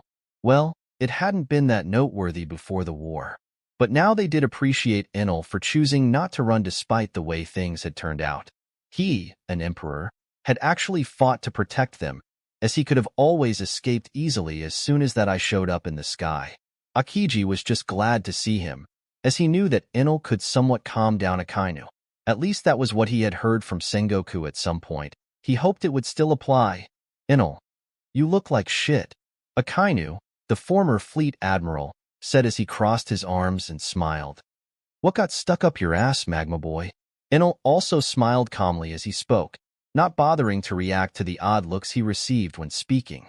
Well, besides the fact that I can now visit my own grave and that I wasn't invited to my own funeral, the Marines have almost disbanded, so things aren't going that great. Akainu rolled his eyes as he spoke. I guess Aramaki wasn't able to deal with being a fleet admiral too well? Enel asked with an amused smile. Huh. I'm sure he would have made a decent fleet admiral had the situation been different. Fujitora interjected, sipping some tea as he spoke a bit. Yeah, like if he had a single political bone in his body, Kizaru said in a lazy tone, shaking his head slightly as he stood slouched in his chair. Indeed, thanks to his masterful management, but mostly due to the way the Baltigo incident was handled, the Marines split into two different factions, and around half of the Navy's forces have split from the world government. Akainu opened his mouth again, not quite as amused by the situation as Enel and Oven seemed to be. That's not bad at all. Why exactly are you mad, though? Enel asked as walked closer to everyone. Well, I had proposed that it might be worth it to invite this split Marine faction to our side. We should be able to do so using Akainu and Sengoku's influence, Dragon said as he nodded a bit at Enel. Sengoku is currently still with Shanks and his crew, so he should be safe. But I doubt we can use his influence without him being here. After what the world government pulled on us, I do think inviting more people to our cause would be beneficial, though. Sure, you can think that. But you saw that thing. What can more people even do against it? We'd just be throwing more lives away. My people's lives. Akainu said as he shook his head slightly, throwing lives away? Huh? Enel said as he stroked his chin for a bit. I can understand why you think that. But what exactly do you think will happen to them now? The Emperor asked as he grabbed a chair and sat down. Oven joined him, standing by his side somewhat like a bodyguard.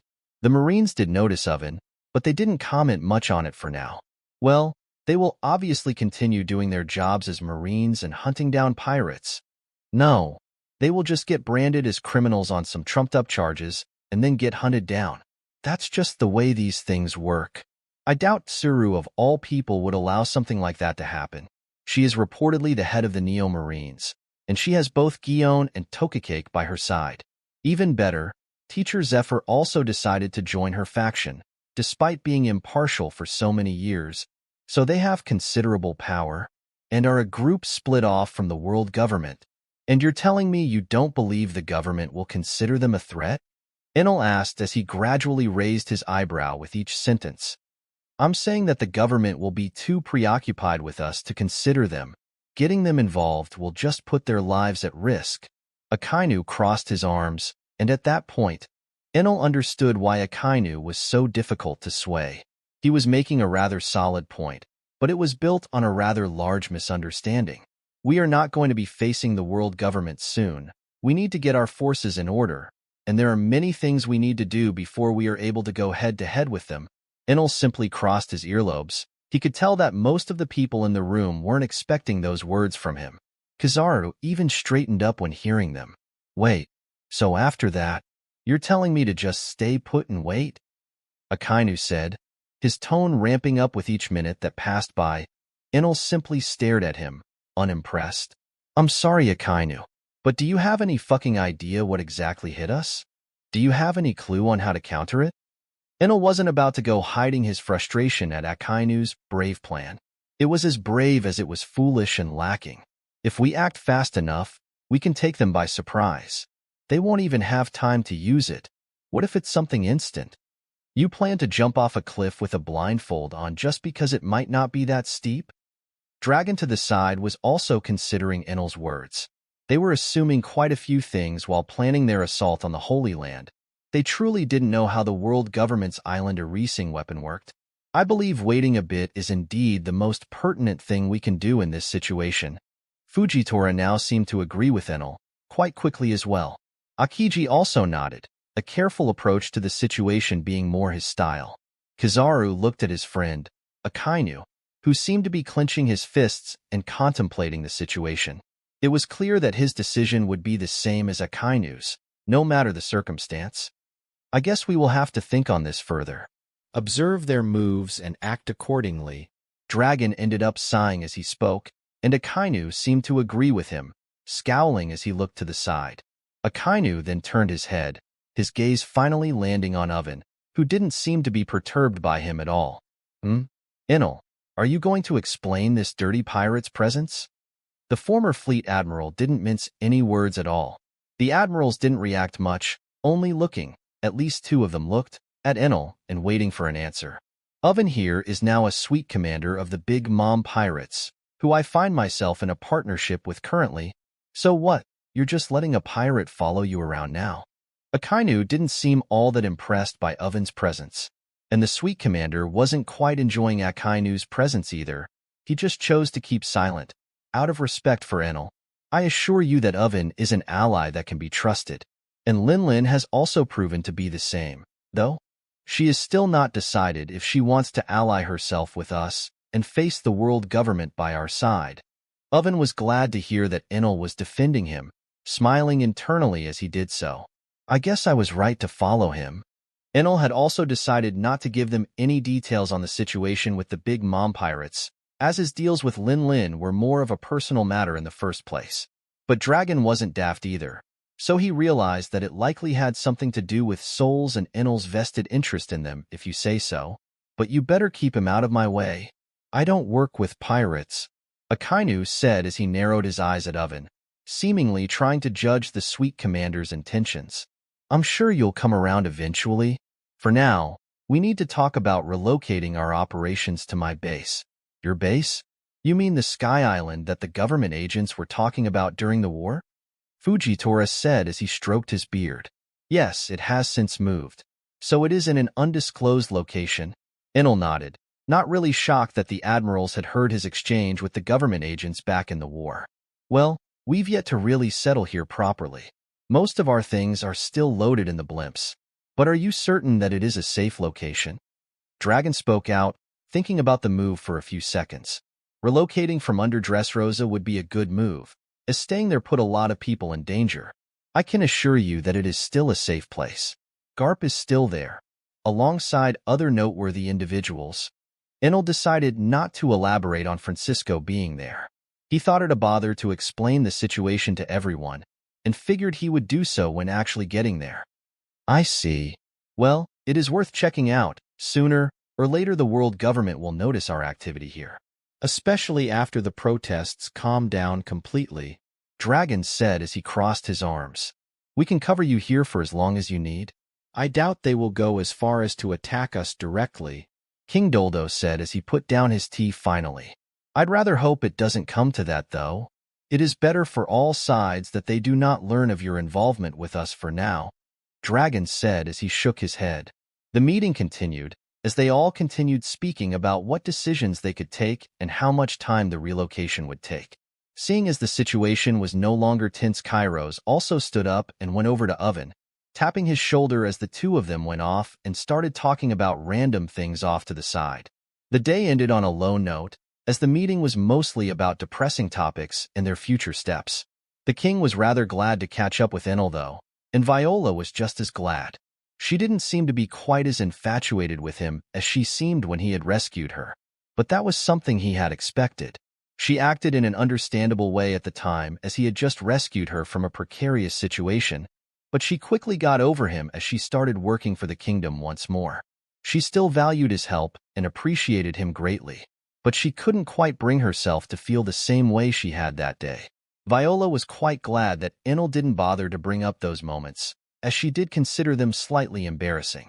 The Lightning Emperor could likely tell that her feelings had changed, and he seemingly never had feelings for her anyway, so he didn't bother bringing up anything. The meeting disbanded with all of them returning to their respective rooms and finally catching some sleep, Enel included. Chapter 146, Empire, History, and Leaving. As the meeting happened in the royal palace, underneath it the archaeological and research team of the Revolutionary Army was hard at work, trying to sort through the influx of information they now had. Thanks to Enel's power, they were able to move everything from Baltigo before the Marines had even stepped on it. Larthai and Robin both spent day and night sifting through all of the information that they could. The two of them had barely gotten any sleep since the Baltigo incident. They were somewhat shaken by what had happened. Larthai, as the one that had been left in charge of the base, was the very last to leave the island. Robin tagged along with her, despite the insistence that he leave first due to the importance of her knowledge and heritage. The two of them were fortunate, or unfortunate enough to witness it. The attack that had completely wiped Baltigo off of the world. It was as if the people on that island had incurred the wrath of an angry god. They were both far enough to not be harmed by it, be it a stroke of luck, or Dragon giving them a boost as he passed by them. At least they were safe. Dress Rosa was their destination. Their blimps parked around the island and hidden in docked ships with the help of their associates that had already been waiting there. It was a great failure on their part, being followed to their base so easily.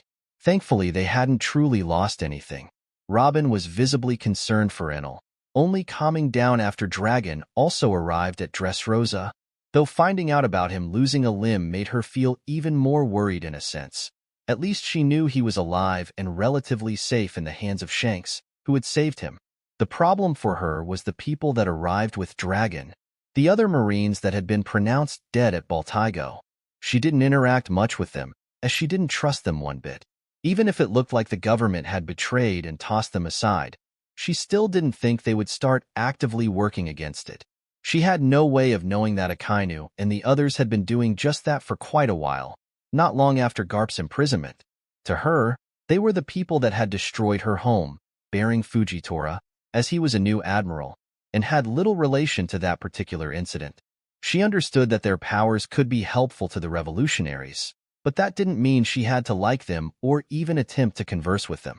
It certainly didn't help that the Marines didn't quite accept being labeled as revolutionaries. Fujitora was the only one that didn't seem to particularly mind, as he had only just been convinced to join the Navy, only to be almost murdered by the government they served. Still, for the most part, the Marines didn't even know of her presence there, as they also mostly kept to themselves. Akiji did try to speak to her, even after noticing that she was slightly afraid of him. Larthai was not stupid.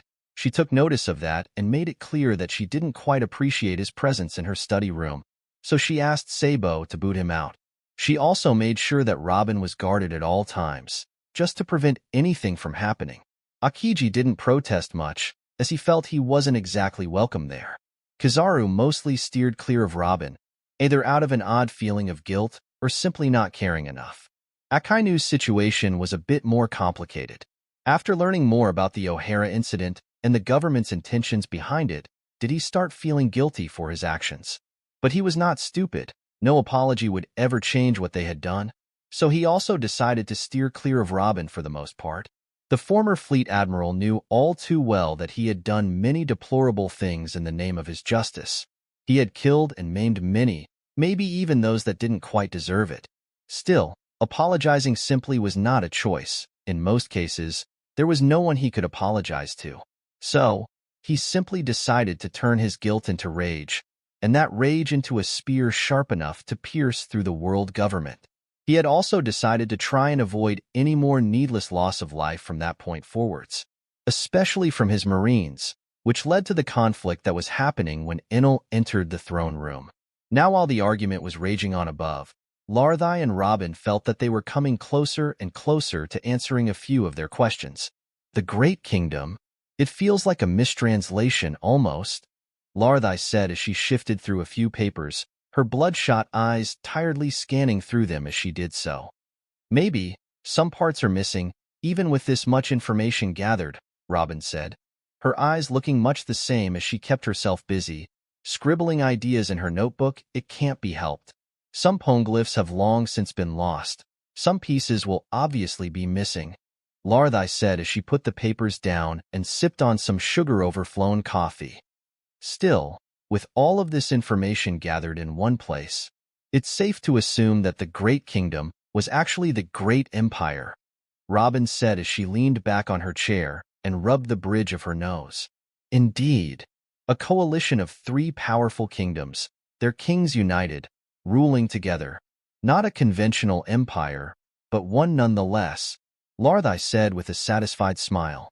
She felt that such a discovery had finally put her on the right track, that she was now finally able to continue the research of the people of O'Hara. Robin was much the same.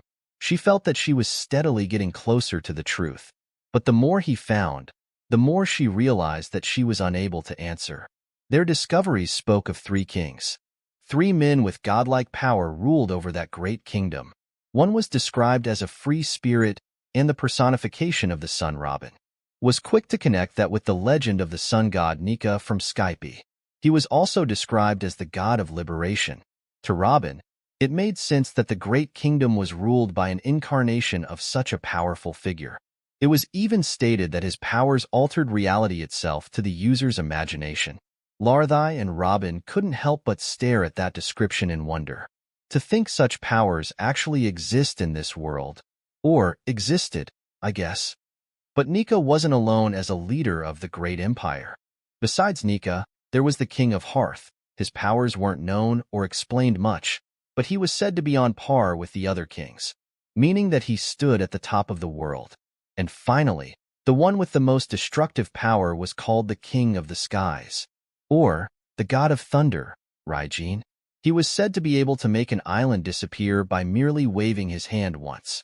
Still, there were few texts about him, nowhere as many as there were about Nika. The only thing they understood about him was that he was dangerous, just as the other 2 were. From the other texts, they also understood that the Empire was in possession of Pluton and could use it at will. It was also said that the Empire had made a pact with Poseidon and that it was technically also in the Empire's possession.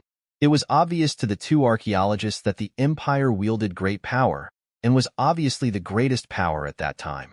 What wasn't truly documented in the information they found was how the Empire fell. But they thankfully learned a bit more about the ancient weapon Uranus. They learned that it went by another name as well, but they didn't quite know what it did, nor did they have any description of it. The name used to refer to Uranus was the Eyes of God. Larthai couldn't help but think it was a bit underwhelming. There were plenty of people being called gods, but I guess you can't really judge something properly with just a name. That was a summary of most of the information Robin and Larthai had managed to piece together. Robin had noted down the large talking points, planning to give them to Dragon later. I think this is it for now. I don't know if we'll be able to find out much more from these scripts. We've already interpreted them all anyway, Robin said as she slowly started closing her eyes and laid her head on the desk. She seemed to want to rest badly. Maybe, but we can just look over everything again. Maybe we made a mistake somewhere that might clear some other stuff up. Larthai was still willing to keep going, Her body still energetic as the sugar she constantly ingested helped keep her blood pressure high. Robin almost rolled her eyes when she heard that. Why are you this driven? I understand the wish for more discoveries, but putting your health at risk won't do you much good. Robin wanted to know more as well. She wanted to know more than anyone else. But she knew that rest was important, and she was a patient person.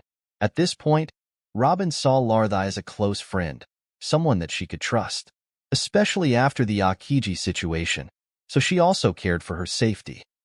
I want to be of help, I guess, Larthai said as her tired eyes looked back at her desk. I've always detested the world government and the corruption they allowed to fester, the head researcher said as she shook her head slightly. Both of us lost our families because of that corruption. I first lost my family, then I lost Mother Olivia. Robin looked at Larthai with a bit of sympathy. The two of them seemed to share a similar story. They both started talking about their experiences and their lives up to that point. It was rather obvious as well that Larthai cared a lot about archaeology, but she only cared about it because she wanted to continue Olivia's legacy and to use it in order to take down the world government. That was why she had joined the revolutionaries in the first place anyway. They readily accepted her as well, as she knew poneglyphs to a decent extent. Larthai was a bit disappointed though. The more time we spend preparing, the more we realize that the threat we are facing is bigger than we anticipated. The revolutionaries had made steady progress by themselves, but they were always too far off from reaching the world government. It was disheartening to someone like her, even if she was a patient individual. But then Enel arrived, and within the strings Enel was weaving, the government started slipping more and more, and the revolutionaries progressed at astronomical speeds, aided by both his strength and cunning. Maybe Enel is the key for this after all. At that point, Larthai was considering joining Enel. She was sure Dragon wouldn't mind it either, as there were more that could read poneglyphs now. She had plenty of students ready to take her position. Besides, Enel was an ally of the Revolutionary Army, so it wasn't likely to be an issue. Even if the scene at Baltigo made Larthai a bit scared, she knew that something big was coming, and she wanted to be there when it happened. She wasn't a strong fighter per se, she only had a rather weak armament hockey and some reluctant mastery over observation. She didn't spend much time training, as she was more of a bookworm, but that was fine enough. I want to at least aid him in some way. If he truly is the one that will bring about the downfall of the government. Larthai mused over these thoughts as she continued speaking with Robin. The two of them learned more and more about each other. Robin herself was finding the experience quite cathartic, as it had been a while since she could just unload her feelings. It was all going well until someone ended their heartfelt moment with a knock on the door. What? The irritated voice of Larthai echoed out the hallway as the door opened slowly. Sabo's smile shook a bit as he walked in. Sorry for bothering you too, but you should start packing up now. We're leaving soon, the chief of staff said as he arranged his hat a bit. Leaving? Where to? We've yet to even settle here properly, Robin said as she walked over to Sabo. We're going to the Sky Islands. Chapter 147, Tontata Land, Allies and Departure. Robin and Larthai's time together was cut short, as Robin went off to rest and Larthai was stuck coordinating the move alongside Sabo and Bello Betty. Dragon was still in the throne room, but he already told everyone to start preparing to move. It wasn't exactly a hard choice to make, especially after Enel vouched that it was a relatively safe place, and quite hard to reach without Enel. The only reason Enel could actually find the islands now was because of a Vivra card, so most other people wouldn't have been able to do anything to find it, unless it drifted somewhere wrong. But Enel was hopeful that the engine was successful enough to allow them to adjust their course at least occasionally. After all, his mechanical genius was only matched and surpassed by a few in that world. The meeting room was still lively, debating how to approach the Neo-Marines and how to convince them to join their side. The obvious response was for Akainu to simply pay them a visit. Despite his reluctance to the idea of inviting them into the fold with the revolutionaries, it still remained the most logical course of action. But there was always the possibility of the government having spies in the Neo-Marines, so simply showing up would certainly not be a good thing. Akainu and the others had already decided that it would be a better choice to hide until actually striking against the world government. In the end, It was up to Enel to contact them after they successfully settled on the Sky Islands. The Lightning Emperor was a bit annoyed about that task being delegated to him, but he figured he'd think more about it when the time came. The more pressing matter was actually returning to the Sky Islands in a timely manner and covertly. This time, they would all travel in one large convoy, so they would certainly get noticed if they flew above any large islands. Therefore, Dragon and the rest ended up mapping out a route to skirt around and avoid going above any outpost or island. Akainu was nice enough to share his knowledge of all hidden Navy bases. He didn't particularly mind helping. After all, they now all had a common enemy. The rest of the process went rather smoothly, and the meeting ended on a high note with everyone being put to work, except Enel. Robin's reunion with Enel was rather strange, with Robin being quite silent the entire time. They met while in a group, so neither of them really spoke to the other in depth. She did voice her concern for his missing arm, but Enel did just wave it off with his only arm. The two of them didn't really get a quiet moment together for the rest of their time on Dress Rosa. Enel was just as tired as Robin, and they still had work to do. The Lightning Emperor was to rest for a day, then they would start their journey towards the Sky Islands. So, the rest day was spent with him mostly asleep in a random room of the palace. Oven did have a more eventful time in Dress Rosa, though.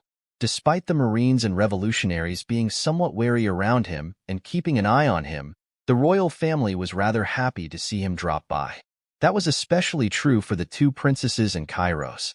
They all still remembered Oven taking down Diamante in an instant, and even allowing Kairos to finish him off. It was a rather unforgettable moment, especially for the one-legged former gladiator, as it reminded him of his weakness at that time. The two of them also got to spar, with Oven coming out on top this time as well. His use of his prosthetic arm and leg was rather swift.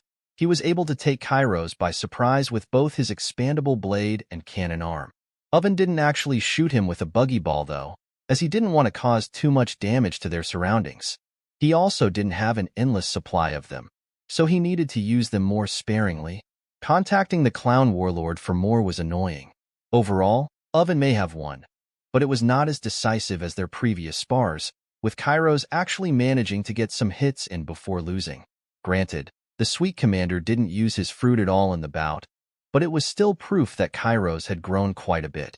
The two of them only got to spar twice before Enel was ready for the journey, though, so Kairos didn't get much time to improve in said spars, though he did learn plenty from them. They also talked a bit about trying to get Enel a prosthetic as well. Oven already had schematics for complicated ones, and he had plenty of plans and additions that he could make to fit Enel's overall fighting style. Obviously with the aid of the mechanics and engineers of the Big Mom pirates. But Enel didn't seem too keen on the idea just yet. His lack of arm didn't really hinder him in his day-to-day activities thanks to his earlobes and Saimai Kikin, but that didn't mean he wouldn't eventually look for a prosthetic arm. He just wanted to look for the right materials and design one himself in time.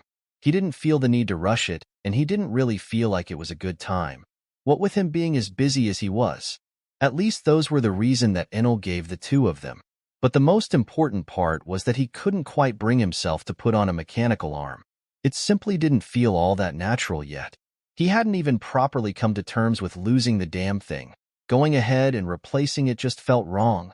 I'll start designing it in my free time, but I'll build and attach it whenever I feel like doing so. No need to rush into things. The Revolutionary Army also made a few new friends while hiding underneath Dress Rosa. Namely, they befriended the Tontata Kingdom. The dwarves also had been living underneath Dress Rosa for a while. Viola was actually also on friendly terms with them, so it wasn't hard to convince them to share some space with the revolutionaries. The dwarves were quite friendly and easy to get along with, so most revolutionaries enjoyed their presence, and they all became friends rather quickly. Enel had somewhat forgotten about them when he had first visited Dress Rosa. He remembered enough not to kill them alongside the Smile Factory, but not enough to approach them after the whole incident was over. But his interest in One Piece was mostly related to its lore and history, so minor characters were usually not at the forefront of his mind, and his knowledge was rather limited for those he didn't pay attention to. In a casual conversation, Enel finally remembered the ability of the dwarf princess, Mancheri, who had eaten the heel fruit. Scouring his mind a bit, he realized that she would be a rather useful ally if kept away from the front lines. Her ability couldn't restore his arm or earlobe, sure, but for most injuries, she could heal them instantly. Therefore, Enel decided to pay them a visit before finally departing from Dress Rosa. Viola was by his side, as she also felt like visiting some of her friends there. Mancherry was the first to spot them. She looked just as the original story had portrayed her. Long blonde locks flowing down her back, large blue eyes shining in the light, and a small pointy nose. She was also wearing her usual pure white dress. She immediately perked up when seeing Enel and Viola, especially him. Certainly, because he had been the one to rescue them from Doflamingo's tyranny. And her father Gancho, the king of Tontata, was rather eager to greet them as well. The small old man had a thick and long white beard, coupled with long and flowing white hair. He was wearing pink-rimmed glasses and using a walking stick. He also wore a somewhat regal robe and a large crown. Enel laughed inwardly for a bit, as he realized the old dwarf looked like a chess piece. "Our benefactor has arrived. All greet Eneland," the king said with a joyous tone. Enel raised an eyebrow as he started thinking about the nickname he had just received. The dwarves instantly rejoiced, swarming around the one-armed emperor and princess as they both couldn't help but smile warmly at their enthusiasm. "It's rare one gets such a nice greeting," Enel said as he crouched down a bit and sat on the ground, wanting to be a bit closer to the king's level. It only felt respectful that way. Viola did the same, sitting by his side as some of the dwarves climbed on her lap. "Well, this is the first time you have come to see us. Truly a joyous occasion for us to finally get to thank our benefactor," the old dwarven king said as he stood in front of his people, his daughter by his side. "Joyous indeed. I'm glad to see that all of you are healthy," Viola said as some of the dwarven children played in her long hair. "Oh, Princess Viola, it is always a pleasure to see you around. You should visit us more often, truly," the dwarven king said as he walked a bit closer to the two guests, Mancherry followed by her father's side, looking up at Enel with awe in her eyes. Many of the dwarves were similar to her in their reactions. They had after all titled him a hero, even giving him a special nickname, turning his name into something similar to their hero Mont Blanc Noland. "Eneland, I shall say this now. We, the people of Tontata Kingdom, are in your debt. We truly thank you for saving us all. I didn't do all that much really. I only did it on a whim as well. It does feel surreal to see so many lives affected by my actions." Enel scratched the back of his head with an earlobe as he pondered on how many lives he had saved in his journey and how many he had doomed. He could only sigh as he thought of that, shaking that train of thought away almost instantly.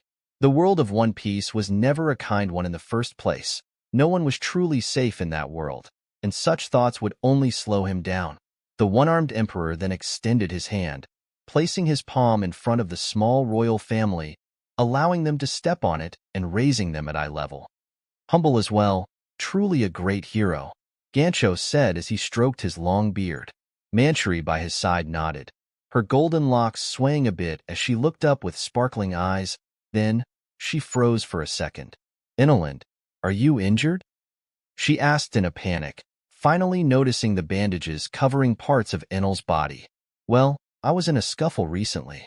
Nothing major now, just waiting for all the wounds to close up is all," Enel said with a smile, looking at the small princess as he spoke. Mancherry seemed to bring her hands together in a praying motion when she heard that. Tears even started falling from her large blue eyes. Enel's smile became a bit strained when seeing that. Viola noticed that and smiled a bit. He still has no idea what to do when a girl starts crying. But Enel's suffering didn't last long, thankfully, as Mancherry's tears gained a golden glow, one of them touching Enel's palm rather quickly. The Emperor's eyes widened as he felt that same golden light envelop him. Immediately, he felt his body being rejuvenated. "Thank you, Princess Mancherry," Enel said as he cracked his neck a bit, sighing as he stretched his abdomen, the bandages on him falling altogether, revealing his healed and slightly scarred body. Of course, his hand hadn't magically returned, as Mancherry's ability couldn't just regrow limbs, but at least all of his wounds were now closed up. "It is my pleasure to help you, Eneland." The small princess bowed a bit, wiping her teary eyes as she did so. Enel simply shook his head, slowly moving his earlobes around as well, as dwarven children tried to climb on top of his head using them. Only one was easy to reach though, as the other was quite a bit shorter still. Your ability is powerful. In the future, will you provide your assistance if I am to need it? Enel asked the dwarven princess as he sighed. Mashery's little eyes widened slightly. She then looked at her father, who was also having a similar reaction.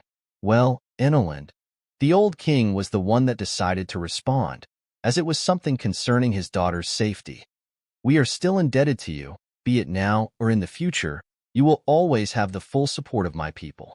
I am sure the Riku family would say the same, the dwarven king said with a kind smile, hidden in his white beard. I am inclined to agree. I doubt Father or Kairos would refuse to provide you assistance under any circumstance, especially after learning of the situation with the world government. Viola's eyes seemed a bit darker at that last part, but Enel decided to ignore that. I guess it's natural for the Riku family to hold some disdain for the world government, especially since they received no support with Doflamingo in the past. Though that was also because the warlord was turning all the agents and marines sent here into puppets, and everyone forgot them. Enel simply shook his head, deciding not to give the matter any more thought. I am glad to hear that I have allies here as well. I thank you for your hospitality as well, though I must take my leave. Enel ended the conversation with a confident grin, as he slowly placed the dwarven royalty on the ground in front of him, and the other small dwarves all climbed down from his body. Already Mansherry asked as she looked up at him, her small rosy cheeks puffing up in a pout. Well, I had only come here to make your acquaintance. I must leave soon, but we will meet again in the future. Enel then got up, slowly dusting himself off as he stretched his newly healed body a bit more. Well, I am glad to have finally seen our savior. Though this meeting was brief, the dwarven king nodded, understanding the situation slightly, as he was informed by a few revolutionaries already. I'll stay here a bit more, Enel. I wish you an easy journey, Viola said as she looked up at Enel, smiling slightly as the somewhat awkward atmosphere between them had already vanished. Of course, take care, Princess Viola. Enel bowed a bit, his tone mocking her a bit as he did so. You as well, Enel. Viola responded immediately, grinning as she did so. Enel then vanished in a flash of blue light. God, I hope that name doesn't catch on. Meanwhile, all of the revolutionaries were already embarked, waiting on his order to lead them to the island. Enel appeared at the docks with a smile, his metallic bracelet shaking a bit as it expanded in front of him and turned into a massive Viking ship, resting on the stone dock. Dragon also appeared by his side, his eyes scanning the island as he nodded to the Emperor beside him. To the Sky Islands. Dragon's voice reached all of his men, the Marines also arriving on the deck of Enel's ship. Oven arrived just a few seconds later, as he jumped onto Enel's ship and waved at Kairos and Rebecca in the distance. Enel nodded when seeing that everyone was gathered. He revved up the engines of his ship, quickly taking to flight, his destination set, following the Vivre card that Garp had given him. I can't help but feel a bit eager, and perhaps a bit anxious, to reach the Sky Islands.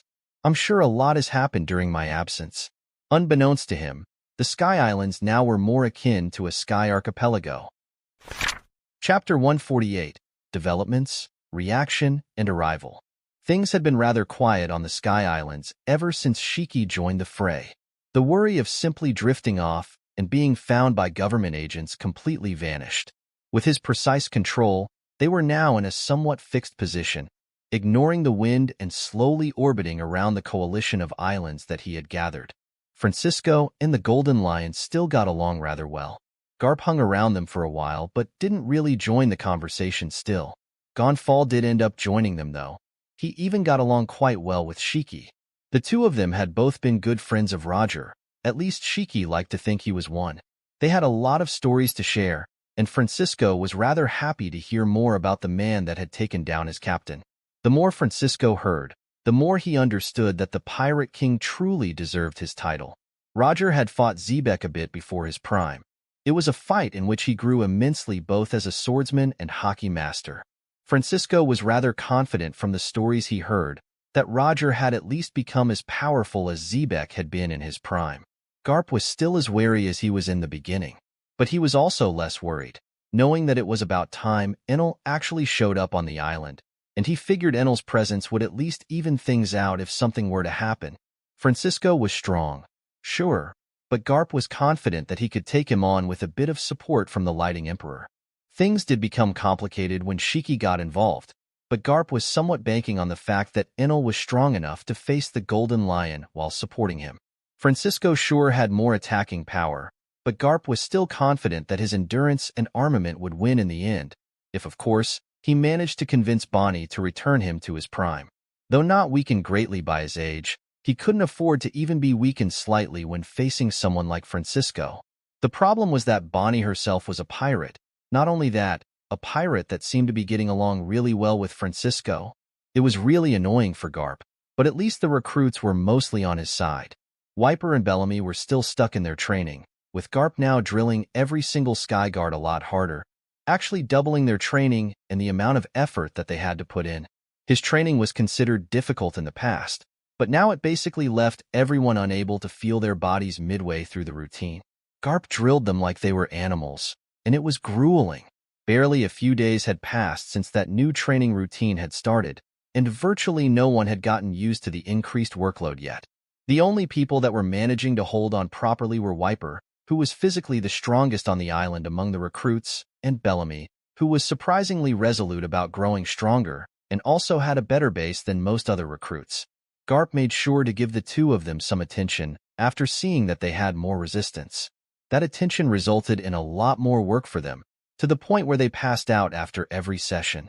Wiper being Francisco's pupil in Conqueror's hockey wasn't an issue to Garp, at least not at first. Though the old sword master did complain that Wiper was left too tired to train with him, Garp was forced to take it easier on him from that day, as the old Marine realized the importance of Francisco's training. Having another powerful Conqueror's hockey user in their midst was not a bad thing, and Garp knew that there were few people in the world more qualified than Francisco when it came to Conqueror's hockey. And since Wiper was taken, Garp decided to take in someone as well, and that person ended up being Bellamy. Garp didn't care much about him being some petty pirate. It was already clear that he was loyal to them from the resolve he showed. It had also been Enel's choice to let him join their training, so Garp decided to trust his judgment once more. Bellamy took the opportunity in stride, and he immediately started sticking to Garp and trying to learn everything from the former Marine hero. Shiki didn't really get involved in the training, nor did he try to. He was also a master of Conqueror's hockey and armament, but he had his own men to worry about. His armies were actually more numerous than that of the Sky Islands, but they weren't a lot stronger. Shiki didn't really have any major retainers though, as he had been in hiding for a long time. The people gathered under him were mostly lowly pirates. With one good scientist, that was about it. The Golden Lion didn't bother drilling them either, but he made sure they behaved and respected him well.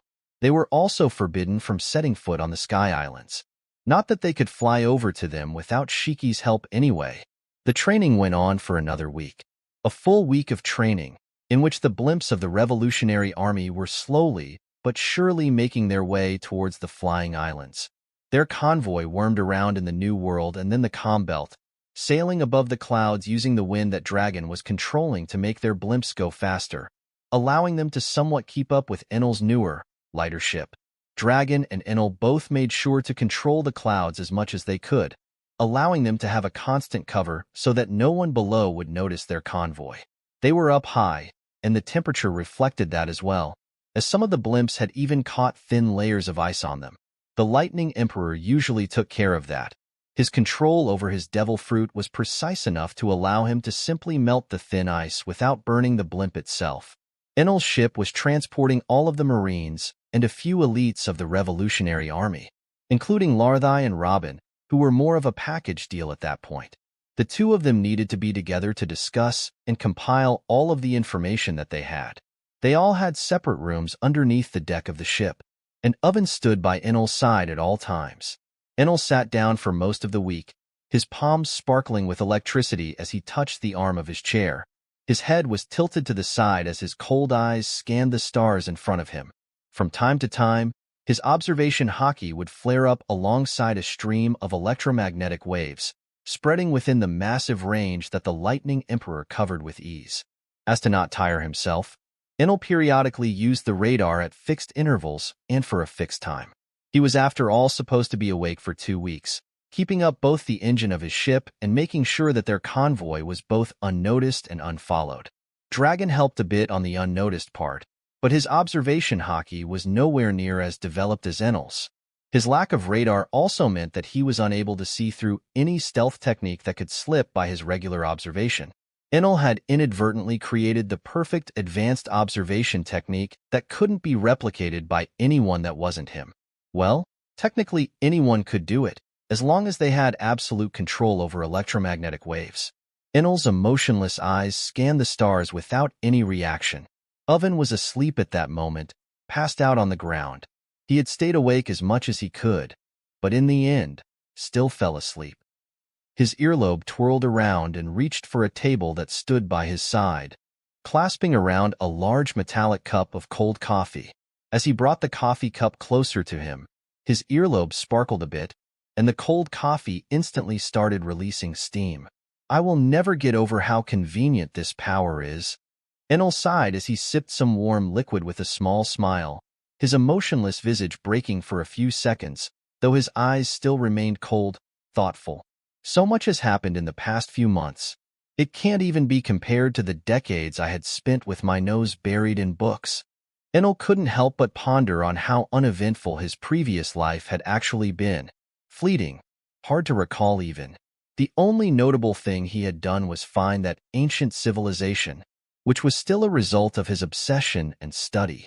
In that new life of his, he had gotten to see a lot more. He had explored the world and seen places that not many had the pleasure to witness. The view from above the clouds was a strange one at first, but now it felt like home to Enel. The most exciting part? There is still so much to explore. Enel simply felt as if his curiosity would never truly be sated. The more he looked, the more there was to look for. The mythical beasts being real, the origin of devil fruits, the truth about Nika. So many questions had risen up in his journey. This is truly enjoyable. Enel couldn't help but release a relaxed sigh when thinking about that. Then, his eyes spotted someone approaching him. His cold look immediately turned into something much warmer. Enel. A gentle voice rang in his ears, as the wind around the Emperor seemed to quiet down. Robin, glad to see you are healthy, Enel said with a warm smile on his face as he took another sip of his hot coffee. His other earlobe extended towards the kettle that was on the table beside him. He filled in another cup of warm liquid and formed a chair right in front of him. Take a seat, Enel said as he placed the cup on the armrest in front of him. Robin simply nodded, shivering slightly as she sat down on the chair and warmed her hands on the cup. The temperature was really low after all. Most of the people on board weren't bothered by it, including Larthai, but Robin was still significantly weaker than the others. She had made a lot of progress, but she was still far from mastering armament hockey or the 6 powers, especially since she had put most of her free time into reading poneglyphs. Staying inside was not a problem, but outside where the wind flowed freely was a lot colder. So, I see that you've gone through a few things, Robin said as she sat down, the chair underneath her becoming warmer as she did, making her smile a bit as she realized Enel had likely noticed her shivering. He's as attentive as usual, even though he doesn't seem to be in the best of places himself. I guess you could say that. Yahahaha, Enel laughed a bit as he looked at his missing arm, an issue that seemed rather small compared to the other things that were constantly on his mind as of late. The Lightning Emperor then stopped laughing, looking to the side at Oven, who was slumped to the side and snoring slightly. Robin didn't quite know how to proceed with that. She had always been smart in the way she talked to people. She was always good at manipulating others. But sometimes people were simply difficult to read. And Enel was one of those people. I appreciate the concern, Robin. Enel's warm smile resurfaced as he settled his gaze upon her once more. But I am fine as I am now. Whether I lose an arm or all of my limbs, my will shall remain unhindered. Enel spoke as his hockey flared up naturally for a second. Enel immediately suppressed it, allowing only some specks of red lightning to come out of his eyes as he shook his head. Robin blinked a few times when seeing that momentary change, and could only smile when seeing his resolve. I am glad that you're in high spirits then. I guess this late-night intervention wasn't needed after all. Robin raised an eyebrow as she spoke. A cheeky smile rose to her lips as she took another sip of the coffee Enel had given her. Now, I wouldn't go that far. Enel coughed a bit as he didn't quite like what he had heard. As I've said, your concern is greatly appreciated. Having people care about me is always nice. Robin smiled even more when seeing the slight blush on Enel's cheeks. This is the first time I've seen him actually blush. He's not one to get easily flustered. Robin sighed internally as she continued smiling at her accomplishment. To the side, Oven, who was still pretending to be asleep, had his eyes wider than the cannonballs he shot out of his arm. Holy shit, Enel actually acting like this is not something I expected to see in my lifetime. To Oven, it felt like he was watching a world-changing moment. He quickly closed his eyes though, not wanting to ruin whatever was happening with his presence. I never thought I'd be acting as a wingman of sorts, I guess, to an emperor. Never seen you make that face before. I guess I should spend more time around you. Who knows what other faces you might start making? Robin said as the calm smile on her face seemed to turn more and more mischievous. Enough about that, Enel said as he made a large X with his earlobes in front of Robin's face and turned his head slightly to the side. He looked at the stars for a few seconds before turning his head back to Robin, having composed himself already. Would you mind telling me more about the stuff you guys found? The cliff notes of everything were interesting, but I'd love to hear more from you, the Lightning Emperor said as he ignored Robin's mischievous smile. Of course, there is plenty to talk about. The archaeologist simply smiled as she started speaking. Their conversation went long into the night, with Oven falling asleep at some point during it, and Enel attentively listening to the entire time. In the morning, Enel was also visited by a few Marines, which prompted Robin to leave. Akiji seemed to want to talk to her, again, but Akainu simply tapped him on the shoulder and prompted him to move along. Some things can't be fixed, no matter how many times you apologize, or if you do it at all. Enel sighed a bit at that thought. He realized that it was difficult for Robin to be on the same team and on the same ship with the people that had taken part in the murder of her entire family and island. Honestly, he had expected her to actually be more fearful of them. But whether it was due to his presence or the presence of the revolutionaries, it seemed that Robin's fear had already vanished. The following days were a lot less eventful, with Robin visiting a few more times and keeping him company alongside Oven, Larthai, and a few others.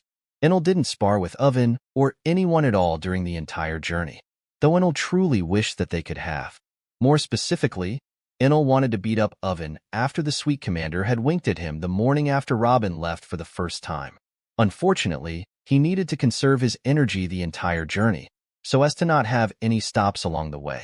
And it had thankfully paid off, as they had managed to complete the journey across the world in only a bit over 2 weeks. The Sky Islands were ironically somewhere in the skies in the East Blue, smack above the sea that was Garp's home. Enel could only sweat a bit when he looked at the scene in front of him, though. Were there always this many islands? What the fuck happened here?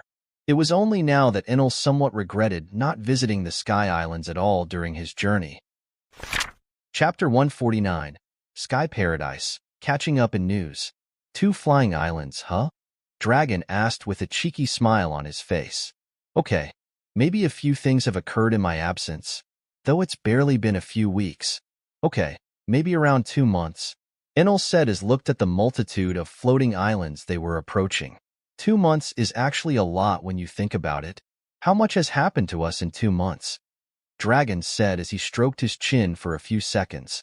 Plenty, Robin said to the side as she also studied the multitude of islands with a curious gaze.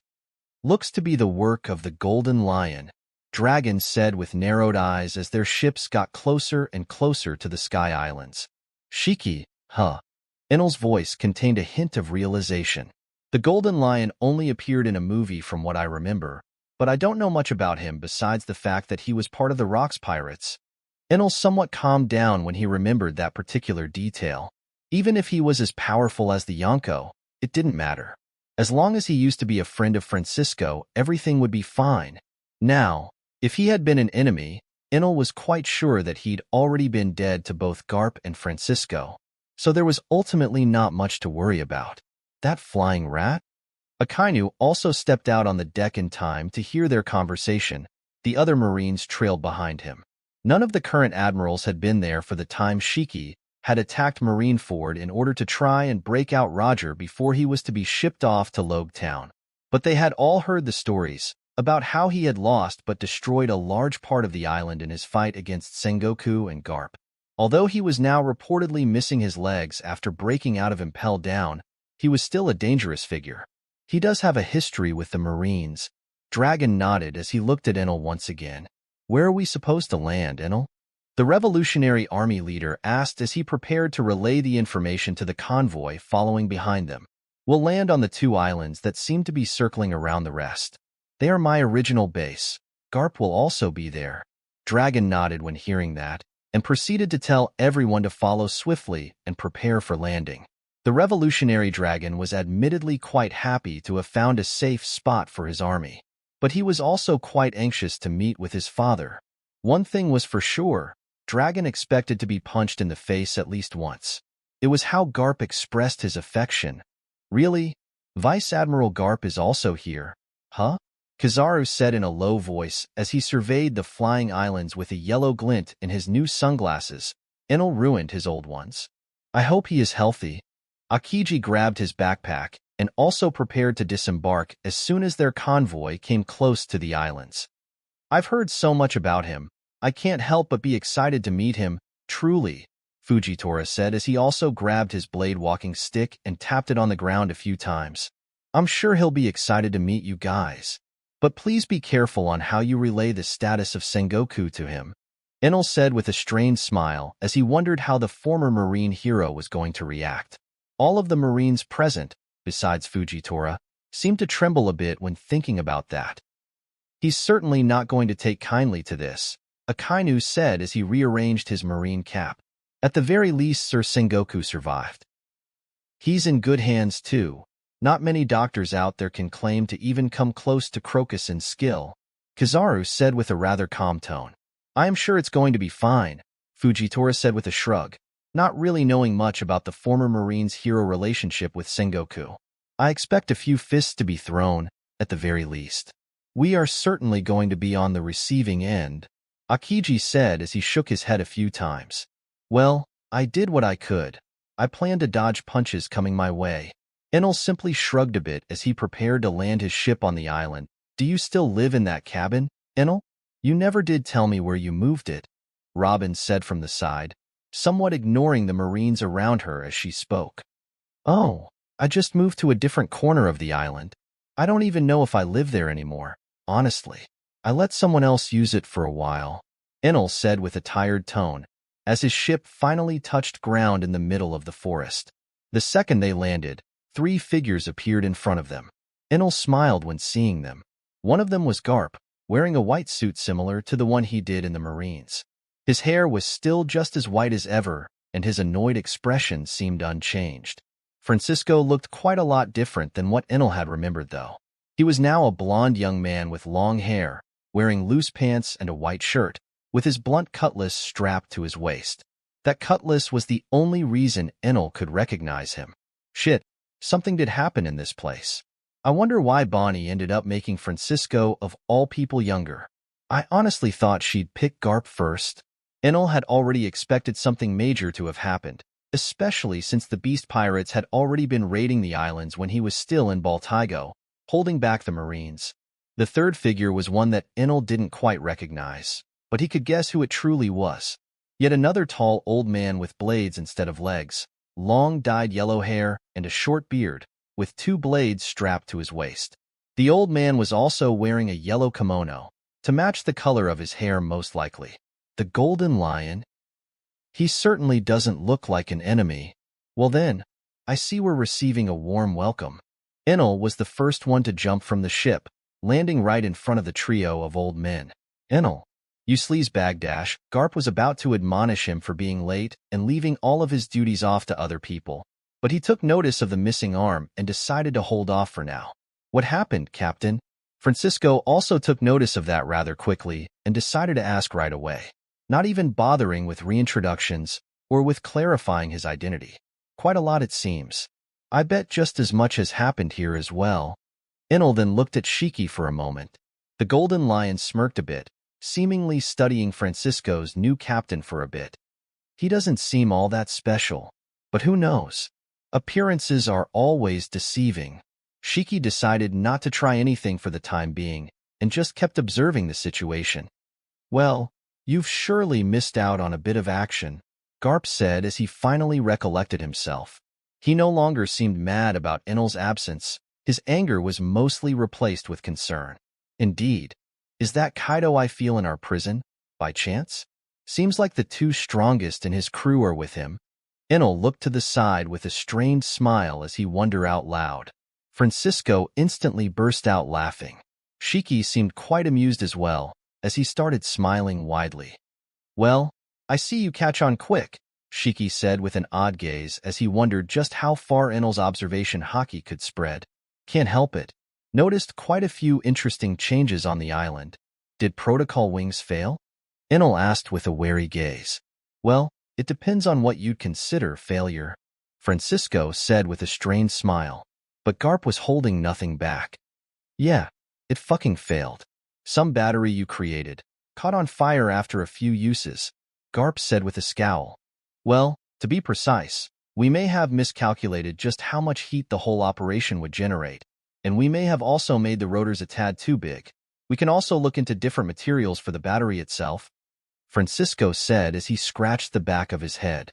He had already realized what had gone wrong, but they were unable to repair the engine without Enel around, as some things needed to be completely broken and remade without his metal manipulation. Basically, reconstructing the huge motors without Enel was likely going to take a few years, so they had decided they were better off waiting for him to get back. Lack of testing might lead to this type of thing occurring. Enel simply shrugged. He felt that everyone was ultimately safe, so he wasn't quite stressed out about the engine malfunctioning. It can't be helped, not like I've built such a huge battery before. At the very least it worked to get you here, right? Enel asked as he tilted his head a bit. Well, they did almost crash into my islands, so I guess it worked out well enough. Jahahaha, Shiki laughed a bit as he spoke, making the Lighting Emperor smile a bit. I wouldn't classify that as working, but I guess it did its job. Good thing we happened to run into you. Enel didn't shy away from recognizing Shiki's help. Even Garp could appreciate the Golden Lion's assistance with their islands. It's not that big of a deal. I was mainly helping Francisco anyway. Shiki smiled as he balanced himself on one blade. Aside from that, mind explaining why everyone else on your ship is too shy to come down? Garp said as he looked up. Oven then jumped right behind Enel, smiling as he did so. Oh, did I miss the introductions? The sweet commander said in a cheerful tone as Garp narrowed his eyes at him. Oh, what a spirited young man, Francisco said as he chuckled a bit. Shiki simply nodded with the same smile plastered on his face. Enel, who's this punk and why is he speaking like an old man? Oven asked with a bit of a frown on his face. This time, both Shiki and Garp burst out laughing as Francisco's smile became a bit strained. Enel coughed a few times as he turned to Oven. This guy's likely the oldest here. Probably the strongest besides me as well. Oldest? And is he really that strong?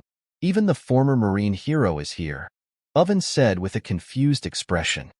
I may be a tad older than I look, and I don't really know how I match up to everyone here specifically, besides Shiki, of course. Francisco wasn't one to be boastful, thankfully. Before, he would brag somewhat by reminiscing about the good old days when he was in his prime. Now that he actually had the strength, he didn't see any need to brag. Even if he was almost certain he could take on both Shiki and Garp at the same time, there was no need to voice that out. Fighting Enel was still a large question mark for Francisco, as the swordsman was quite unsure if he was able to win against his captain under any circumstances. TSK Garp pouted a bit when hearing that Enel considered him weaker than Francisco, but he couldn't quite dispute that fact. Why are the others taking so long?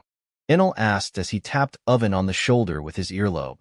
Oven simply shrugged, surmising that most of them were likely just afraid to meet Garp, though he didn't say that out loud. Around them, more and more blimps started landing on the island, with Garp looking at it all with a raised eyebrow. Kid, how many people did you bring around this time? Do you think we've got unlimited food on these danky islands? Garp asked as he picked his nose with his pinky. Well, I'm sure I can assist you all with food until you are completely settled, Shiki said as he shrugged a bit. We can always just hunt a few sea kings too. Not that big of an issue. How are the others? Enel as well. We have quite a few decent fighters on this island now. Well, they're shaping up to be decent fighters. The Marines from last time have already all joined the Sky Guards, Franxico said as he stroked his chin. The Marines that had helped transport the Fusha villagers had mostly been spending their time in the new Fusha village. They hadn't been able to help much against the beast pirates, unfortunately, but they were now training to become even stronger directly under Garp. Momonga had also finally recovered enough to train as well, and he had started training in earnest. He was already basically the strongest besides Francisco and Garp among the residents of the island. Enel nodded when he heard about that. He was also rather glad that the Fusha villagers had settled in appropriately in their new home. They were certainly strong people. They adapted quickly and had already accepted their situations. Garp's presence was certainly a huge help in calming them down. Thoga. I am truly pleased to hear that everything has gone relatively well in this place. Shiki's smile strained for a few seconds. He wanted to mention how they had almost crashed into his base again, but decided not to out of courtesy. He is Francisco's current captain, a man that Francisco himself is not confident in defeating. He is certainly someone that warrants respect. The Golden Lion had always been one to respect strength, and he was always polite and friendly with people he deemed worthy of his time. He still was unsure about joining Enel's crew. Crew was a small word in Shiki's mind. To him, Enel was building something more akin to a large army. I'll see how things develop. Who knows? I might actually be able to see the government finally be brought down to its knees.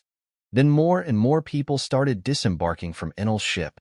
Garp's eyes widened completely when seeing the people that had come down. More specifically, the Marines were the first ones he noticed. What the hell is going on? Garp asked as he clenched his fists in confusion. Dragon was still hiding behind some people, likely not excited about the beating he was certainly going to receive. Why are you all here? Where's Sengoku and Tsuru?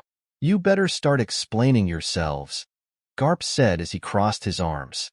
He shouted at the Marines with a confident and authoritative tone. Akainu sighed a bit as he rearranged his cap. This isn't going to be pretty. Enel and Oven stood to the side, not quite wanting to be part of the one-sided brawl that was about to ensue. Chapter 150. The Aggressive Welcome, News and Prisoner. POV narration. The Marines were quiet when they saw Garp walking towards them, with the exception of Fujitora, who was quite happy when he felt Garp walking towards them. Dragon also stepped out from behind them, smiling slightly at his old father. Might as well get this over with. Hope I don't lose my front teeth again. You! Garp immediately punched Dragon in the face, likely knocking a few teeth loose and sending him flying back into Enel's ship. Dragon crashed headfirst into the ship, bending it down the middle and making it look like it was a makeshift metal cocoon around Dragon. At least Robin and Larthai got off in time, Enel thought to himself as he stood beside Shiki and Francisco. The three of them might as well have been eating popcorn and looking at a movie. Enel's ship only had a few people on it, to begin with. Enel chuckled a bit when he noticed how strangely Larthai was looking at the situation. Robin was also somewhat shocked, but only for 1 second, as she seemed to remember Garp from the time he had paid Luffy a visit on Water 7. I guess both Luffy's father and grandfather are working with Enel, the former Marine hero and the Revolutionary Army leader. In a sense, Robin was not even surprised at that point. Enel had managed to turn almost the entire high echelon of Marines against the world government. Most of it might have just been the government shooting itself in the foot, but Robin still realized that Enel was the catalyst for it all. It was because of him that so many legendary and powerful figures were starting to gather up under one flag. Unfilial bastard. How dare you show your face around here? Garp raised his fist and shook it in the air for a few seconds. Yet, Enel heard the old Marine hero say something else under his breath. Not even visiting me once in all these years. It was somewhat bittersweet. A father reuniting with his son, Garp did in fact express his affection in a strange manner. That sweet moment was somewhat ruined when the former Marine hero turned his head to Akainu and the others. "And what the hell are you idiots doing on the same ship as him?" Garp looked at his fist for a few seconds, then looked at the Marines who seemed to also be a bit ashamed to be admonished by the former Marine hero. "Father, sorry for not visiting you. You know I was busy with the war effort." Dragon came out of the wrecked ship looking unscathed. He talked in a more submissive tone than before, which was noticeable by everyone. "I guess Garp really used the fist of love on all of the children he's taken care of," Enel thought to himself as Shiki looked on with a goofy smile on his face. "Reminds me of when Dragon was still a Marine. Father and son used to sail together, you know? I even had both of them once come after me. That was a long time ago, though." The Golden Lion continued smiling as he spoke, the other Marines looking at him with a bit of hate. Fujitora seemed to be quite unbothered, though. He simply yawned as he tapped his walking stick swords on the ground. "The Golden Lion Shiki. I guess you really do keep a lot of pirate company, huh, Enel?" Akainu said as he looked at the trio with a raised eyebrow. No one seemed to recognize Francisco, though, which was for the better in Enel's opinion, at least for the moment. Obviously, most noteworthy pirates already have a bone to pick with the government. To begin with, they are easy to approach and befriend. Expect to see more pirates by my side in this whole mess. Enel didn't bother hiding his intentions, nor did he bother skirting around the issue. Akainu may have scoffed, but he could at least respect that. Still, the Marines weren't quite excited to be working with pirates. Unfortunately, they didn't have much of a choice. Sure, they could still choose to try and go their own way, to get in touch with the Neo-Marines and help grow their faction. But Enel, at least in the eyes of Akainu and the former admirals, was currently their best bet when it came to fighting the world government. Their combined forces together already formed what was essentially the strongest army in the world. The fact that Garp was also there certainly helped ease them into working with so many pirates, though unfortunately, they were not there with any good news. The Marines started explaining the situation a bit, and Enel's smile strained as they explained the events of the war. Francisco smiled confidently when hearing that his captain had held up the entire navy without gaining any major injuries. Shiki was quite impressed as well, solidifying his thoughts of sticking around Enel and facing the world government with him. "Hell, with the people we have here, taking over the Holy Land will be a breeze." The Golden Lion had a dark smirk on his face as he felt that he was ever closer to bringing the government to its knees. He wasn't specifically pleased that he was working with Marines either, as he somewhat detested them for executing Roger. Then they got to the eye, at which point even Shiki's enthusiasm was halted for a while. Francisco's reaction was quite similar to his, though his narrowed eyes also displayed a bit of ferocity, especially when looking at his captain's missing arm. The Marines wasted no time in recounting how Sengoku and Enel had rushed onto Baltigo, and how all of them had tried blocking that strange attack. What was essentially the strongest combined power in the world at that time had failed miserably, and they had all only escaped with their lives due to Dragon's and Akagami's intervention. It was a pathetic thing in the eyes of the surviving Marines.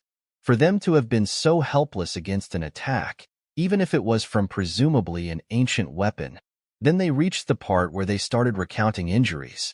Enel and Sengoku received the most wounds. Enel lost an arm and had one of his earlobes shortened, as you could probably tell. And Sengoku... Akainu stopped for a moment, looking at Garp and judging his reaction. It was by no means a good one. The magma user could already see the veins bludging on the former Marine hero's clenched fists. The cold look in Garp's eyes told the Marines everything they needed to know.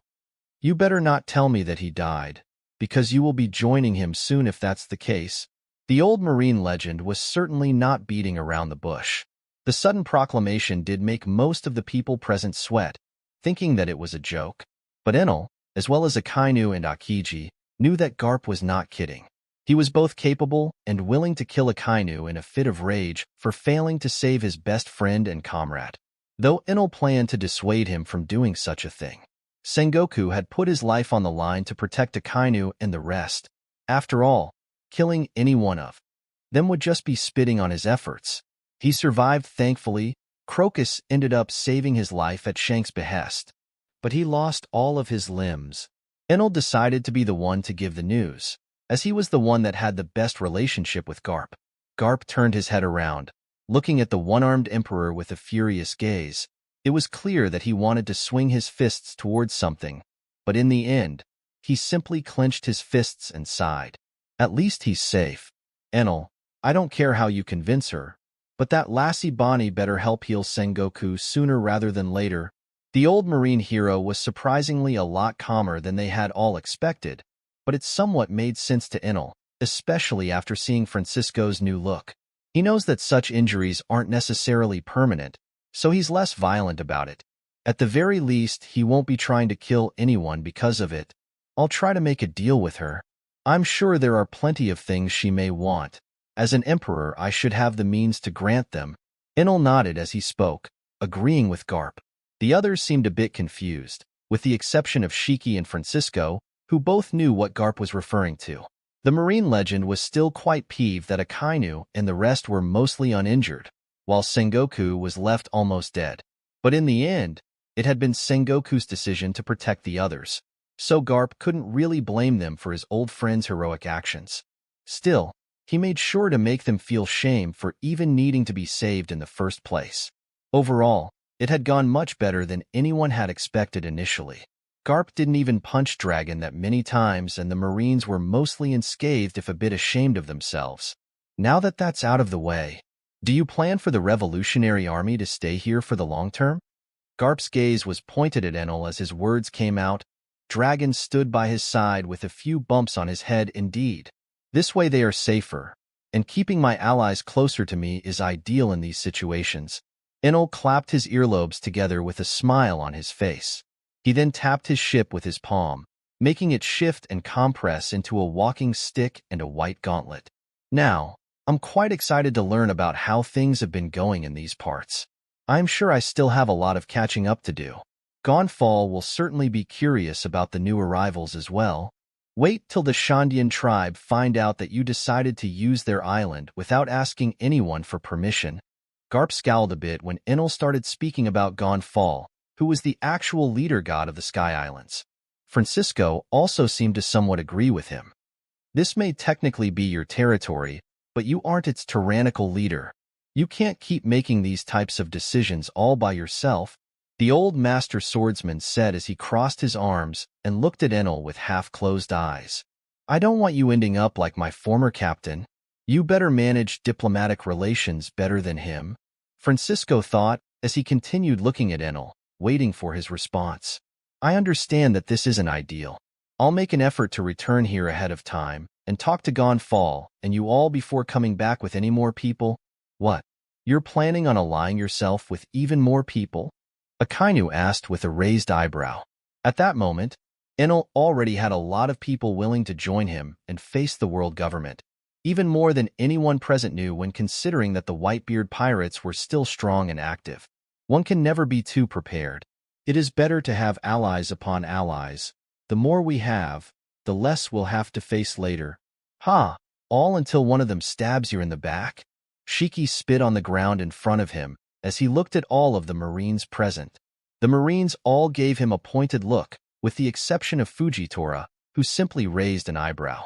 Francisco coughed a bit, to ease off some of the tension in the air, and explained his old friend's plight a bit more. You have big goals, and you need manpower, that's for sure. But do pay attention to what type of people you bring with you. Make sure they are fully willing and prepared to burn the government with you. Francisco made sure to look at everyone present when he said that. He received many resolute gazes, but there was also quite a bit of uncertainty, especially from people like Robin, Kizaru, and surprisingly, Oven. The sweet commander was willing to follow his friend until the end, but he also couldn't participate in a full-scale war against the world government without also implicating his family. He needed to either convince his mother to join their cause, break off from them entirely, or not participate in the war. Things were still foggy on whether or not Big Mom was willing to join Enel in his efforts. So the only clear thing currently was that Oven was going to have to make a tough decision somewhere down the line. I understand. Trust is necessary when attempting something like this. I assure you I wouldn't ally myself with people I can't trust, Enel said as he closed his eyes and sighed. While I can't say that I personally trust every person in the Revolutionary Army down to its last member, I can assure you that the ones leading the army are worth your trust." The one-armed emperor's words came out without any hesitation, making Dragon and Larthai smile a bit. Most of the people present seemed to appreciate Enel's trust, even if some did so reluctantly. "I trust the revolutionaries, but I am still not sure about trusting Marines to fight the world government." Shiki had finally decided to voice out his dissatisfaction. Garp growled at him a bit, but the Golden Lion wasn't shaken one bit. The Marine legend scowled. "You're one to talk about trust? I didn't see you back in God Valley to defend your beloved captain. You were lucky I had a job elsewhere." The Golden Lion spat right back as the two old men started bickering. Now, no reason to start fighting again." Francisco clapped his hands together, settling the mood once more as he was about to speak out, but Enel beat him to it. "Shiki, no one would willingly trust the leading figures of a government-sponsored organization to go against said government. But this situation is very different from that. This same government is trying to and has already fucked them over on several occasions. I believe they are just as trustworthy as the revolutionaries, if not more." The Emperor spoke with a calming smile, stepping in between the Flying Lion and the Marine legend without any hesitation. I'll keep an eye on them while I'm around, though. Wouldn't want anything to happen after all." Shiki still wasn't fully convinced, but he would come around in time. It wasn't like he was fully decided on joining Enel anyway. In the end, the situation was diffused, and the others were able to finally try and find a place to settle down. Immediately, Morley, the friendly giant of the revolutionaries and push-push fruit user, started digging tunnels underneath them using her fruit. Her control and speed were both exceptional, so they would all have housing underground within a few hours, if not all, at least a good chunk of them. Shiki also decided to help a bit, as he could, control the ground he had touched. So the process went from a few hours to only around an hour. The rest still started chopping trees and putting together cabins, as only having an underground base was not that great for the skin. They were all already accustomed to the atmosphere there, as they had been flying at that altitude for a long time already, so they were able to get to work instantly. Enel went ahead to speak with Gonfall about the situation. More specifically, he zapped and appeared in the middle of Skype, looking around while whistling and heading for Gonfall's office. He received many fearful looks as he went by, but some seemed more shocked by his state rather than his presence. Rumors quickly spread of something capable of harming the former invincible god of Skype, exactly as Enel had planned. Although they had seen large-scale conflicts already, many still hung onto the idea that Enel was actually invincible, as his reign of terror had instilled that into their minds. Seeing him in that state would help cleanse the palate a bit, lessen their fears, and remind them that Enel was nothing more than a human at the end of the day. Gonfall was also quite shocked to see Enel actually injured to such an extent. He appeared quite shaken even after Enel had explained that everything was fine. The old man ended up reluctantly agreeing to speak with the Shandian tribe about the revolutionaries setting up a base on Upper Yard.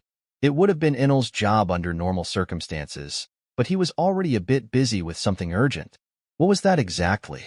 Well, it had something to do with the Emperor bound by thick sea stone chains that they were keeping in their prisons. That's the end of this tale for now. Make sure to check out the Discord and my own fanfictions I'm writing on web novel. Thank you for watching, and I'll see you in part 6. Peace.